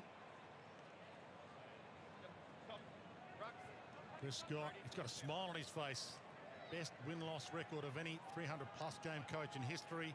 Two-time premiership coach to go with 2 premierships as a player. And his team's on fire. Manor flicks the handball up. Missed Dempsey, but he goes back to try and win it. They want the ball in chaos. Keep it rolling. Manor. Smith. Got the loop the handball through the eye of a needle. Blakey with the big thump on. Good body use by McInerney. O'Sullivan off the forehead of Atkins. And was he a bit overzealous in the tackle on Papley? No. Warner drives it long. Goal square. Curnow can't get back, and it bounces across the boundary. Yeah, he was under pressure, Warner. So he just had to get the ball going forward. Just on Dangerfield, only played the 50% of game time so far, 55%. So they're just managing his minutes, making sure he's got energy when he comes on. Papley's lurking for this ball in. Running past a couple. Heaney, perfect palm. Got the toe on it. Kolajasny, the goalkeeper, was in the way and finds Dempsey. He's been close to a few, hasn't he, Heaney? Just ran under one in the early part of the quarter. Great block from Papley. Dempsey long. Blakey got there late. Sydney free. It's going to Milliken. They want the corridor whenever they can get it. Handling. He drills it, but too far out in front of Amadi, and it rolls to the boundary for a ball in. You just got to be careful with those short 50-50 kicks going inside forward 50. But when you've got time and space like that, the expectation is from the forward and Amadi that he should be hit lace out. And when you're back into the team for your first game of the year in game 9, to keep your spot, you've got to hit those kicks, and Hanley didn't hit it. Back into play. De Koning. Outreached, out-body Grundy, which is hard to do. Atkins slick. Smith. Inside. Myers outside. The run is on. Mullins become an offensive weapon. Manor drives it. It's an ugly kick, though, and it'll be a lasso, last position out of bounds. Free kick to Edwards for the Swans. But even on this ball here, when Edwards picks it up, the focus on Geelong has been to cover the corridor. So already set up. Mills. Down the line to Curnow. Got there. Got hands on it. Didn't mark it. Off the spill, Lloyd. The half forward. Heaney couldn't trap it. He trapped Kolajasny, though. Gee, they're not getting much luck. No. With a few of the umpires' calls, but again, that local noise of affirmation's been helping out a few times. Guthrie. Holmes. Myers. Back to Holmes. Off and running as he loves to do. Drives it long. Jack Henry got up there. Spilled it down. O'Sullivan got past a couple and rolled home a ripper. It's his first in AFL footy. This kid's a gun, and they come from everywhere. That's exciting, isn't it? Oh, they've got another swingman, Jono. Just another one to add to the list. He had to kick it too because Jack Martin was in the goal square all on his own. Holmes just is so quick. Sheldra's got no chance. Makes you look slow. It's the contest again from Henry, who's been excellent today. That's an inside-out barrel for your first goal in AFL footy.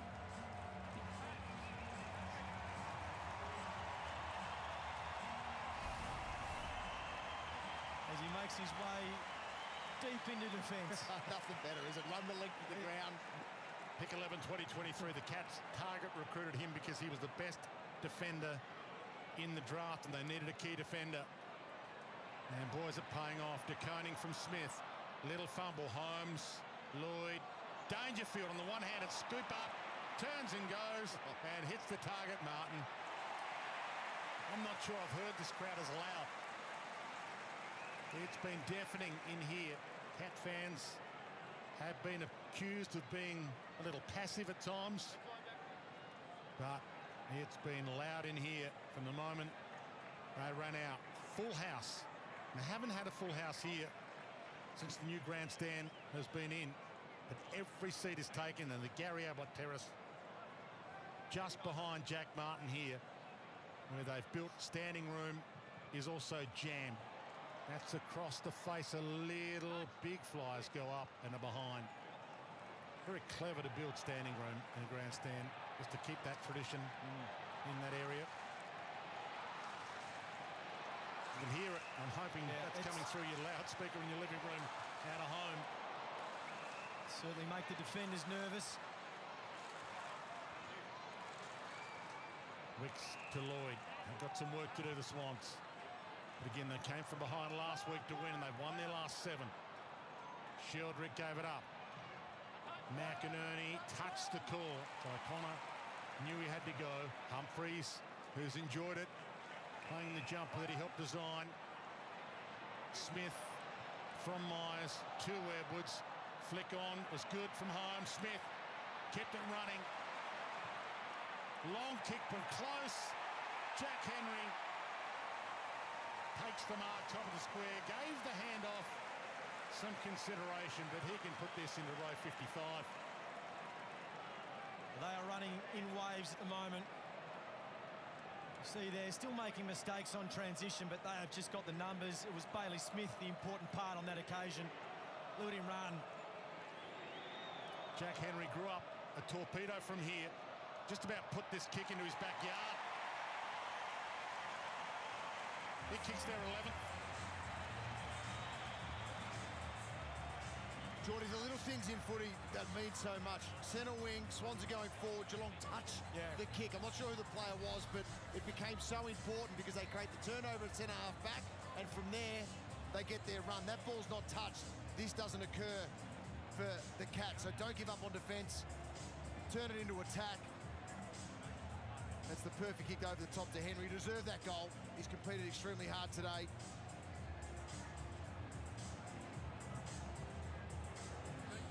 He's probably thinking, how easy is this? I've been defending for my life in my career so far. But I can't stress enough, the run, particularly from Bailey Smith on that occasion, how important that is. Edwards again knocked it down. He got his hand to it, but Grundy got the crumb. To Sheldrick, long. Oh, they skittle. Warner went down. Lloyd, paddle, row bottom. Jordan feeds it over the top. Warner gets a moment here. He opens it up to the top. Cleary off hands. Row bottom hassles them. Humphrey's too good. Dempsey works all the way from defensive goal square to attacking goal square, and he finds Martin. Humphreys. Jack Henry got there, knocked it down. McCartney scooped it. And the crowd get a chance to applaud and sit down after standing for the last 10 minutes, some of them. I know it's a little thing, but even that handball from Lawson Humphreys in the back end, just out in front of his teammate, just allows them to continue to go. Ball flick to the back. Smith again, fends off, gets to Sheeran. Lawson Humphreys to Blitzar, stripped. Or do you get one high? Warner lays a hard tackle. So right now, Sydney going a deep defender. It's Blakey on this occasion. So not only is the deep defender, you just don't get his run and carry up and around the ball. Manor again kept it, knocked the Cats' way. Sarong against the grain, a good mark to Hanley. Yeah, that's two big efforts now by Hanley. Bice. Milliken. He's got Amati on the lead, hit him for the chest mark, but O'Sullivan got a fist in there magnificently. Doing the job at both ends at the moment, Connor O'Sullivan. Just game 37. Big knockdown by Grundy towards the boundary, and that was intended target to go and sweep on it. Yeah, he might want to go again here. Here is O'Sullivan. Played 15 possessions last week, 96% of game time against the Lions. He very rarely gets a rest either. Young guy, you can play the whole lot, mate. Danger if you can have 50% on the bench. Let the young guys stay out there. Sarong, Dempsey in the hole. Cleary got there late. Amati stalking it. Got an ugly bounce. Cleary stole it. Gave it to Hanley. They need it. And they get it. Hanley kicks his first of the year in his first game of the year. Oh, credit to Hanley, part of the Bunnings build-up, and he deserves to be, because we spoke about the kick inside 50, Dwayne, where he missed Amati on an easy kick. But from that moment, he's attacked the contest hard, wins a big ball, takes a big mark in the centre of the ground for the Swans, and now gets an opportunity inside forward 50 to get to the right spot and compete and kick a ripper for the Swans. Well played.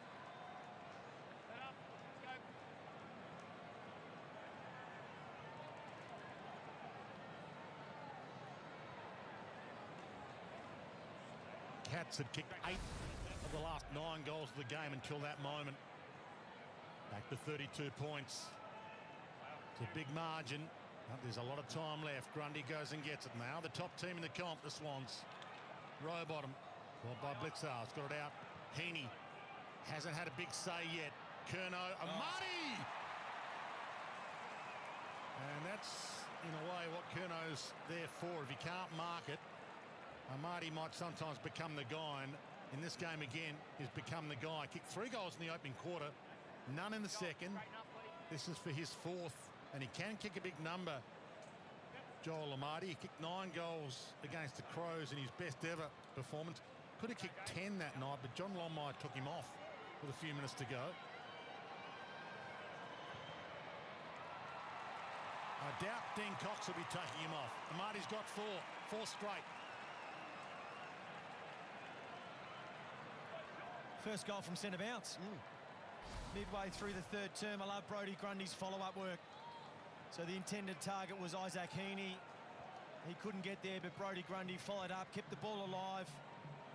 And I think that's when you feel like the pressure from the opposition is at a really high level, you can't muck around with the ball. Isaac Heaney knew that he needed to give his forwards an opportunity deep.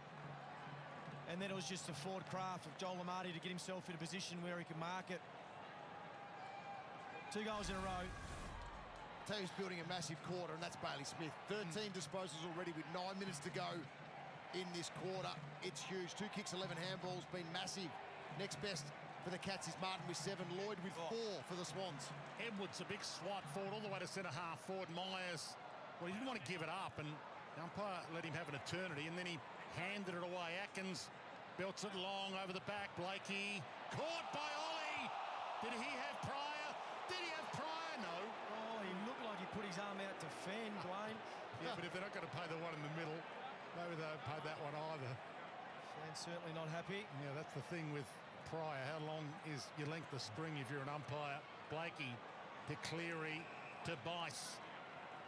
They've got some spark back, the Swans. Ugly kick. Kolajasny. McDonald stalks him. McDonald got him. Umpire calls it a handball. A little wobble off the fist. Atkins goes back. O'Sullivan out wide. Mullen again. His attacking side has grown. Big part of his game. Guthrie to Smith. Mullen. Neal. Dangerfield. Neal got up there. Dangerfield nearly crumbed it. Edwards knocks it to the boundary end. They keep it in. Heaney. Lloyd. The kick and hope. A bit more central than he would have liked. And Milliken made it his own. Yeah, he's got a corky out of that one. Atkins. Sarong. This is the Swans we've known.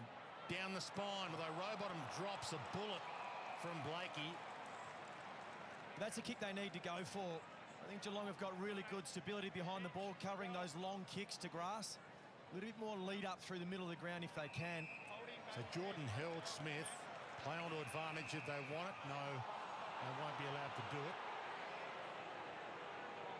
Chris Scott can't believe it. Max Holmes can't believe it. What's his number for Bailey Smith, Jono? This is 15 in the quarter. for Bailey Smith.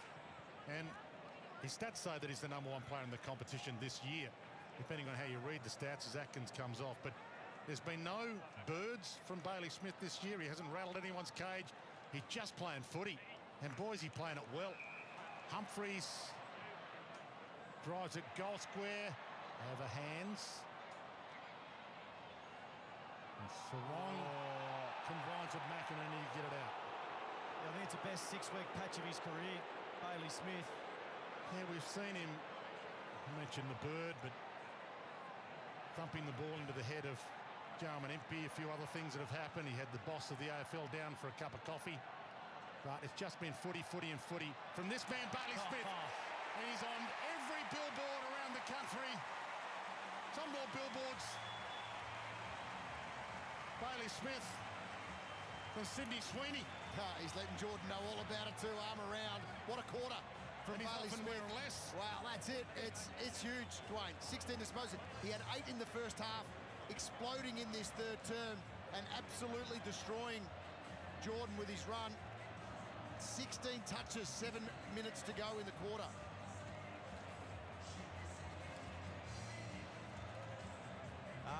He's been outstanding.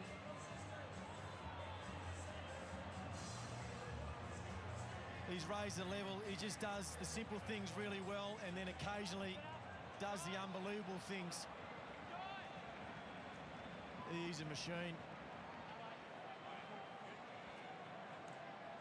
What a quarter. And what a season. And he might be headed for Brownlow votes, and he might be leading right now.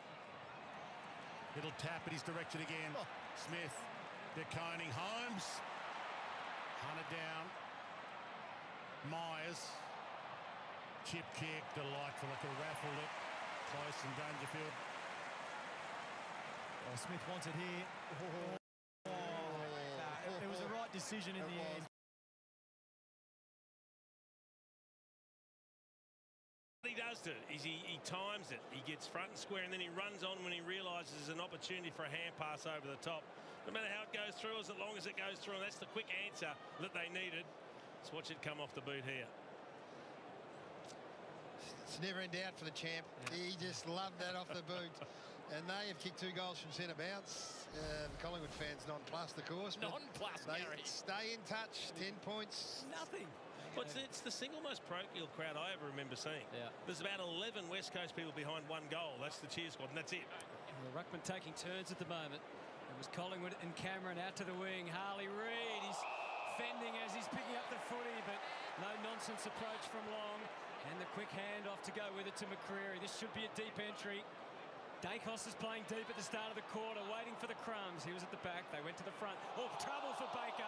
Big trouble. How big? Oh, not as big as it might have been. He took on the tackle, didn't he, Land Baker, then? Crisp is there. Tackle count. Look at that. 41 to 17. Crazy. Baker watching Dacos. And that tackle count there is probably more pertinent to what we've seen in the last quarter. 12-1 inside 50 tackles to Collingwood. So they've ramped it right up here. Williams. Cameron. Call it a draw. No, Jordan, it was fine. He didn't slam him. Let's go. Darcy, Bailey, send again. Just telling Jordan to go to call it. No slam. Cameron into his hands. Now spills free. Tries to tap it to the small man. Young just perched over the footy. Just dropped it, I think. No word he did. Yeah, he was a little slow by hand, wasn't he? A little clumsy. Got away with it. Williams concerned about what Cameron might do, but not as concerned about what this guy might do. Dacos' kick, ricochet, stays in unexpectedly. Bounces back. Steele's been excellent. So 13 inside 50 tackles to 1 right now. 3 tackles each to Lockie Schultz and Jamie Elliott. So good defensive work from their small forwards inside the forward half of the ground, forward 50 particular. Can't get it out right now, the Eagles. 17th coming up for McCarthy. Leads the Eagles. Nick Dacos with 22 leads everyone. Potential opportunity for the turnover. Advantage is paid. McCreary wants inboard options. Maybe could have gone alone from there. Almost too unselfish. Baker Out to Jinby, and they get away with it through Bazzo. Forward hand pass. Misses Davis. Quainer sends an opportunity. These are big minutes for West Coast. They're under severe pressure in defence here. Yeah, and good on Collingwood. So they realise this. They know they've got them under some sort of pressure. 91% inside their front half here. They're not letting this out till they score.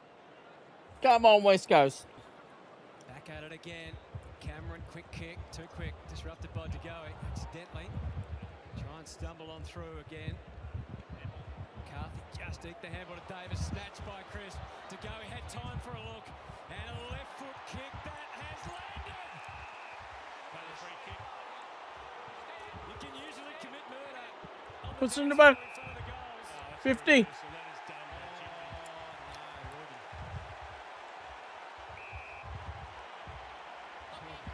What? 93,000 people love it. But that is a hammer blow. You don't need to gift the champ a second goal.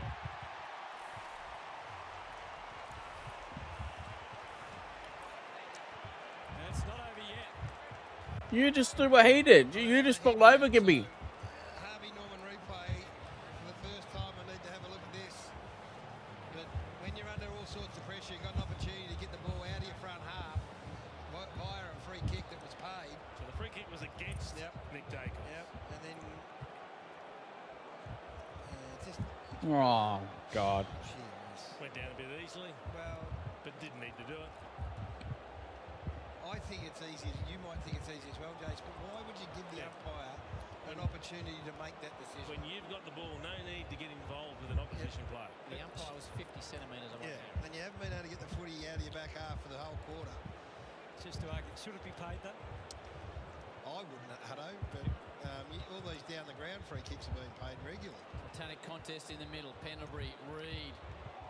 Don't argue, and he got an argument. Pendlebury with that sublime skill. Josh Dacos punched it out the side bottom. Collingwood starting to roll now. Too much on the ball. McCreary, Nick Dacos, brilliant. Back to Jamie Elliott. Tight on the pocket. Oh! It's home! What a finish on the number 5. Jamie's back, baby. Collingwood fans are starting to get what they came for. Wow. This is exactly what the Eagles didn't want, is for the Collingwood boys on field to get a bit of a head of steam up, because what happens then is that 90-odd thousand off field are going to get a head of steam up. So they've now kicked 5 of the last 6 goals, and they've just started to go into a little bit of razzle-dazzle stuff. So the flip on from Nick Dacos, the bang from the boundary to Jamie Elliott. These are the things that can just start the fire for the Magpies, and it'll be hard to put out. Saw Lipinski kick one from that pocket earlier. That might be even better. Couple of rippers. Collingwood coach Craig McRae enjoyed it. Couple of rippers. He's up out of the seat, so this is a big moment right now. They could crack this right open, the Collingwood Footy Club. Here goes the chant. Yeah, the chant goes up, and the champ is back out there. Oh, none. Pendlebury kicks it out to the members to give them a good look at it. Ball just hangs around for a while. Lipinski made the contest. Side bottom was part of that last play. Has a tough time getting a kick away, but he did manage it, and Pendlebury got a handball forward. Comes back to him. Well done, Bailey Williams. Protected. Kick it. Kelly, some indecision. Duggan, you can understand why. Murdoch part of the chain from Dersma. And the entry kick is poor on this occasion. Gee, that's a disappointing kick. They've worked so hard to win the contested ball on the wing. They had numbers. He kept handballing and running. And he's done a really good job on Josh Dacos, Murdoch, but that was a shocking kick. Gee whiz. He kept Josh Dacos to his lowest rated half in 3 years. 5 of the last 6 goals the way of Collingwood. There is Josh. He's got the runners out wide. Into the hands of Hayes. High up and under ball. It's Dacos. Stays trying to get front position. Spills to a dangerous area. Out towards Elliott. Kick one from the boundary. Now kicks one from in front. 3 in a row for the Pies, and they're away. I think it was McCarthy. No, it's Waterman. He chose to fly for the mark instead of killing the ball through. No, it's Waterman. I just reckon the better option. In actual fact, it might have been Waterman that went all the way back, was it? Hey! Heading forward. I want to have a look at this. Yeah, it's Waterman that goes for the mark. And you've got to take that mark, or you've got to kill the ball. Hey. To drop the mark and spill it back into the forward of the 10-metre square is just, it's no good. Who's going to get there first? Martin will skip to the... Started here at the MCG, 7 inside 50s. They've kicked 4 goals. Auto play Facebook. Fuck off. In this third quarter. It's out to 29 points. Pendlebury's in the middle of the ground. Nick's got a taste for it. Jamie Elliott's doing party tricks. Something, mate. Just hold on to your hats here. This might get really loud. A 13th score involvement for Nick Dacos. West Coast whistle. Tim Kelly. 20 scores from 32 inside 50s. They just continue to hit the scoreboard every time they go forward. Kelly sends it low but deep. It was there for Maynard or Cameron. Didn't finish the job. Champion feeding it through. Johnston back to Marek.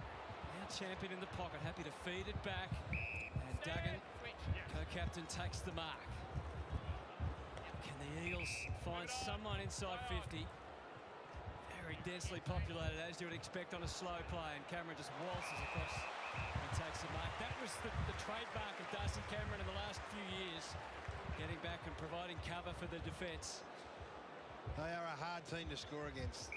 Irrespective of how they go in the Collingwood Footy Club, they are genuinely hard to score against, although Darcy's going to give them a chance to go back in, but they've kicked 6 goals for the game. The West Coast Eagles from 30 entries. To mind you, for an experienced player, you'd like Liam Duggan to make a better decision with that kick going inside 50 than to kick to a 1-on-2. Collingwood's kicked 6 of the last 7. Marek just sets it up. 20 from home. Frampton will come from the side. Maynard bashes it. Harley Reid is taken care of by De Goey, who's still around the contest. Nick Dacos resting forward. And Tyler Young's got the job on him, so good luck. It's a free to the Eagles. That's one way to keep it away from that matchup. Yep. Well, Dacos spent more time forward last week than we've seen all year. 45% last week against the Swans. Going on, Dave. Murdoch. He's out of contract, so it's going to be an interesting one with the Eagles. I'm sure they won't want to let him go. He proved his bona fides at the next level for so long, but he was determined to play AFL football, and his dream came true at the start of this year. The Eagles need him to go back and clinically finish. Well done. That's a heck of a kick. Yeah, look, I mean, he's a mature age, 25 years old now, Milan Murdoch, but he's making every post a winner, so he comes in and he plays that small forward role, and as you told us pre-game, guys, he did that job against, was it Whitfield last week, and now he's done it against Josh Tucker. He's showing another string to his bow and doing the jobs he's asked to do very, very well. No, he's a beauty. He looks absolutely ready, mate. He's got hunger. He's busy. He looks like he's dedicated, wants to do a job. Oh, yeah. So he's a ripper. So they've been able to just skip one back after Collingwood had the most unbelievable period of dominance in this third quarter. This kicking efficiency was 0% for the West Coast Eagles as they kicked 3 goals, Collingwood. So they needed one back.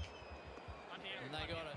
Nick Dacos goes off the ground, nicely cut off the other way by Allen. So he wasn't forward for too long, Gaz, about 5 or 6 minutes. Yeah, well, it's an interesting one, isn't it? They get one goal kicked against them and he goes back into the middle of the ground. And Tyler Young's just gone, thank the Lord for that. Duggan. Shane Warne, side of the ground. Waterman arrived. Oh. Seemed to have his name all over it. Just spilled out of the midriff region. That's no disrespect to Tyler, by the way. Just looks a strange matchup for a man who stands at 196 centimetres. Jack Williams now to the ruck. Cameron grabs it out. Dacos, one of those in-the-air hand passes, can't get it clear. Great thrill for any young man, though, to sit there and say, I stood Nick Dacos one out in the square. How cool is that? In you know, until a handful of games. That's a great thrill, Jace. Yeah, maybe I got carved up afterwards, but... Elliot Yost is behind the ball here. He's a kick forward of where McStay will... First touch from McStay. He had Pendlebury, but he used his boot instead. Bit of separation from West. Yo had to come across. McCarthy was receiving it from Allen, and then it's a kick that drops short. Well done, Hoff. And it's played on Nick Dacos before. He's been by his side at times today. The irregular tagger. Kicks to the wing. Jack Williams, good contest against Cameron. It's what they needed. Frampton's there as well. Dersma couldn't get the hands clear. There's Steele and Davis. Moore, a quick run in the ruck, and's got a hamstring issue and subbed out of the game. Let's hope it's at the mild end as far as hammies go. He's had a tough run, hasn't he, Chief? Jimmy's aware it'll be a lasso. Might have touched it in the end. No. Dan, put on the line. Put on the line over here. Come round. Stand. Set up for the switch if they can get the first kick. He's all in, heart and soul, man, is Ruben Jinby. Back to Young. Touch uncertain. Indecision, that was the problem, Howie. He needed to go straight away. So then he has to go straight down the line. Oh. Good grab in front by Dersma. Great mate. He's good. Fluorescent boots. Punching into the middle to Baker's nice. Sidebottom does well to restrict him. Stopped him from going and spits it out wide. To McCarthy, has Norwich waiting on the 50. He was hoping that Maynard might have just overcommitted. He's too smart for that. So again, it's a difficult kick that find the most compelling option. Just sets it to the square. He's got a fair piece of it, so it's very deep and awkward to try and mark for Waterman. Davis had the first go at it. Murdoch was there or thereabouts, but once again, it's over. Premium on the next goal as far as the Eagles are concerned. 9 lead changes in the first half, but since late in the second term, it's been a game dominated by Collingwood. Eagles have got to take what chances are on offer. Jack Williams rucking, Murdoch swamped again. Willem Dersma mark and punch kick into the middle of the ground. That's why you go number one. He's just got enormous talent. Eagles by 2 at quarter time. Collingwood 10 at the half. Currently out to 23 points. Exit ball, McStay and Jinby. Isn't Jinby just a fascinating case study? He is. If he had his time again, he could maybe... He was a midfielder, I reckon, through the under-18s. What about the quarter from Darcy Cameron?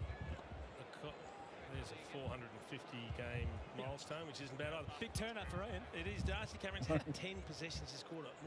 Double the next best on either side. What?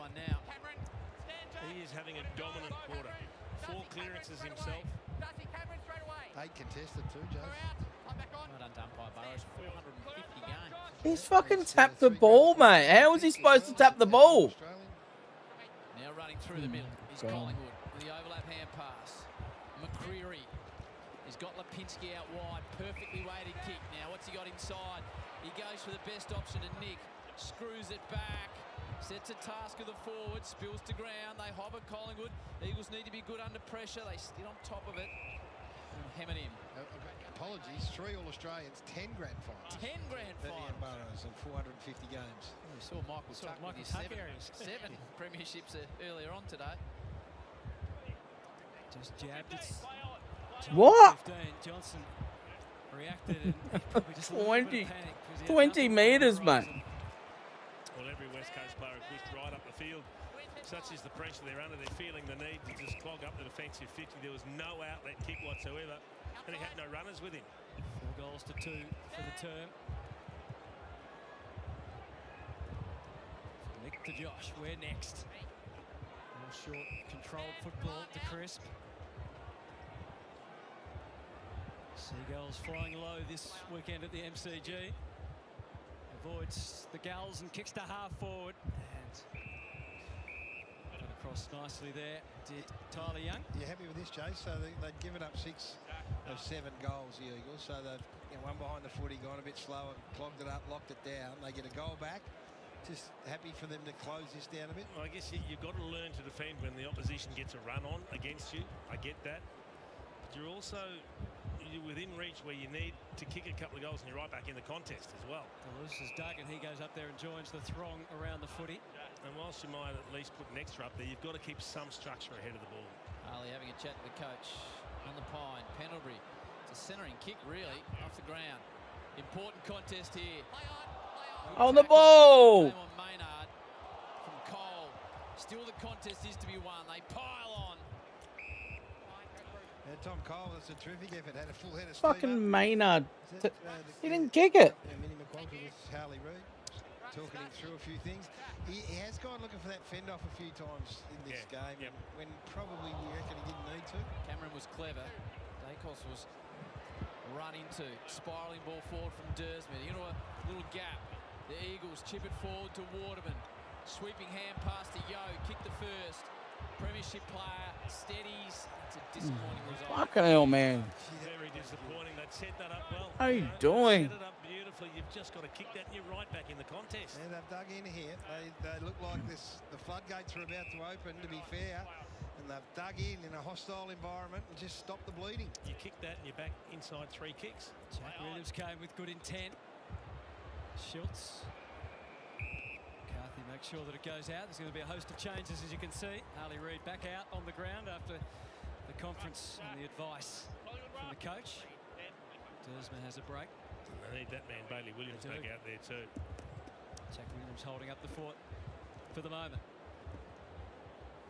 Going up against Long, who's the third option for Collingwood in the ruck today. Schultz flat out with the handball. Quick whistle from the umpire. It still sits at 22 points.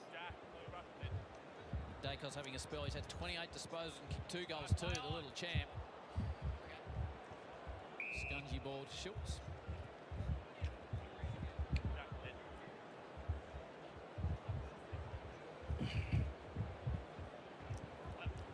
Thought about going mid-air. Pendlebury settles over it. Might have thrown that out. So umpires are happy to give a free kick against him. The boundary wasn't? No. That's when he saw photographs in the crowd and still had the ball in play. Again, it's a slow entry. Not going to be easy to mark. Yo held out. Waterman had the fly, had the hands over it. Muscle touch from Champion. Williams flings it back. Lindsay's kick. Ah, fuck me. No access for the Eagle. Clever play from Frampton. He knew where the dangerous space was and he just cut it off. Taken 13 intercept marks now in this back half for the Magpies. It's carved out a great career.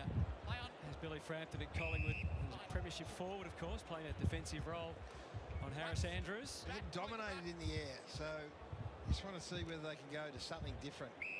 High contact, West Coast. Advantage. Lindsay takes it.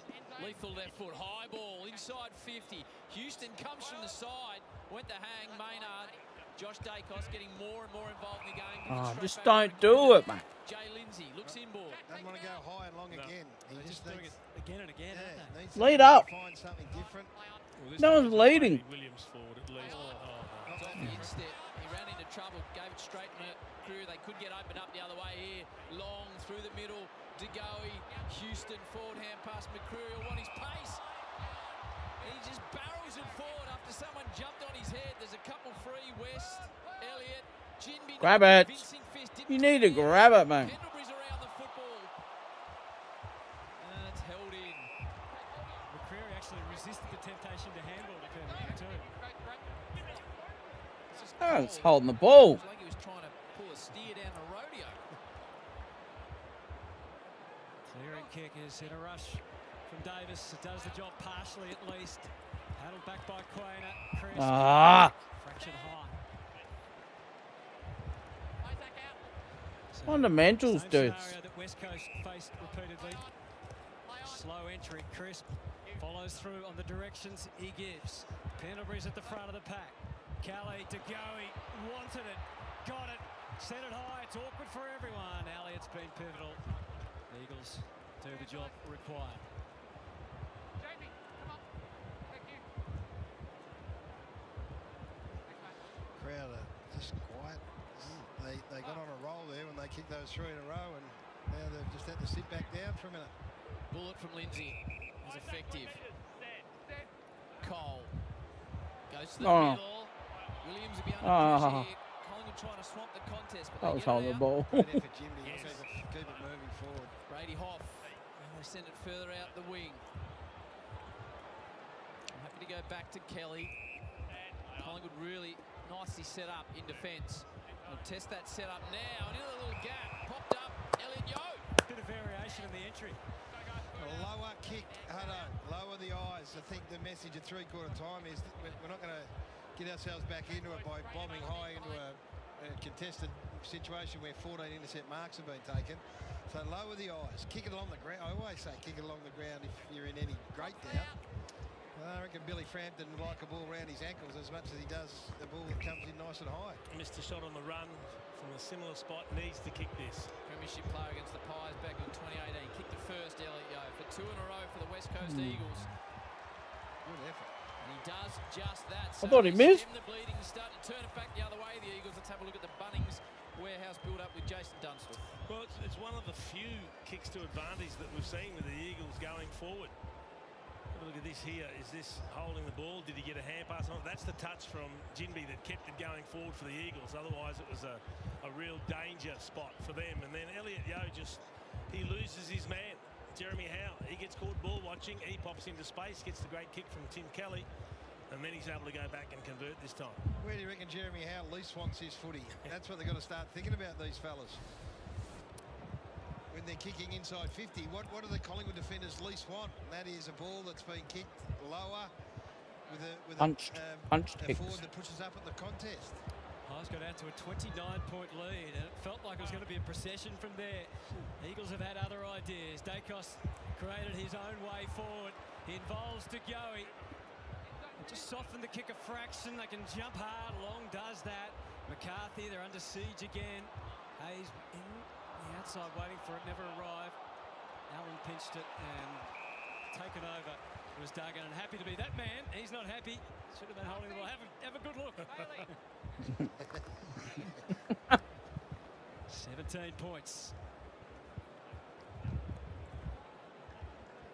Dacos is waiting at the front. Bailey Williams looked it that way. Hayes.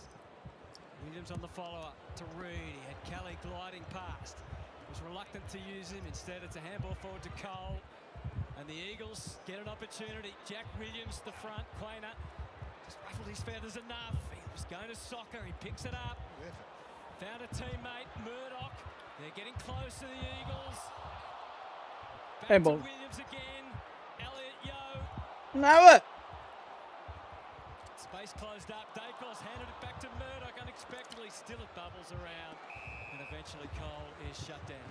They've got the appetite again for it, the Eagles. So working really hard. Haven't quite the polish as the man of the moment comes up from the stairs. Had that strapping on his hand in the pre-game. So not sure what that was all about. He hit the ground a little bit earlier, Gaz. He was looking at it for a while, so maybe he's gone back and get that restrapped. Yeah. He's had a ligament issue in his hand over the last 3 or 4 weeks, Pendlebury. Quaynor to the outer side. McStay in good position. Williams, fantastic.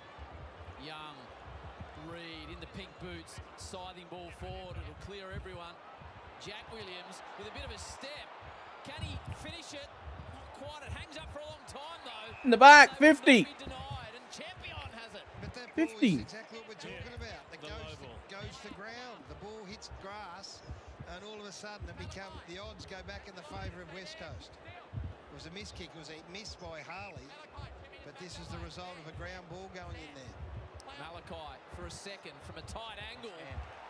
Come on, Champion. Malachi Champion, last 3 for the Eagles, back to an 11-point game, and their small travelling supporter base are up. It's encouraging, isn't it? So you win a few clearances, you get a little bit of territory to go in. And then importantly, with their territory, they're not just bombing it high, it's outnumbered situations. So this kick misses the target, but it's designed for a pair that are actually competing. And then it goes over the top, and you've got your man playing in front in Williams. So he gets the opportunity to kick the goal, shanks it, that's okay. He made 50 anyway. So they kept it alive well. We asked you what sort of ball Billy Frampton would like coming into his defensive 50. He doesn't want that ball coming in at his feet, at his toes, and that was Williams who was... They're like, what are you talking about? There, and the champ comes up and kicks his second. Yeah, and the third in a row.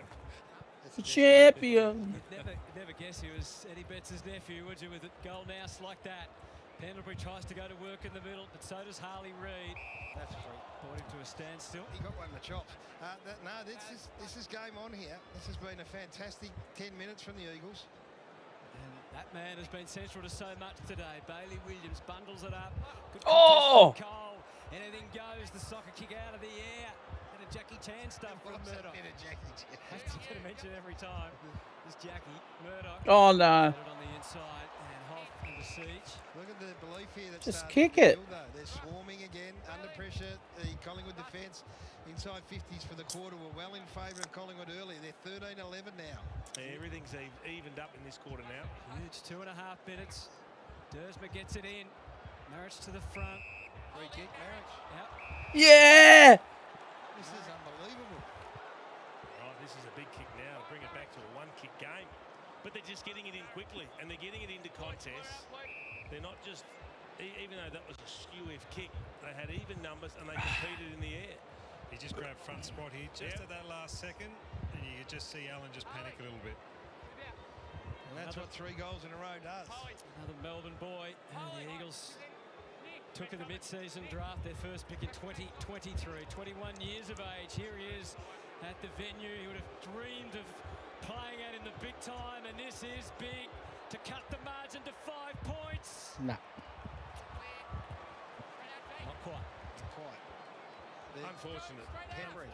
4 goals, 2 apiece for the quarter. 29-point margin after Elliott's second this term, Gary. Yeah, a little bit of pressure now back on the Pies, Howie.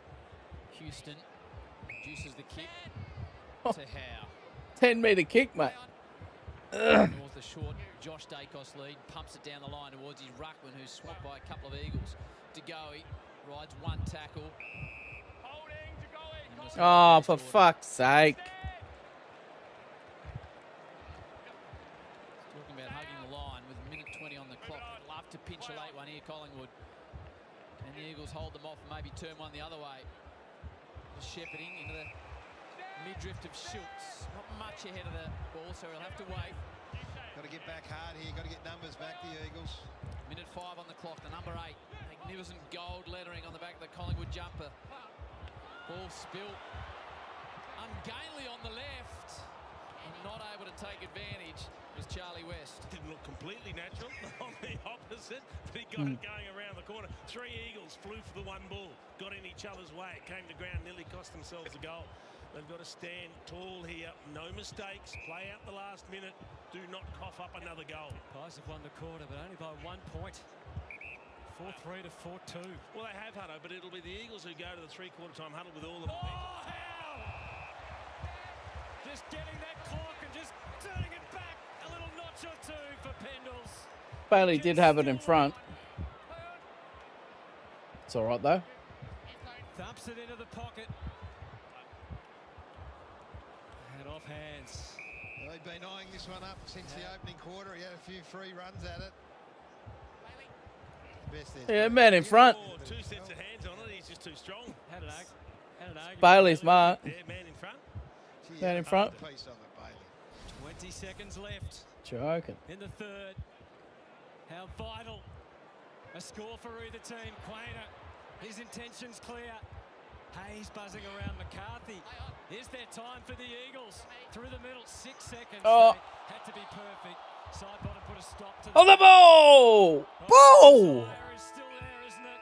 Fucking cheats. Oh, the West Coast Eagles. They Cheats. were just about done and dusted when they were 5 goals down. They found a second wind, and they are making Collingwood work to try and get the celebration thereafter for their superstar, for their champion. Scott Pendlebury's big day. It's the Pies by 11 points. This game is far from over. How's the other game going?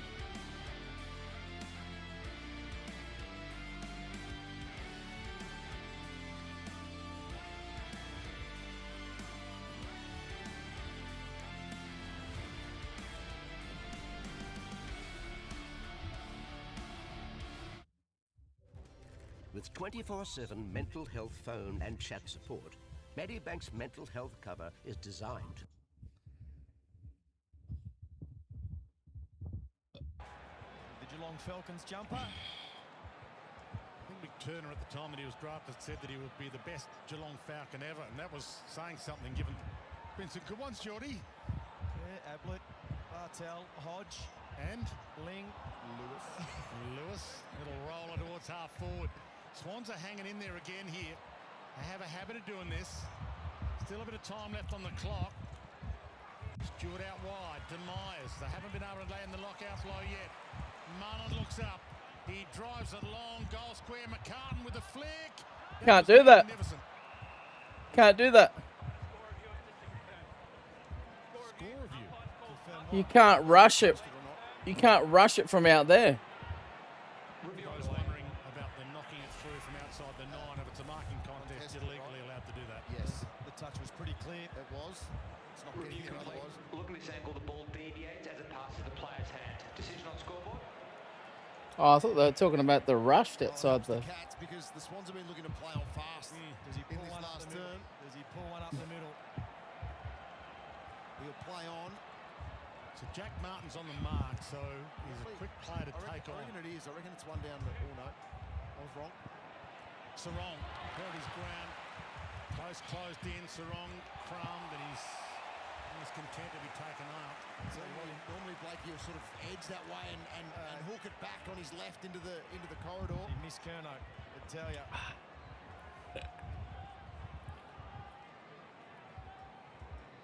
Grundy and Edwards.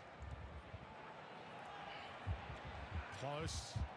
Caught, and that's on the full. Sydney ball, Heaney.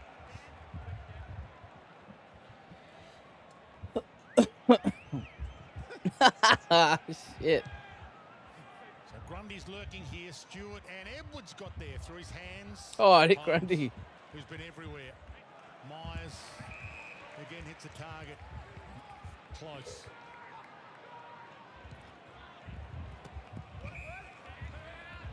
O'Connor. Amazing story, the Irishman. Only took 4 VFL games before he got the call up with Geelong's AFL team after coming from Ireland. What a star he is.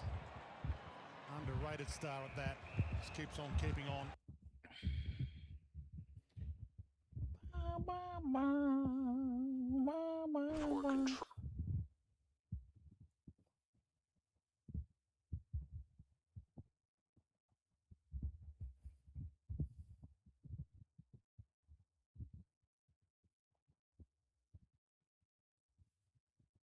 O'Connor.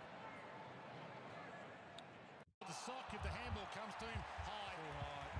Jack Henry's ball. It was actually at that Mark O'Connor County Championship in Ireland that a heap of the Cats met for the first time. Oisin Mullen in a pub in Ireland, in Derry, in Dingle in fact. And place to get to know "Why don't you someone?" come and play for us? Yep. He was the yes. Jack Henry from the pocket. Miss.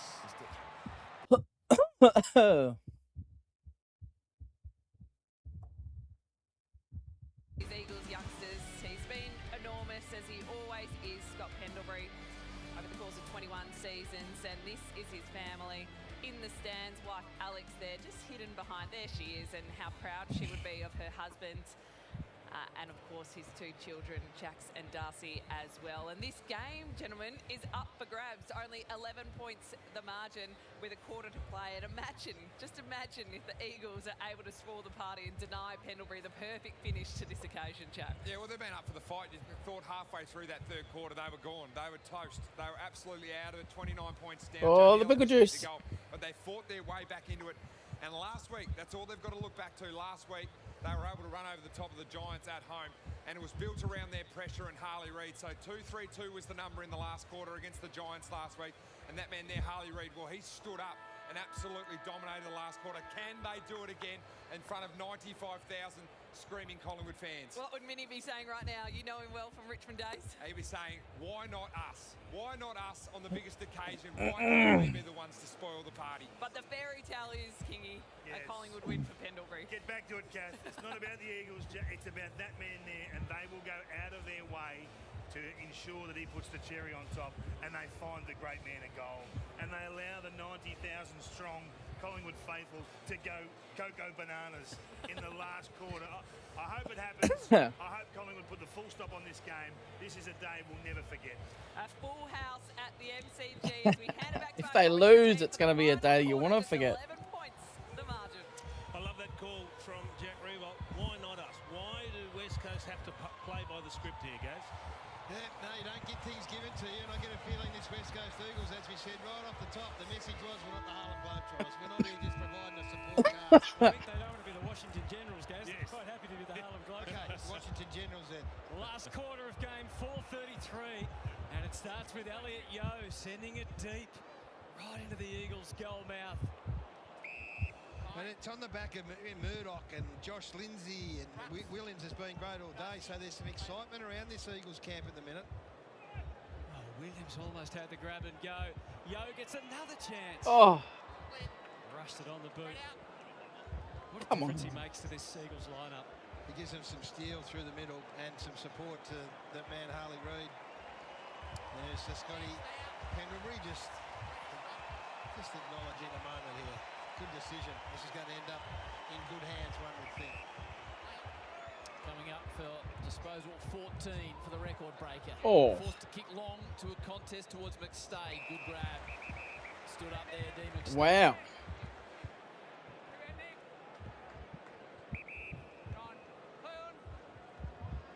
Nothing presents, so he also What's goes Hal down doing? the line. McCreary didn't really want to go in the mark contest. Threw a hand up. Might sneak out the back long. He's got the option inboard. He's not able to keep the ball in the field of play. What's the message here from a Collingwood point of view? They're going to go, don't they? Yeah, they do. They need to put their foot down. Up the pressure again. Their pressure's been good at different stages when they've gained ascendancy in the game, but if they up the pressure, everything else flows from it. Martin sits at 10. Cameron, a territory taker. Jimby stalking with Young. Difficult for Elliott and Long, and McCarthy's stuck under all that. Nick Dacos is always the one we look at in times when there's a result that's up for grabs. Willem Who's on Durst has got Josh? him at this stoppage. This is where they love to get the ball, Collingwood. Lock it in, forward 50 pressure. Hefty work from Cameron. Blind handball from Crisp. You can see the result of that. Hacked out of there by Davis. Which way will the ball bounce? Oh, It bounces it's coming back. Collingwood way, and that'll be lassoed up. Yeah, drop punt would have been a much better option. He went for the standing torpedo off the side of the boot. Lasso free kick. Locked up forward line ahead for Howe. Took a big hanger in the third. In from the side. McCarthy wasn't able to control it. Elliott's been dangerous. Josh Dacos goes back to Jamie Elliott. Now to Steele. Sends it high. Sends it home. Calms the nerves. Does Rome Steele with a second. It's a good finish. That's a very good finish. They are so good once they get the ball inside 50, the Pies at keeping it there, at making contest after contest. They don't allow easy exits. They had the chance to exit the Eagles, but it was a mongrel dump kick that became a lasso. Just gets that good hand pass out. Dacos off the floor. Did that hit the ground before he hit that ball? Yeah, hold the ball. From Josh Dacos? Holding the ball. Hit the ground. That's dropping the ball there. Yep. That's a throw. So they've got away with one there, the Magpies. That should have been played against Josh Dacos. Great finish. Take nothing away from the finish. But that ball hit the ground, no question about it. So just one missed. Take your chances when you can. And the young man isn't he, Rowan Steele? Up goes Williams again. Solo out of the middle. Pendlebury is at centre half forward. Lost the ball. all of that. Dacos found a way onto the ball. Rapid fire kick forward, well contained by McCarthy. He's played well off half-back. He's coming up for his 24th touch. He came into the game as a big ball-winning midfielder, and he's been pretty safe in the back half. Short to Davis. He's in the quandary, but he does decide to go long. Jack Williams, he was a bit of a marking bag potentially for Howe. Murdoch the swing and the miss. Commitment from Yeo as always. Squirts out unexpectedly. Oh, Reid got through. And he wouldn't. Just lets himself down with a handball low to Dacos. Then he has to redouble his efforts. Cleared a path for Davis. I'll have a second. Ah, fuck me. Shit kick, man. Pendlebury's just positioning himself. He's at full back right now, but he started the quarter at half back. Murdoch went to him. Clearing ball towards the wing. Long comes from the back of the pack. Spills to Reid. There's a whistle. So Josh Dacos has gone into the middle of the ground at the moment, and Scott Pendlebury has assumed the half-back role. Houston in his 200th. Elliott's trying to get early contact, but it opens up for Jimby to come across and cut it off. Oh, There's danger in all of that, but Baker gets him out of trouble. Timby will go again, receiving from McCarthy. Cross half back. Width from Allen. And to Marrick.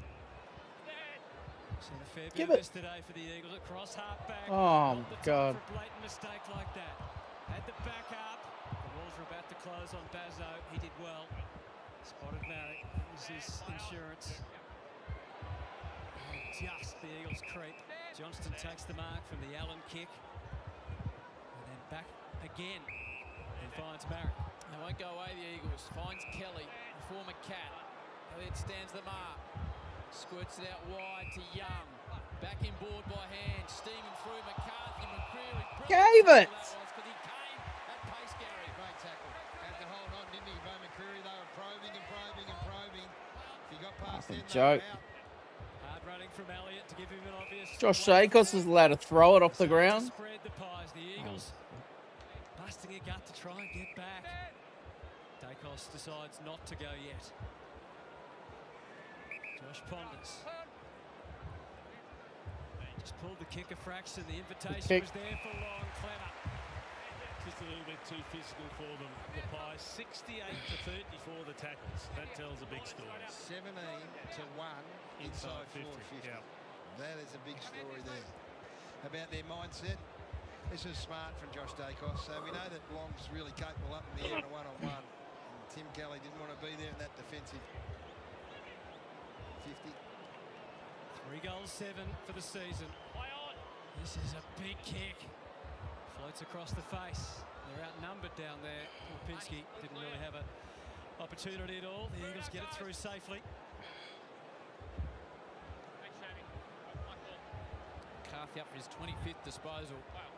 Leaves a little to be desired. Bazzo's able to fumble it and retake control. Kono does well coming in from the side. Come on, umpire. To infringe. What do you mean not to infringe? The Eagles by 2 at quarter time. Collingwood by 10 at half time. They got out to 29 points with 6 of 7 goals. And the Eagles kicked What a fucking joke. Collingwood led by 11 at the 3-quarter time break and kicked the only goal of the quarter. They push again. West gets across. Jimby sees it out. Hutto, we're just checking on Nick Dacos. He's just come off limping. He's just gone downstairs, so we're just keeping an eye on him. Okay, they've already lost their captain. And now their vice-captain is the concern. They lead by 17 points. What a side over the MCG. What an experience for these young Eagles. Davis to Reid. It wasn't pure contact, but he knew the vicinity he wanted to get it into. No. To link up with the hands. Good work, Houston, but he goes again. Murdoch's got a step. He had to find his left boot. He decided to ease the squeeze. A little handball to Baker.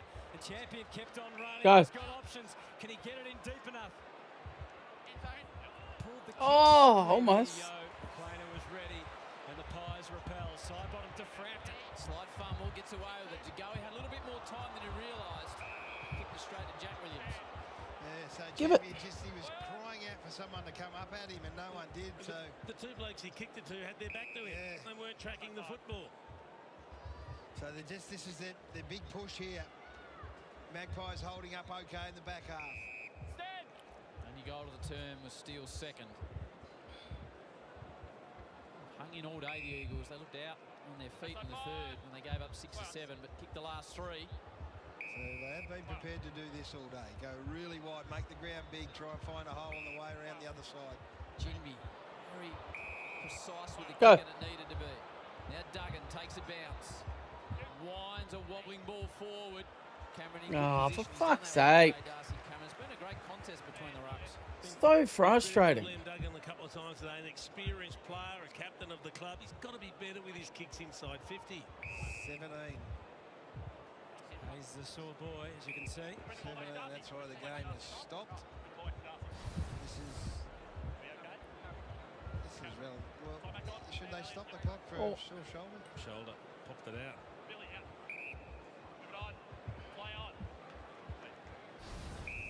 Pops it over to Josh Dacos. Still plenty of time for the Eagles to close this gap. He's still coming off the ground. Schultz got there to make the contest. I'm sure he actually touched the ball. He took out the Eagles player Cole in front of him, and it gets over the line and out of bounds. The ridiculous part of all that is they stopped the game while the ball was 115 metres away. And then he got taken out by it. And restarted it while he nearly got hit on the head with a footy. Game still on the line. Jack Williams. Hoff. Heard Reid. Really nice. To Dersma with a piercing ball forward to a dangerous area. Collingwood looked set up well at ground level. Pendlebury under a bit of pressure there. Oh, Chris ran into an eagle and just bounced straight off him. Comes back to Reid. He took his eyes off the footy. They don't argue, and he got an argument too. But it's a high. Big call. He's lucky he fumbled the footy to ground then. Reid. To Davis. Oh! Who's got an idea about sending it right to the square. Oh. But big bad Billy took care of business. Ooh. Thanks, Matt, guys. So good news. That is great news, Moons. This is... Ooh, he jumped up pretty quick, didn't he? Flips the kick out to half-back. McCarthy, one of the host of flyers. Bazzo and Jack Williams sorted out. McCarthy on the turn. Feeding it wide again to Bazzo. Another entry. Most have been denied aerially today. Opportunity for Cole. And what a chance it is. Brings it into Johnston. Oh, no. Missed a couple here. Could have made a world of difference. It's Paddy Lipinski's late lunge that just put him slightly off. How do you miss from 15 or 10 metres out? They've had chances. They have had chances, exactly. 8 inside 50s to 5 for the fourth quarter. Pendlebury's done a lot of kicking in today. Sends it deep down the line. Nicely done by Jack Williams. Just flicked the bum and sent Cameron flying. 50. It's not an easy thing to do. Another entry inside 50. They are coming, the Eagles. Houston. Dangerous ground ball. Schultz. Oh, fuck. Umpire saw it. Couldn't miss it. Just relax. So the Pies are struggling to get out of their back half right Oh, now. They can see really well down the line. Gosh. It's hard on the kick. Cameron got back somehow. Good timing from Bazzo with the spoil. Able to eke their way out of it again. Disrupted play. Cameron, Jinby, Josh Dacos in his face. He turned to the middle where there's two Eagles to sort things out. Duggan back to Lindsay. And again, they're going to work their way around the corridor. A few of those faulty kicks across half-back today. Haven't paid a big penalty, but it does slow the progress. But the chains continue. Just wonder whether it's time Oh, to put Dersma. Ali Reid to the goal square, or Willem Dersma, one of their superstars, to try and change it up. Almost got themselves into a bind. They did. Chris hang on for dear life. They forced a turnover. Side bottom to the inside. Maynard. Pendlebury going past with instructions. Now he's got the ball, but Reid had him. And it's there for the Eagles if they want it, and they do want it. Go! Forward Dersma to Go! Murdoch to the inside. Shanahan, an extra handball. Trouble for Williams. Got out of it. There's two waiting in the There's square. two. Come on! Yeah! Into the stands. He's kicked his third. Come on! Are they in the fight? Yes, they are. Gee, that's great. They are showing incredible resilience, West Coast. They will not give up. I've never seen a team work harder to kick a goal. They made an absolute hash of this 4 times. Just needed some clean hands, think your way through it. Too many high, floaty hand passes that put the next person under pressure. He was big enough, Williams, I don't know what that was. He went for the banana, somehow it got through, and then they had a couple running into the square. They eventually got the goal. Well, they deserved it, really. They've dominated early in the quarter. Milan Murdoch, that foul player there. Yo kicks a goal in the end. He makes good decisions, Murdoch. He could have been excused for blazing away at one stage, but he came inside with a handball. They kept the footy in their half. They didn't allow the Collingwood Footy Club to exit the back half of the ground. And now they've got it back to 9 points. Kick 4 of the last 5, and 90,000 Collingwood fans are very, very nervous. Nick versus Harley. Harley wins out. Slides only as far as side bottom had to be clean. Side bottom and Pendlebury positioned at half-back right now. To kick rather than hand pass there, Reid. Now to Goey. I agree with you, Howie. There was a hand pass option. They get the takeaway from the stoppage, but he went the one step barrel kick and it didn't work. So they're dominating clearance, though. They're plus 10 clearance for the game, the Eagles. Just hanging in now, Collingwood, after leading by 29 points. Oh, well done, Jimby. The mark is 10-5, the inside 50s in favour of West Coast in this quarter. Yeah, they're defending right now. The West Coast Eagles have got a head of steam up here. And 7-2 the clearances. They've loved going around the long way. Gone back a long way too. Oh. Elliott for a moment. I thought it was a chance. Duggan, they're using every inch, every blade of grass on this MCG. What an occasion for the Eagles. Oh, 50. Again, they've given the Pies a look, but held on to the footy. McCarthy. Been good, McCarthy. He has. Marriott Go, Baker. Be so blasé with his kicking, so relaxed. Go to Bailey. Who looks like he belongs here. Williams down the line's his best bet. That's where he heads. Shanahan. Cole. Kelly versus to go. Don't have it. Well played by the Collingwood number 2. Side bottom. Oh. Enough to the umpire to not be He pinned. had one intent in mind. That's the quickest he's run for a while. Still side bottom. He was making sure he was getting over the sideline. This is where they have had superiority at a stoppage. Get on the move. Can they pinch another one, bring it down to a one-goal game? Nick Dacos, couple hanging off him. Got boot to ball. Jinmi's really lifted in the second half. Nice little step, back by hand. They won't be denied, the Eagles. Another high ball forward. Frampton will be under pressure, and the mark is taken by Waterman. Here they go again. Shanahan's got to get deep now. He's lurking around the pocket. Get deep. This ball's coming in. Make it yours. Got Howe's an opponent. Towards the tall timber. Howe will be dangerous. Shanahan!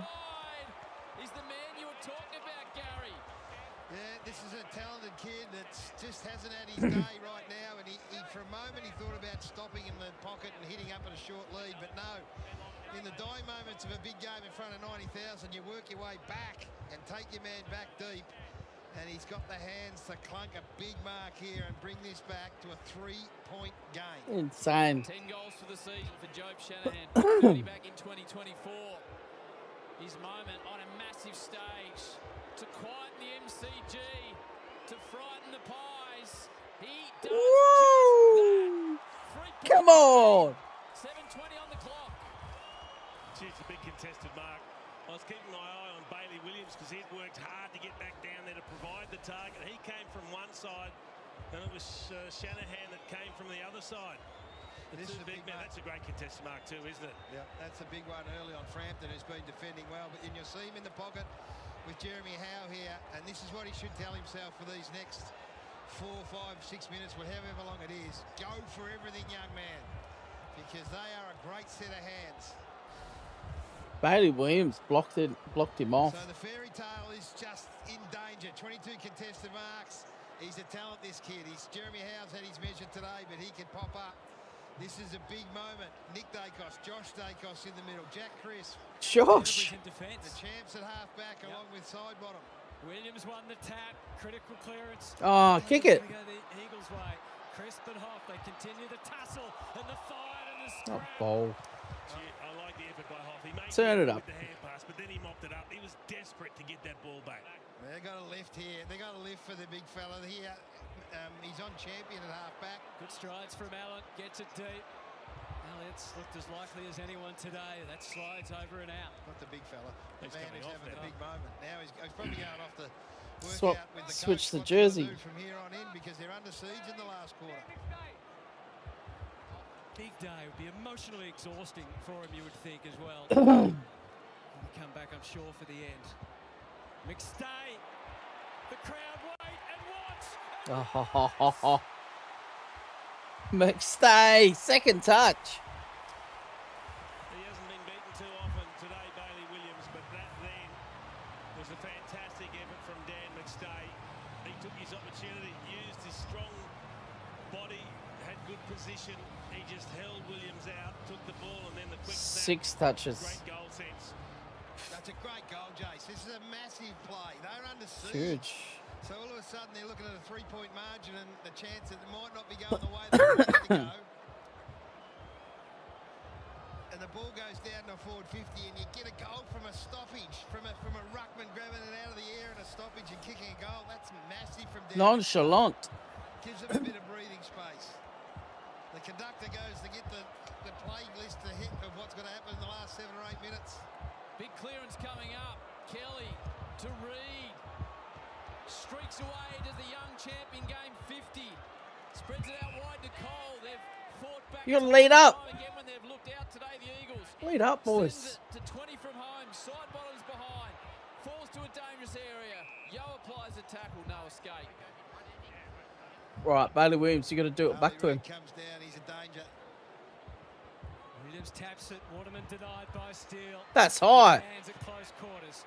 The other Steele. Side bottom. Tumbles one. Davis there first. Champion. Baker. They've got through into the pocket. Johnston thought about it. Tossed it up. Shanahan. Oh.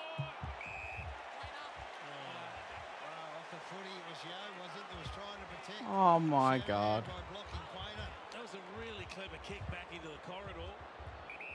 Another opportunity goes back. Oh, he just flopped. I take it back, wasn't Yo. It was a flop, mate. They're looking to land the knockout blow. Collingwood to celebrate the champ. But they're not there yet. Allen caught. Stands up in the tackle. Released it by hand. Kelly. And Crisp gets him. Who had some big moments, Jack Crisp. He's gone into the centre here while Pendlebury went back. He's had a couple of really big moments in this last 90 seconds. Jack Chris comes for a break. He wants to get Pendles back out there. Just feels like the experience of all the Collingwood players, a much more mature list and group. It's just Quaino, the flopper. Fucking hell. So much has gone into today as a club and as a team. They simply have to win, Collingwood.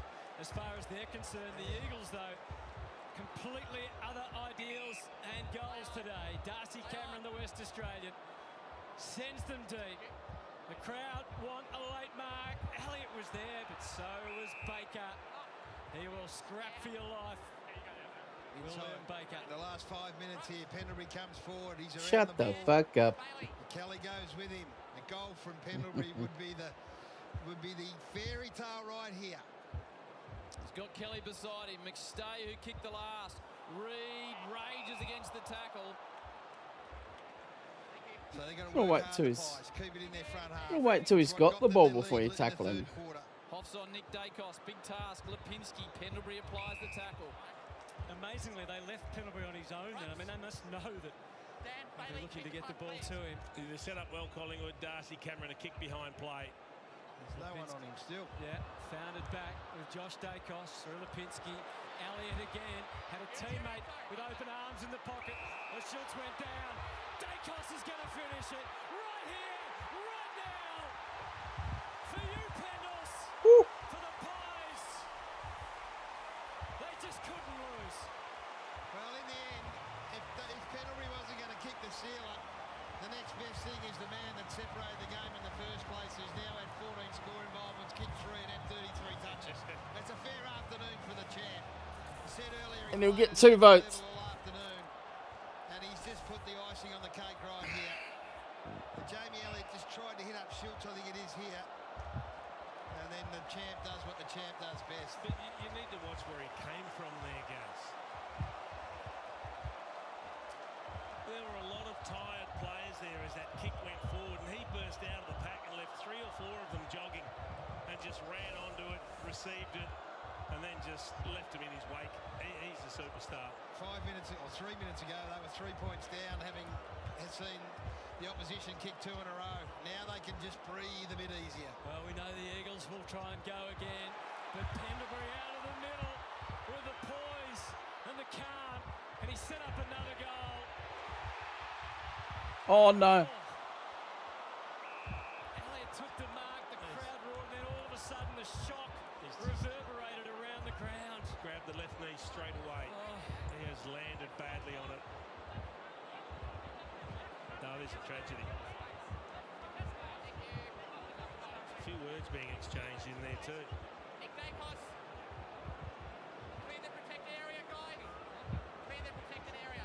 Who was the closest? I'm not sure what that was all about, to be perfectly honest, but our thoughts are with Jamie Elliott right now. That's all that matters. Yep.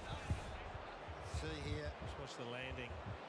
Just buckles under the knee, Gaz. Yeah, it's, well, I've never done one, but they are very familiar, all too familiar scenes. I don't know what this dust-up's all about. I missed this. Someone has said something that's fired it all up. Yeah. Well, I think a couple of the Collingwood boys might have had a go. I'm not sure who the West Coast player was. And obviously West Coast boys saying, well, it's just in a contest. Yeah, there was nothing untoward done. Yeah, I think it was just young. And I think the West Coast boys are saying, hang on, it was just a contest, and all of a sudden it's just blown into this. So Jinby rather, has been slap bang in the middle of it, and he's now getting some support from all and sundry because most Collingwood players have had a crack at him. Brayton Maynard got dragged out of it all by a teammate. Guess who the teammate was? Jordan De Goey, who normally you'd think would be in the thick of it. He said, no, we don't need this. Let's get you out of here.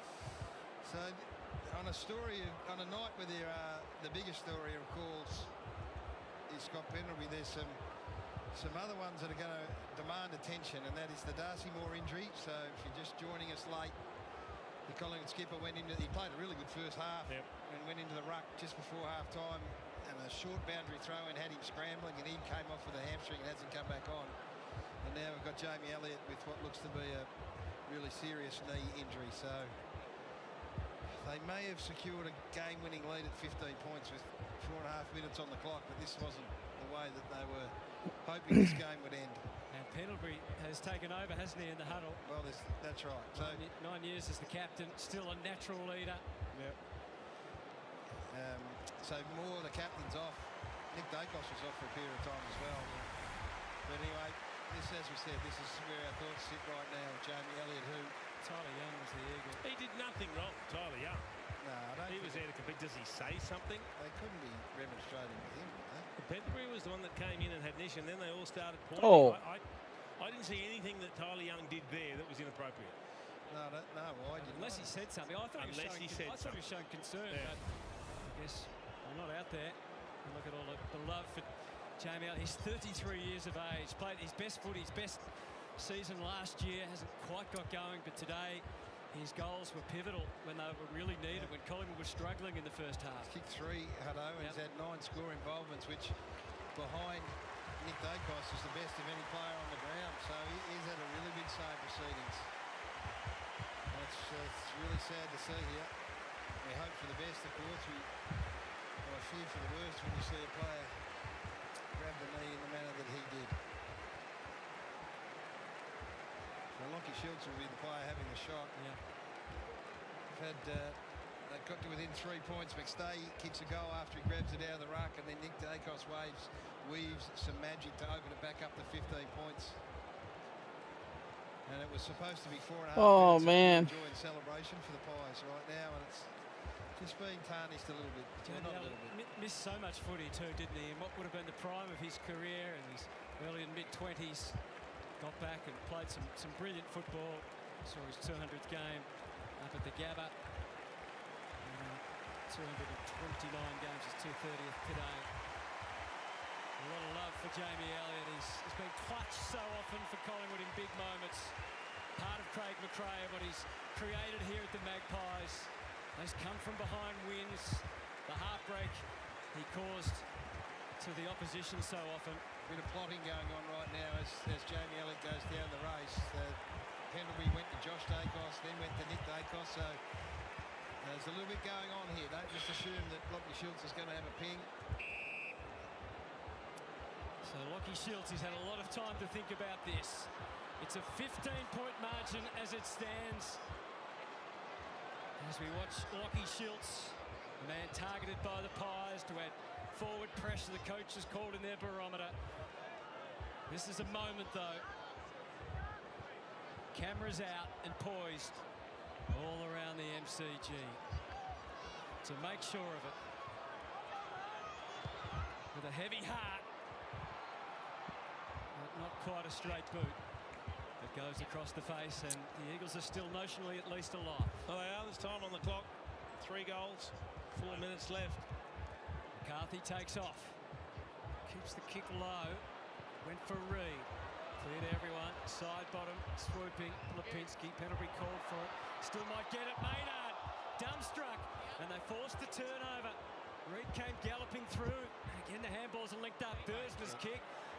Well identified by Shanahan.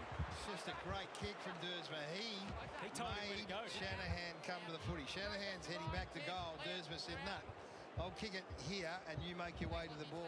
It's a brilliant kick from Will Right kick.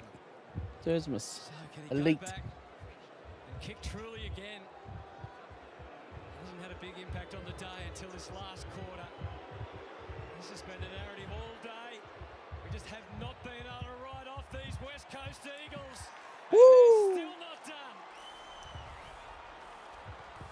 Still a nice, efficient kicking style when he's lining up the goals. Job Shanahan got good confidence. Doesn't take too long, just goes back, kicks straight through the ball. A couple of clutch goals in this fourth term when they desperately needed them. Chase, let's talk about centre bounce because that's what it's all down to right now. Fourth quarter, 5 centre bounces, or throw-ups rather, not centre bounces. And it's 4-1 West Coast Eagles out of the middle. They're going to be all or nothing at this next one.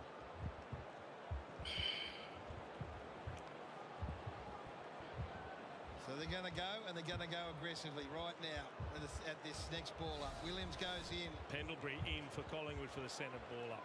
There's the crowd figure, Hutto. And they're all still here. 90,000. Oh, for a thrilling, unexpectedly tight finish. Eagles 4-1 the centre clearances this quarter. You can make it 5-1. Williams free kick here in the middle. Yeah, that contest has been pivotal all day. Hasn't allowed Cameron to get down in the hole though. He just rolls and goes with him. There is Cameron. Shanahan did what he had to do. Howe, it's still alive. Baker, Lipinski. Oh, geez, unlucky. He ran into a teammate. His own teammate. Well, the umpire where Baker's back was to pay the free kick, the umpire that was front on didn't pay. Big tackle from Paddy Lipinski. Yeah, they got a man up now. He can't allow uncontested marks. Got to make him kick to a contest.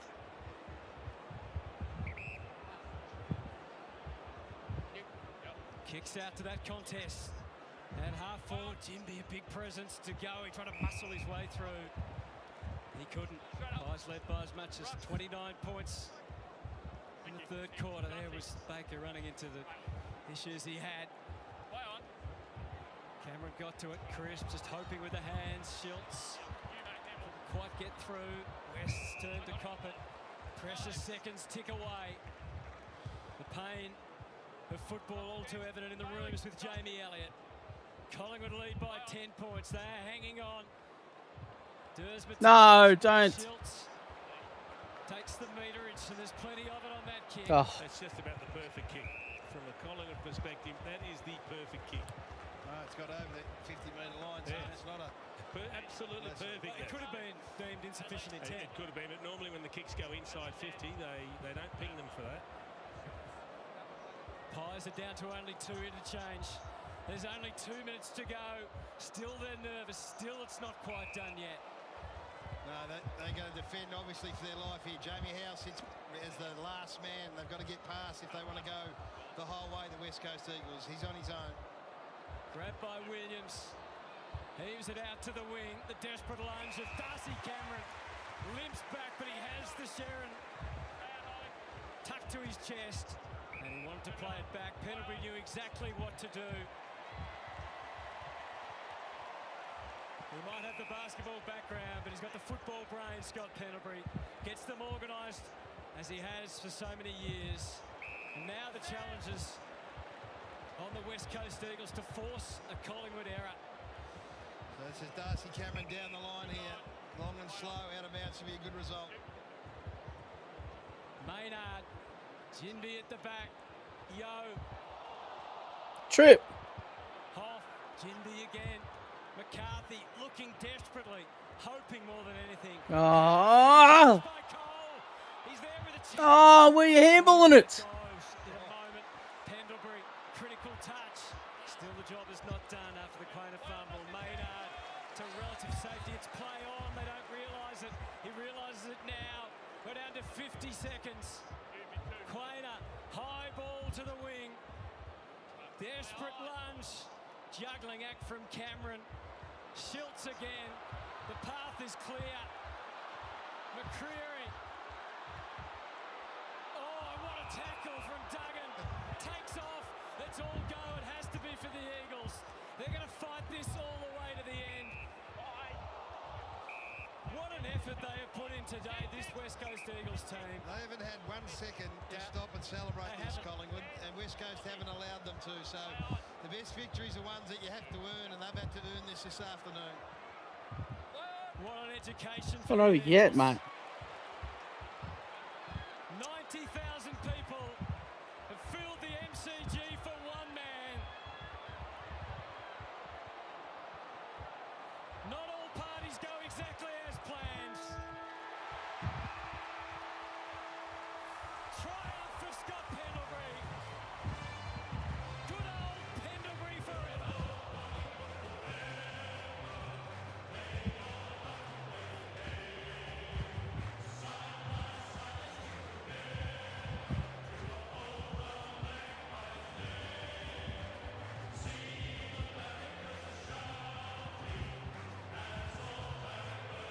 Any reason why Waterman's not leading up?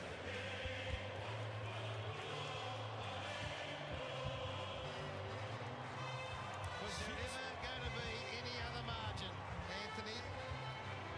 Beautiful, Gary. I love it. 10 points. It's gone, in the end, it's gone according to plan. The win was the most important thing of all because the Uber celebration then becomes a bit awkward, but the win becomes even more significant because of the competition provided by the opposition today. Gee, it could have been tighter. With a minute to go, they go forward, a better hand pass, and they run into an open goal. It becomes a one-kick game, but they steadied. They did what they needed to do, the Pies, and they'll celebrate an incredibly auspicious occasion the right way tonight now, although it has been soured by that unfortunate injury to Jamie Elliott. And that's footy, isn't it? So when they go back and look at this game, though, in time, in history, the really great thing is that there was a genuine contest. That we came into the game hoping that the West Coast could continue to form and provide the sort of opposition that Scott Pendlebury, deep down would want, and that's what they got. They got a genuine competition from a really brave side who are trying to establish themselves, played in front of 90,028 people, and in the end, the Magpies did enough to win, and now it's cue the celebrations, wherever they take us. Although, we thought the champagne might have been going flat there for a while, Gaz. Scott Pendlebury. I think it was Raylene Boyle that came in on the back of Bruce in the Olympics, and what a relief. And I'm sure it is for Scott Pendlebury. What a relief. Howie. Scotty. Oh. The entire stadium can hear us. Do you know what the margin was? 10 points, mate. Had to be, didn't it? 4 + 3 + 3. 10. Tell us about the game firstly. Loved you and Harley at the start. The old bull and the young bull just going head and head together. We'll head down this way as you talk to us, mate.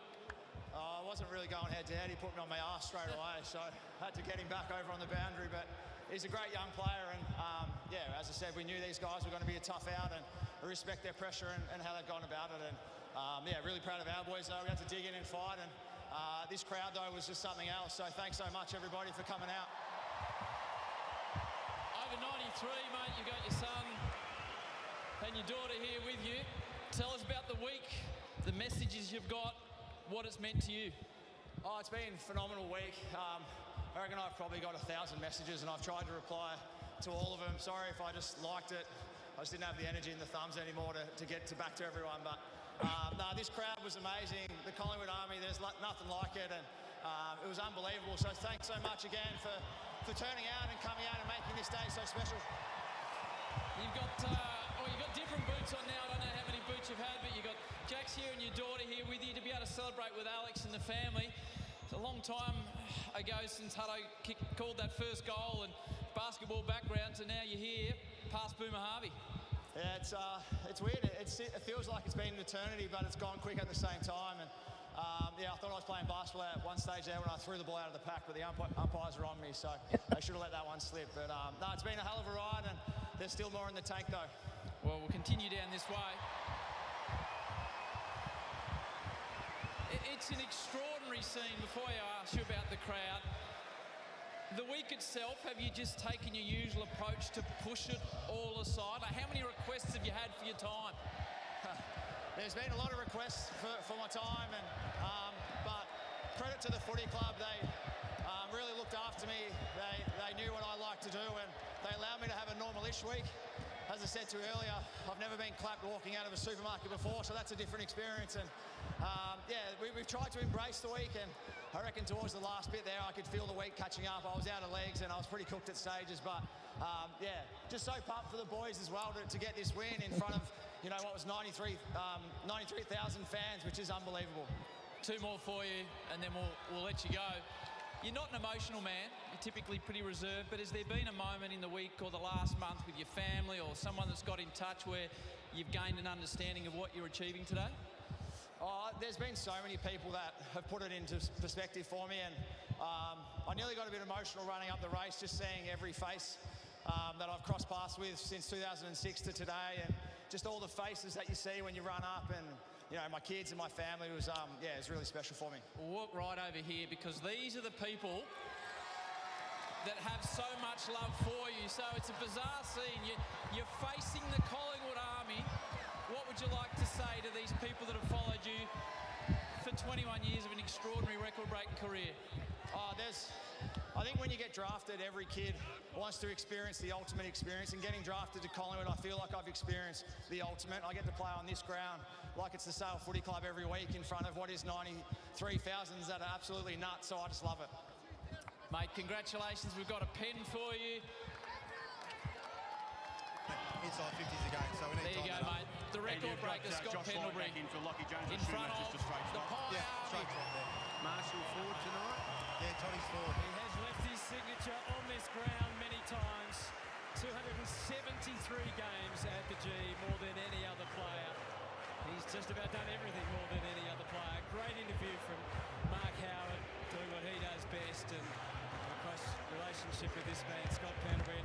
Admitting there, we kind of saw it a bit, I think, in the second half, that it had been a big week, and he was tiring as the game, which is to be expected. Yeah, he didn't, you know, he's played 433, he's played bigger games, had bigger contributions that he had today, but he had key moments throughout it all.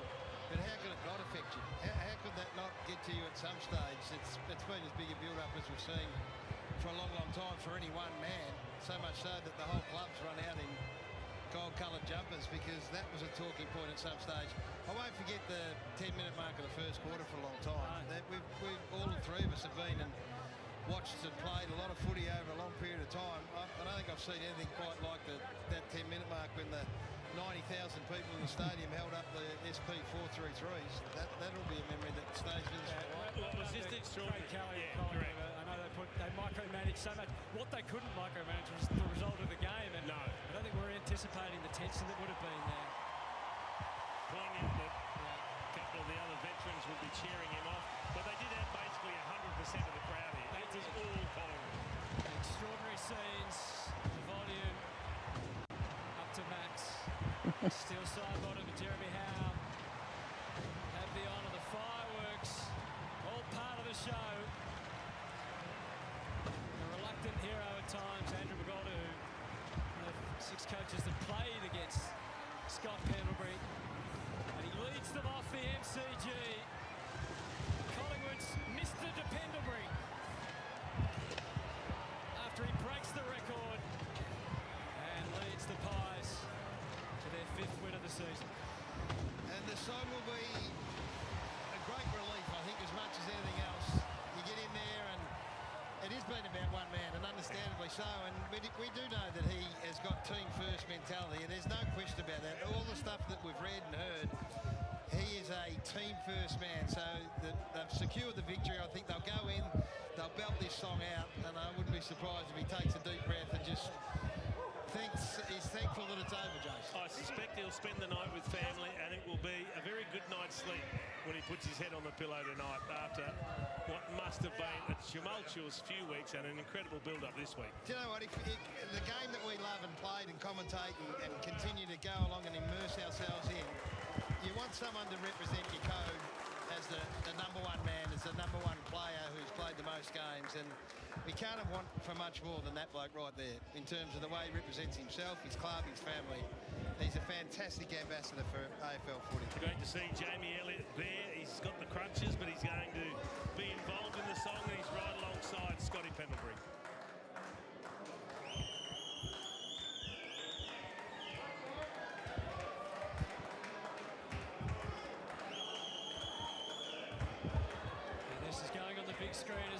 so many of the 90,000 fans are going to belt it out with their champion, Scott Pendlebury. They had to fight all the way, the West Coast Eagles. They were so good, this young Eagles team. We added up the numbers earlier. 15 of the games combined still didn't reach Pendlebury's 433. In the end, the Pies have won by 10 points, the perfect margin.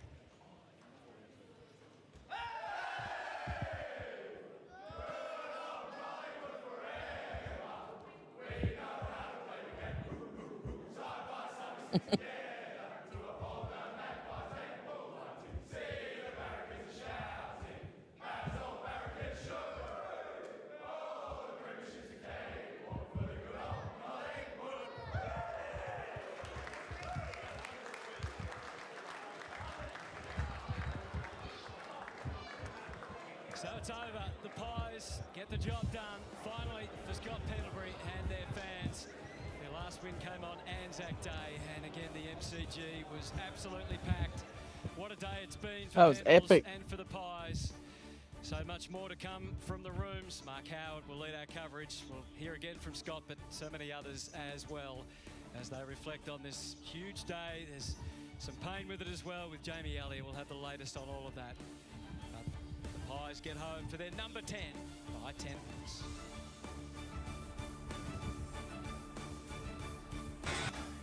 Gonna look at it here as Mark Degnan.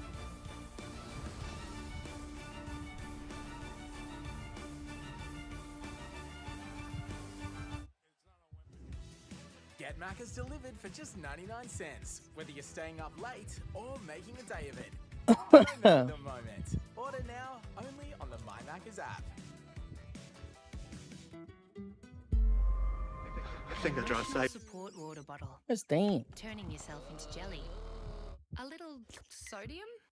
Like people, wellness is lots of things. Run Collingwood, It's you won your grand final that year. then Put together a remaking nice little package. We all. Being Run Collingwood, online you won your grand final that year. don't own. Watching Put home together a alone. nice little package. We Buying a all fancy wore wear of gold. stress. All wear gold in your refusing grand to wear final in May. You People won it. aren't Hope you're happy. You beat But Australia. hey, that's why we West like Coast, you. you did us AHM, proud. people You had the whole country behind you, just praying that you did the funniest thing ever, and you couldn't do it. You were very close. So well done, Collingwood. Go and celebrate this like you've celebrated the grand finals that you've won in the past. It's as good. Paint yourself gold, drink gold beer, bathe in gold baths, paint the town gold. Well done, Collingwood. You won your grand final that year. Put together a nice little package. We all wore gold. Wore gold.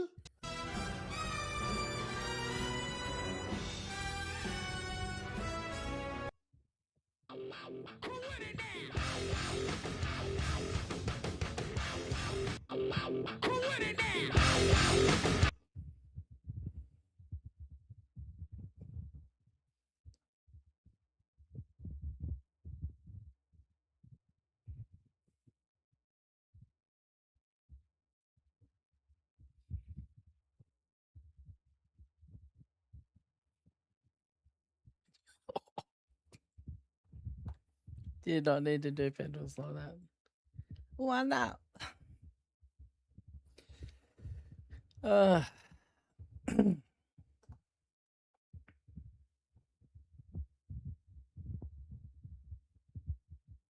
Fuel me, doesn't discourage me. It's part of the game. It's nothing. I've been dealing with it for a long time. I don't really hear it. I'm focused on what's going on the court. The crowd clearly trying to get in your head with some chants. What does that do for you? Does it fuel you? It does nothing. Doesn't fuel me. Doesn't discourage me. It's part of the game. It's nothing. I've been dealing with it for a long time. I don't really hear it. I'm focused on what's going on the court. The crowd clearly trying to get in your head with some chants. What does that do for you? Does it fuel you? It does nothing. Doesn't fuel me. Doesn't discourage me. It's part of the game. It's nothing. I've been dealing with it for a long time. I don't really hear it. I'm focused on what's going on the court. The crowd clearly trying to get in your head with some chants. What does that do for you? Does it fuel you? It does nothing. Doesn't.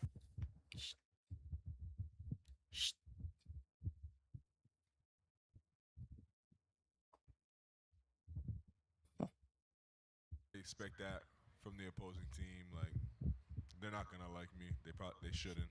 Like, I get it. It's part of the game. They're doing their part of the game. Part of the game.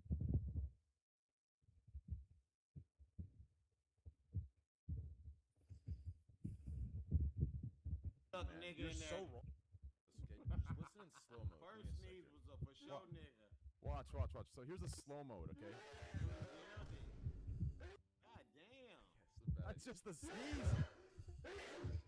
That's just a sneeze, though, Ben. Or take a listen. I just sneezed. Oh, you for sure? You for sure snuck, nigga.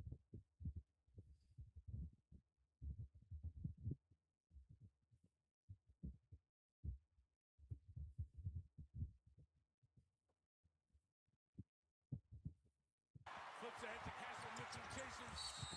Hard contact there as he hits the deck. As he was going up shooting and now pushing. Vassell got right in there to punch. Look out, Castle trying to wrestle himself away from one of the Spurs. And he's getting in somebody's face saying, come on, let's go. Got up to get it. Castle, very sensation foul.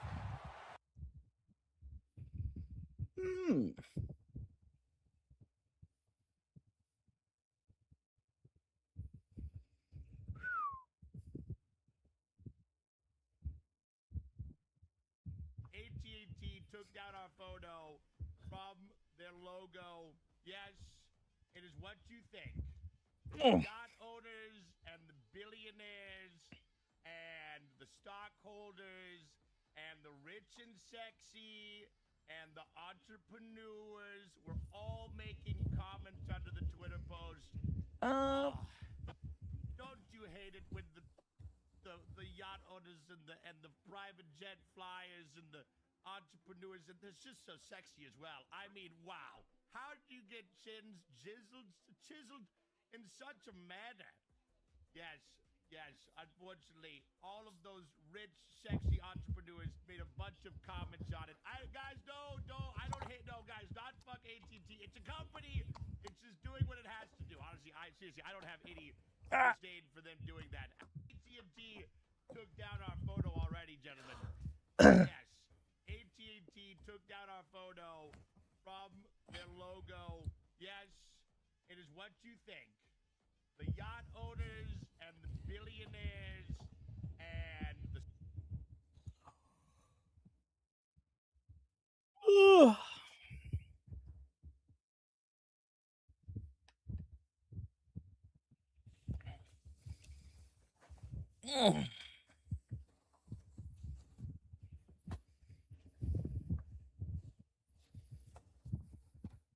Hey, 7 p.m.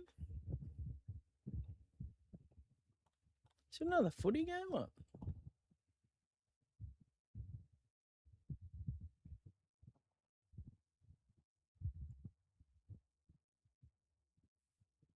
What now?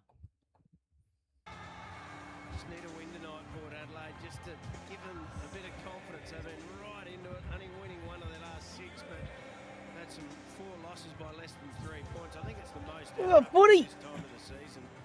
So hopefully for Port Adelaide fans, they can go that one step further tonight. Carlton, 2 in a row. That's their aim. We are set to go Saturday night at the Adelaide Oval. Trips and Drew, that'll be a good battle. In the midfield, Yatapulti and Carlton. We are underway. Sweet jumped underneath it.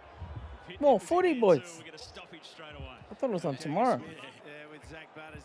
It's not a tag or anything, but they're lining up on each other at this stage. 150th game for Butters. It's knocked away to Richards. He gets a high ball up towards Georgiades. He couldn't quite take it down low. Did well at the second effort to go back in. And a strong tackle by Dean.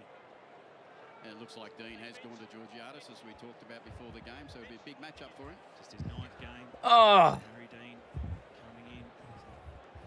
Highly rated prospect and a great start to his career. Can't about. Under some attention from Drew. Oh, come on up. Hang on to it. Horn Francis get into the action. Just blast a high ball back to half forward. Cameron was up. Very tackled immediately. Yeah, the Carlton Couldn't quite take it because it was interfered with. They just look very skinny in that department. department, Dirksen and Haynes really, and Dean, either inexperienced or nearly at the end of their careers, those three. So that'll be a big factor tonight. And at the other end, you've got a Lear who's on Harry Mackay. So it's also a big battle that we're looking forward to seeing how that unfolds. Leader into a massive blow for the Blues. They work it out by hand. Walsh can get it to Cripps by foot. He'll stab the pass up the wing. Galea up to meet it. Taken by Burgoyne. Richards, quick hands. They can feed it back on the boot quickly. Richards received it from Farrell. It's not how they would have drawn it up, but they get it to Burn-Jones. Go. Now they can get it moving. Burn will send it to R4, and here's Marshall back playing in the forward line this week. Dean punches it away. The early win there. Oh. The defender. Cowan on the back foot, and Marshall. Oh my God. Carlton can take it away. Been an early opportunity just for Marshall. there for the power. Carlton trying to go through the corridor again. Kemp able to take it. Smith needed some support. The power wrapped him up. Carroll came in strongly. Good tackle by Burn-Jones. Good start to this one. Yeah, good game last week too. Carroll kicked a few goals, 16 disposals, 100% disposal efficiency. Finish with 3 for the game, and a really long kick of the footy. As Walsh is tackled by Drew that time. Butters getting involved. He's won so much of the footy this season. Marshall again a target. Haynes down there for the Blues. Francis worried him out of it. Now Drew. Bounce will be important. Whitlock taken in a strong tackle. Good start, lots of pressure. Both sides have opened. Sweet Pitnet looking up again. A couple of chances out at Richards. Give the handball. Shearer's the only one back there. Wasting it.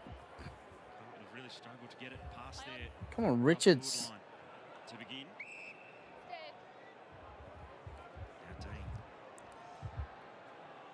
Dean. last season, coming as the father-son. Send it long. Burn-Jones with 2 or 3 to beat down there, and the boundary line will beat them. Yeah, both these sides hopefully get another high draft pick each next year. A couple of father-sons, Walker and Cochrane. Both sides extremely pleased about the changes to the points allocation. Not that wrapped. Not that wrapped. But at least they're going to get the players, which is important. That's right. Spun back in. Sweet to down Shearer. There, the tackle almost went high from Horne-Francis. Butters always stays active and involved. Ah, boys. Complete the mark, but a chance to keep it moving. Feeds it back to Farrell. High up and under kick in towards Berry. Front position was Cowan. Did well to knock it down. Down there, ball close to the boundary line. Carroll will try to see it out, and he's gone down there. Carroll and injured himself as he went across. The power scramble it inside 50. It's a nasty one for Carroll, who just got twisted up as he was chasing after the footy there. Well, they can't have him going down early. Just gives him a bit of spark. Let's have a look. Oh, is he grabbing a hamstring down low? Looked like the back of his knee. He was grabbing it. Trying to get off. going, yeah. He's struggling. Sweet out of the ruck. Kick was smothered. Drew fed it back. Horne-Francis for the bright start for Yalta Pulti. Get about. Yeah, that was pure forward 50 stoppage work, and Horne-Francis made a pretty good start as he's making his way off the ground now.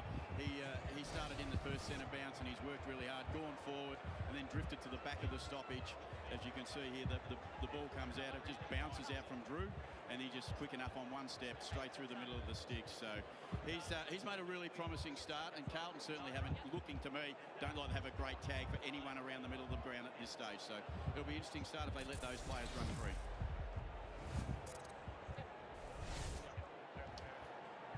Yeah, there's Horne-Francis, already had the 3 disposals. Looks like he's on, and there's Carroll who's going off, so that's it. Not good at all. But looks like he's getting a little bit of momentum there, but we'll find out if it's a hammy or a knee or... A long jog from the other side of the ground from where he did the injury. It's not what you need.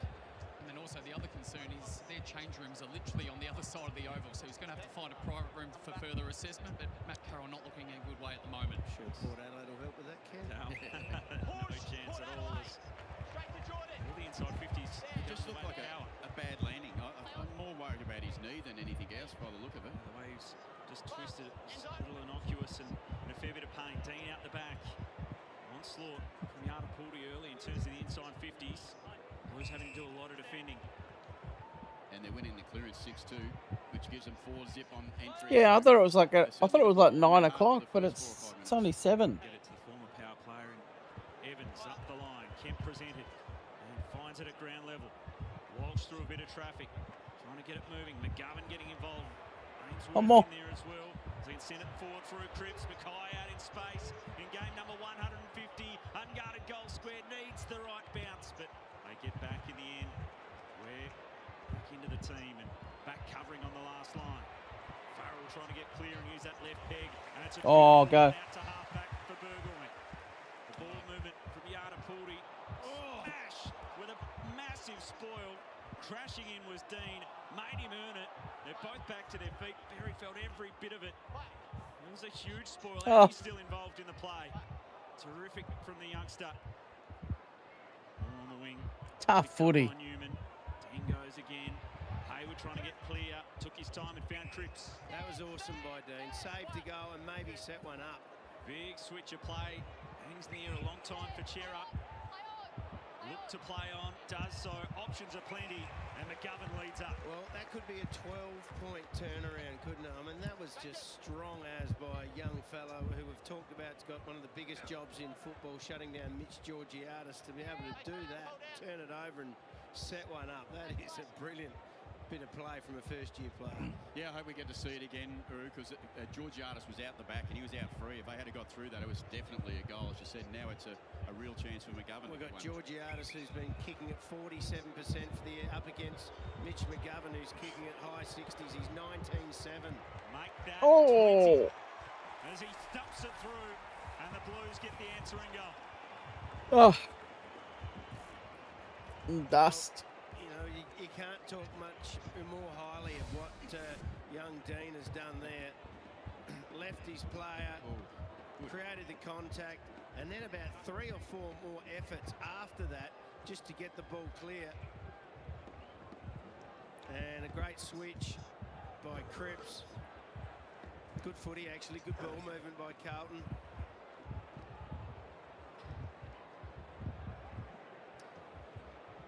Yeah, it was really good play, as you said, from Dean. Even Joe Berry was really strong in the contest himself. So 2 young players showing what this game's about. You've got to be able to stand in those contests and do it. And then Cripps has been able to get forward with the ball. And, you know, he's had 6 already, Paddy. So he's a bit of a concern for the Port side. Pitnet in the ruck.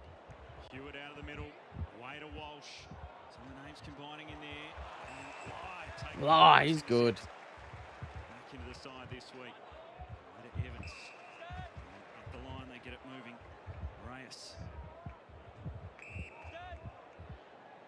Bly again. All their young players involved here. Moraes, Lai, Evans. Reyes, sorry, across to Watkins. As Berry just slips over on the wing. Oh my God, what are we Himself and across doing? the turnover. And now Evans can send it back towards the 50. Mackay wrapped up by Alea. Did get a boot to it. McKinlay. It was great early on last week. Kicked a ripping goal. Alea goes up the line. Marshall in front. Dirksen able to spoil. Signed for just his 3rd game for Carlton.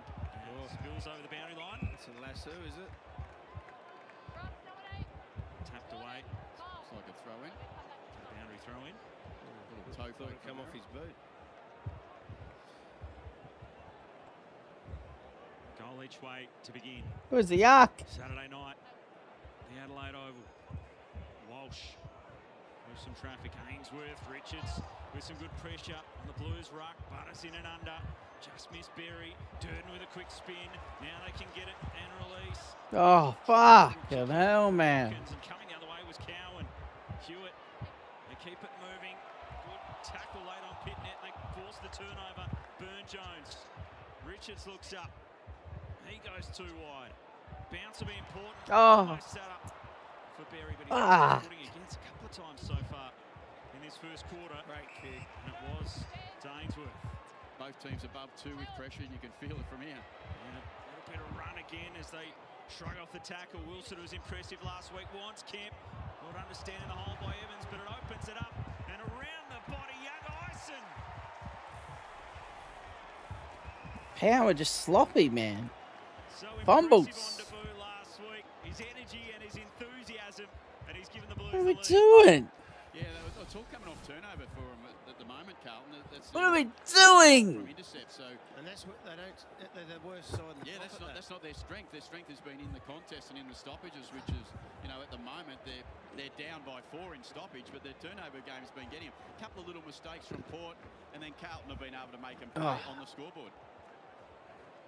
Fucking hell, boys. Got a goal last week and a goal again tonight. You can see there 2 Port players flew. Clean One it up. Carlton player and Ison, the young fella, said, well, if 2 are going to fly, I might stay down. I might just come straight over the back to me and get an easy goal. He's pretty happy. He's made a good start to his career. Good move. That's a big matchup for him. Aaliyah. Yeah. Take the early goal next to his name. And after a lot of early inside 50s to the power, the Blues have hit back with a bit more opportunity. Got a couple on the board. High ball from Cripps towards the 50. Evans punched it down, then found it again. Reyes on the boot, back through the middle of the ground. Wilson and Richards wrestle, crashing through was Haynes.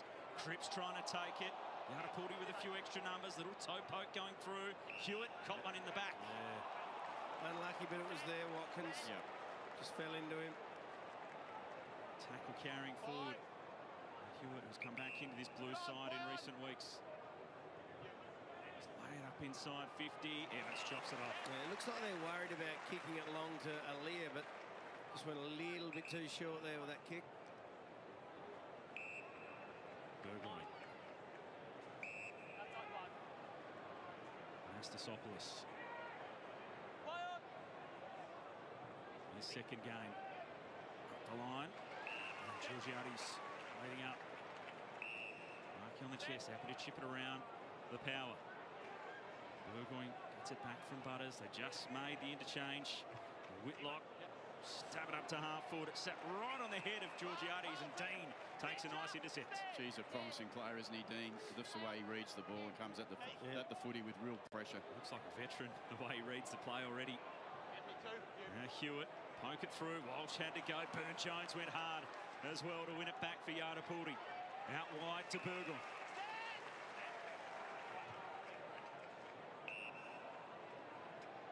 Francis, who kicked the first. Much movement up the field, a dangerous ball back through the corridor. Couldn't hit Watkins, and now on the turnover, Smith had a fumble, put himself under pressure. Got an extra disposal for it. They go through the middle, they can get it moving. Taken by Young, wants an option in the pocket. Lear across, Ison turns, boundary side, lovely touch, and he finds Burn, top of the square. Geez, a nice mover, isn't he, young Ison? He does things with great composure, just to fade and go back onto his left. It was a great kick, and then composure to hit the top of the square, where some young players might take a fly at the goals. Well, they're capitalising on turnovers, and that was a sloppy one from Jason Horne-Francis. Didn't even take a step when he tried to hit a target in the centre square, and it's caused a turnover. Getting creative there inside 50 for the Blues. Creating the opportunity for Taylor Burn. Kicked a goal in his first game. Now in his 6th, he kicks his 2nd. And a promising start for the visitors. What's the most promising is Ison and Burn. Since Michael's left, they've brought in those 2 young players and gave them another opportunity. And then you see the turnover from Horne-Francis here, just really untidy. 3 on 1 there. Yeah, and look at the outnumber and the run from Carlton to get forward, but really impressive, I reckon. Burn, he does the kick in and then works really hard. So that's Young that kicked it in. You got Young, Burn, and Ison all involved, all young players, which is really promising for the Carlton Footy Club, and they'd be very happy with their start. Saw the younger players getting involved there. Ken, when you move a coach on halfway through the year, what do you think they'll do in the second half of the year? Surely they'll try some younger players, won't they? Yeah, that's what they want to do. They want to explore their youth, and they need to explore their youth because they know this year's pretty much over from a finals point of view. They just need to get some return from the players they've got. Kai in the ruck was able to knock it down. Horne-Francis to Drew. High ball to the 50. Cowan will claim the mark. Against the next teammate, Durden. Been an entertaining start to this one. The power kicking the first goal of the match for Jason Horne-Francis. It was all Yardapuldi early with all the inside 50s, but the Blues have steadied, and goals to McGovern, to Ison, and then most recently to Burn. Set them up with a 12-point lead. Carlton midway through this first quarter. Hayward in the back pocket.